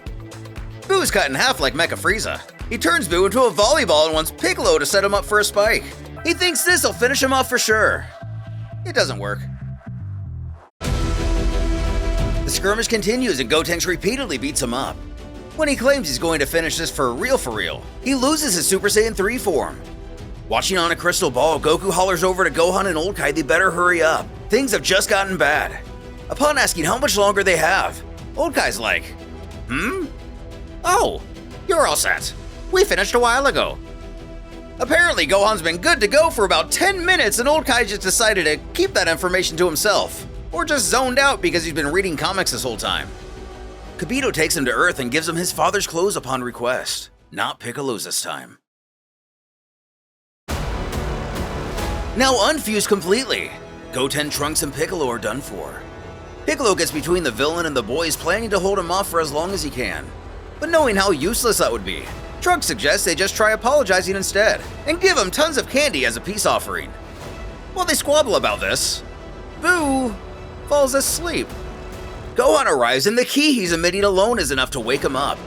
He walks over to Buu, who questions if he wants to fight, prompting the epic response, "Fight you?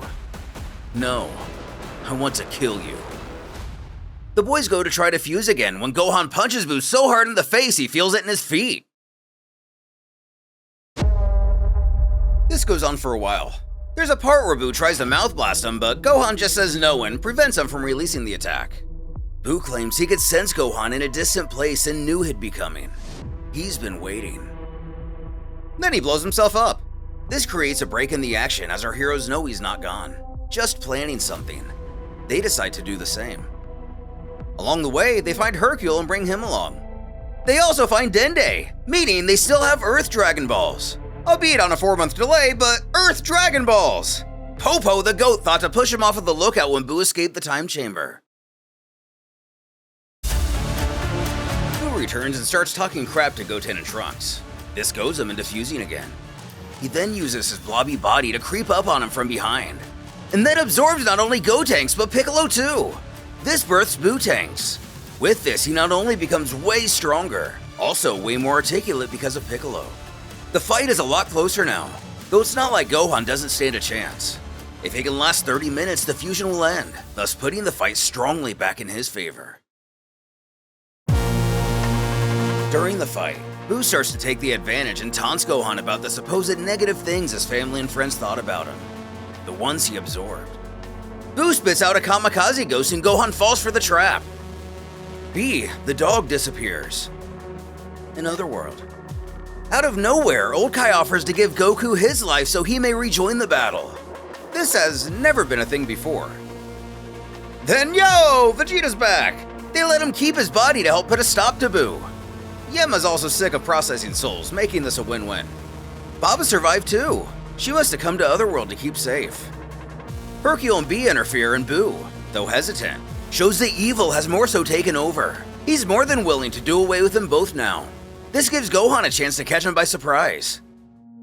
With the Kais, the old-timer offers his farewell as he closes his eyes and slumps over lifeless. Goku's halo disappears soon after. Our hero gets emotional for a moment, thanking him for his sacrifice. When he just wakes up screeching what he's waiting for. What else was gonna happen, I guess? Even if Goku does go back to Earth, it's not gonna do any good. Old Kai suggests they try a different kind of fusion. Instead of that dance that takes precious seconds and the one Gohan doesn't know anyway. If he uses the Potara earrings like the Kais wear, they will merge instantaneously without the need to learn a silly dance. Now why all the Kais wear earrings that make you fuse? I don't know. They don't even have to be from the same set. To test this, Shin and Kibito take off earrings from the opposite ear and accidentally fuse themselves. This fusion has no time limit and lasts forever. Old Kai accidentally fused with an old witch eons ago, which is why he looks the way he looks. On Earth, Dende at least gets the chance to heal Gohan. Though with his ability discovered, the villain takes aim at him next. So Mr. Satan unholsters the heat and deflects the blast.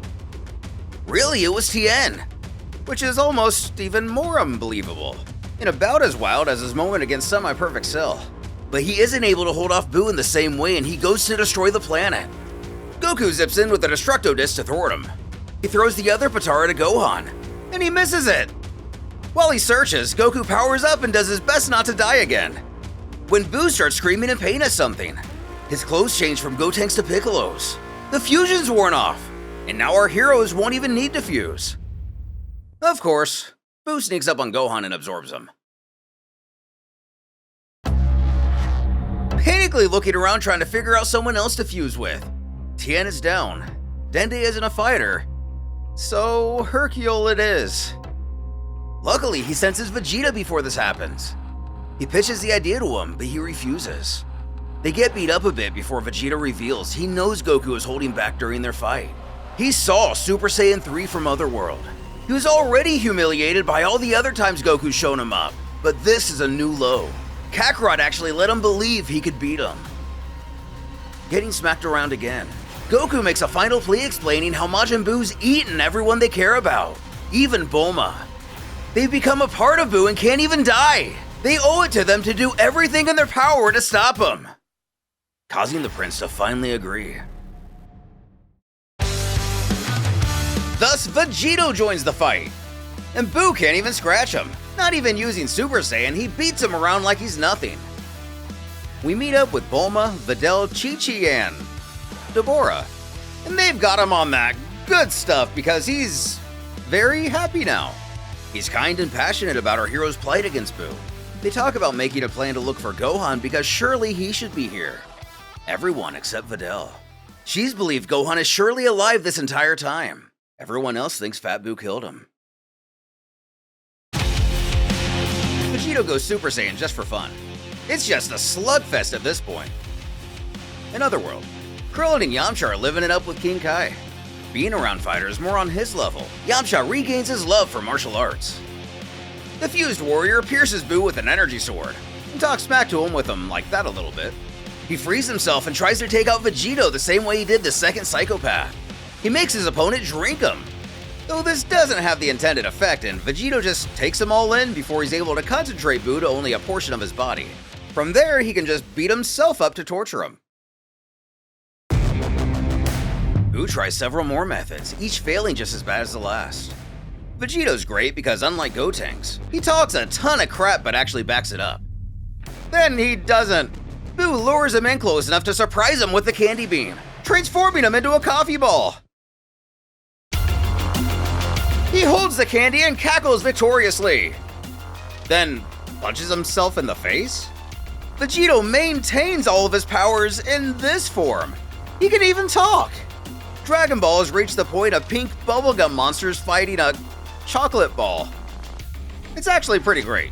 Now Vegito's invincible and tiny, so it's an even more excruciating experience for the Majin. So much so he changes him back.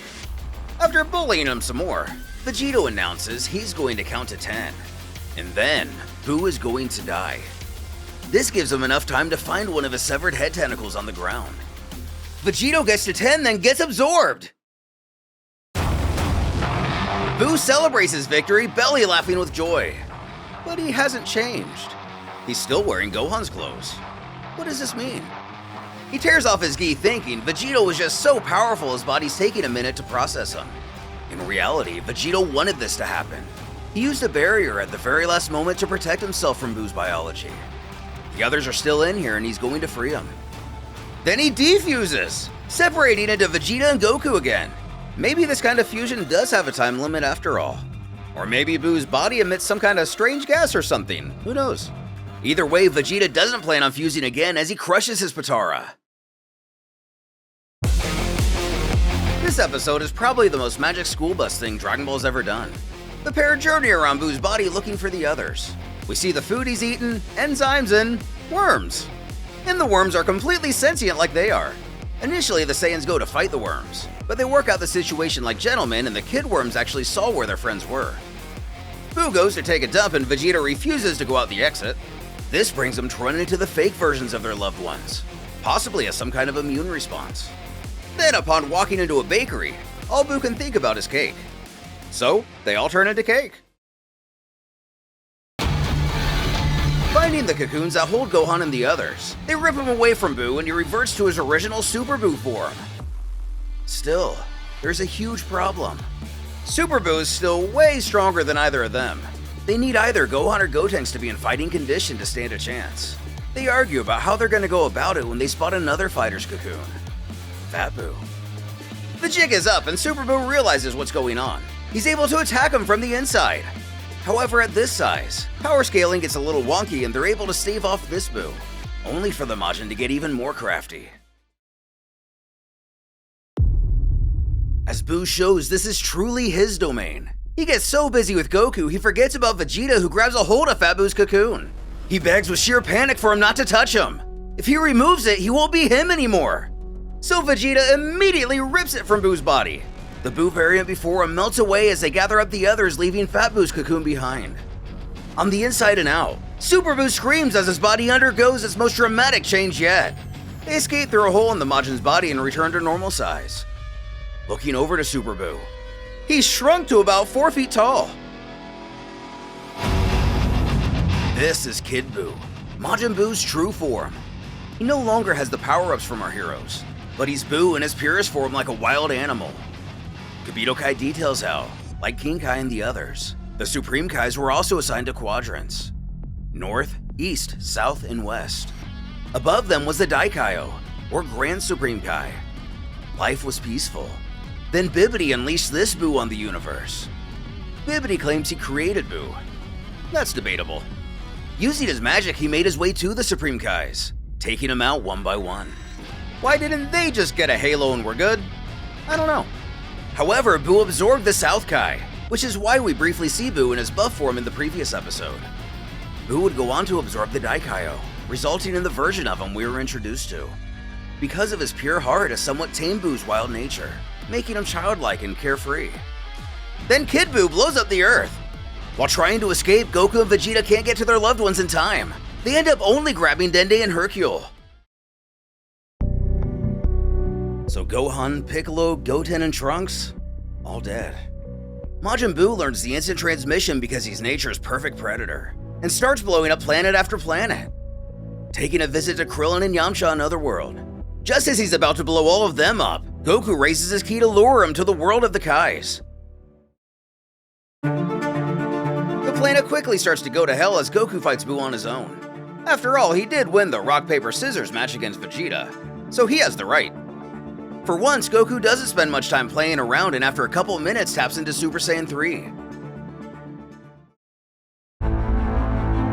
More of the same. Fights in Dragon Ball constantly go back and forth, and sometimes you just have to type some words for no reason to have more clips to show in your video. At this point, everyone in Otherworld and Hell is watching the fight. Good to see Frieza still bitter after all this time. And oh hey, Babidi's here. He wants everyone to know how he's Buu's amazing mentor. He's so proud to see what his little Majin has become.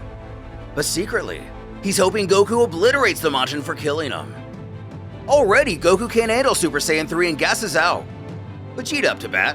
He gets his licks in, but fares no better. Goku summons his strength to return to form. Learning from an inner monologue from Vegeta going over his admiration for him, he finally lets go of his pride and admits to himself Kakarot is better than him. He's the best. The pair happen by each other and Vegeta says aloud he stands no chance against Buu.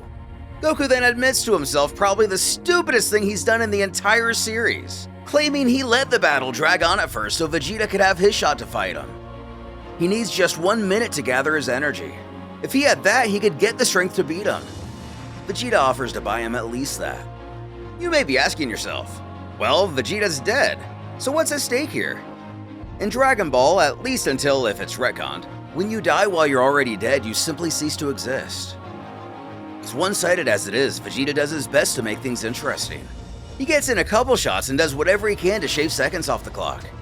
A full minute passes, but Goku trembles it's still not enough. He needs more time. Eventually, and like many times before, the match becomes more of a torture session than anything.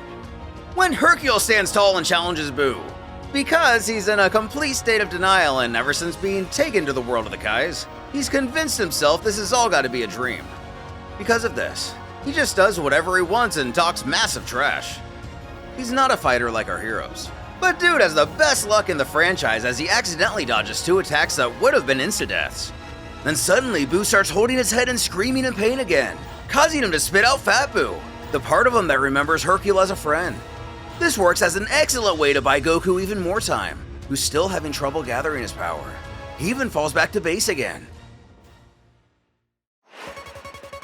Since Kabutokai can teleport even better than Goku, the Namekians are contacted so our heroes can use their balls.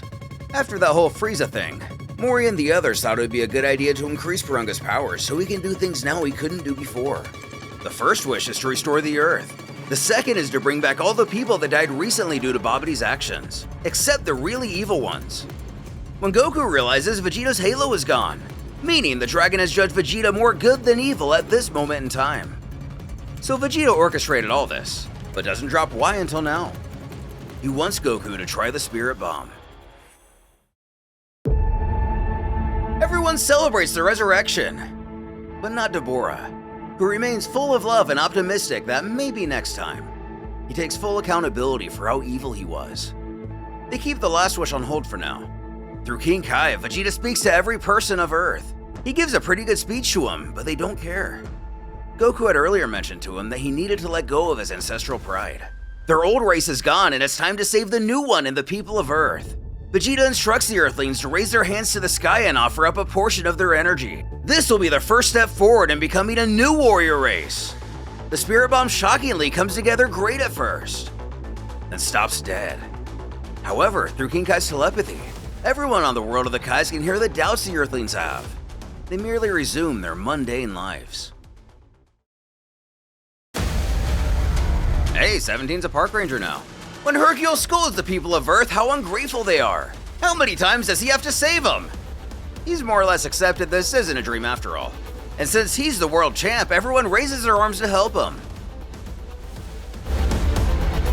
With that, the Spirit Bomb's a behemoth. It's ready, but Vegeta's in the way. Good Buu for the win with a tackle, and Hercule grabs Vegeta and runs. Goku launches the Spirit Bomb, but Buu's able to hold it off. They need to find a way to give it one last oomph. Vegeta demands Mr. Satan demand the Earthlings give more power. He refuses because they're already on their last legs. Any more could kill him. He can't betray him like that. Somehow, everyone forgot they had one wish left. So they just wish for Goku to return to full strength. He hopes one day Buu will come back as a better person. He had so much potential. It's a waste what he did with it. And just like that, the final villain of the series is vanquished. Everyone celebrates as no trace of the Majin survived. The series begins its end with Hercule turning into the hero he's always claimed to be, albeit in his own way. B runs over to Good Buu discovering he's still alive. Vegeta very adamantly insists they take him out now. He's not worth the risk. Goku, on the other hand, instructs Dende to heal him. He's convinced that Buu has the right to live. He's proved how much he's changed. He beckons, what about the Earthlings? It's not like they forgot about all the evil he did. What else? They'll just wish everyone get amnesia about him so they won't be afraid. Meeting back at the lookout. Despite all the chaos and terror that's gone on for the past couple days, everything is reset to normal. Even Goku returns to the world of the living. We get to see a scene of Buu integrating into regular life. He's disappointed he has to pay for his ice cream, but knows better not to hurt anyone now. He accepts a street fight challenge for 100,000 zeni. I'm not going to get into the math, but accounting for inflation and conversion, at the time, this translated to about 1,600 USD in 2024 spending power. He ends up giving it all to the ice cream workers and walks off with all the snacks he could want. He's not the only one. The Great Saiyan Man now has some company saving the city. Videl finds out that your partner's dorky habits seem a lot less dorky when you're in love. The gang prepares to go to a party at Bulma's to celebrate their victory.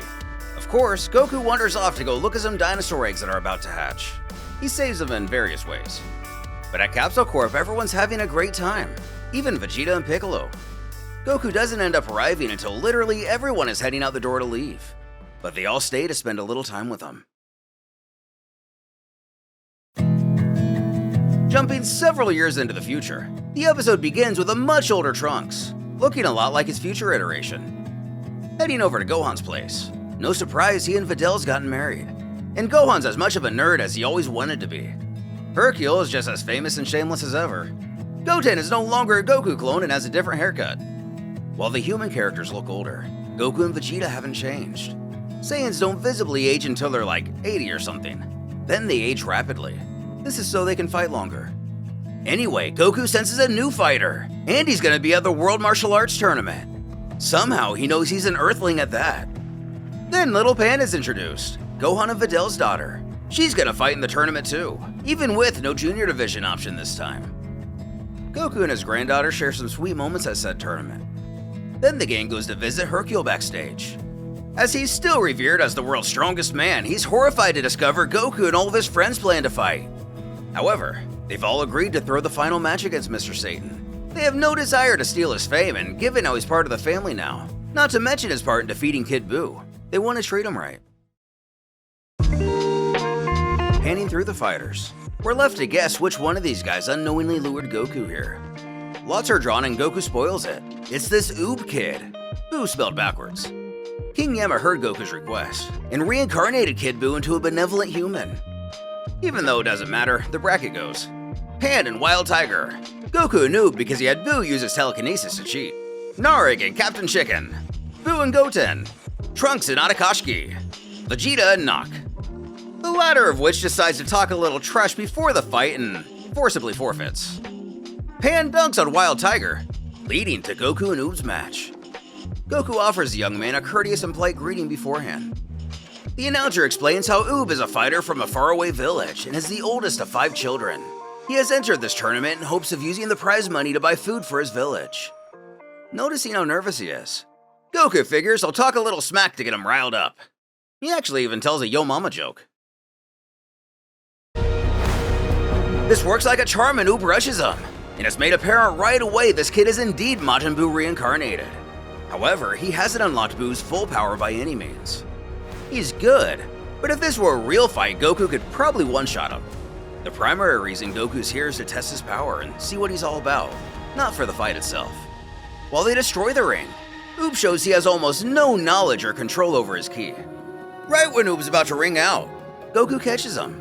He lets him know he's sorry for insulting him earlier, but he wanted to draw out his power. Goku offers to live in his village and become his martial arts master. He'll even have Mr. Satan use his money to take care of his village so he can focus on training. He quickly tells his family and friends he'll be going away for a few years. Turning to Goten and Trunks, he instructs them to stay on their A game. He's going to be training Oob, but the day will come he'll look up to them for guidance. He lends his final goodbye to Vegeta. He apologizes knowing how much he wanted one more match together. Vegeta chuckles that when that day comes, they'll need an entire planet to settle their score. And they got exactly that in the lore of Dragon Ball Online. While everyone is somber and acknowledges how lame this is, they've come to accept this is just how Goku is. Albeit to himself. Vegeta calls Goku his friend knowing there's more to this than just training the next generation. Goku's doing what he loves to do. And that's why he's the best.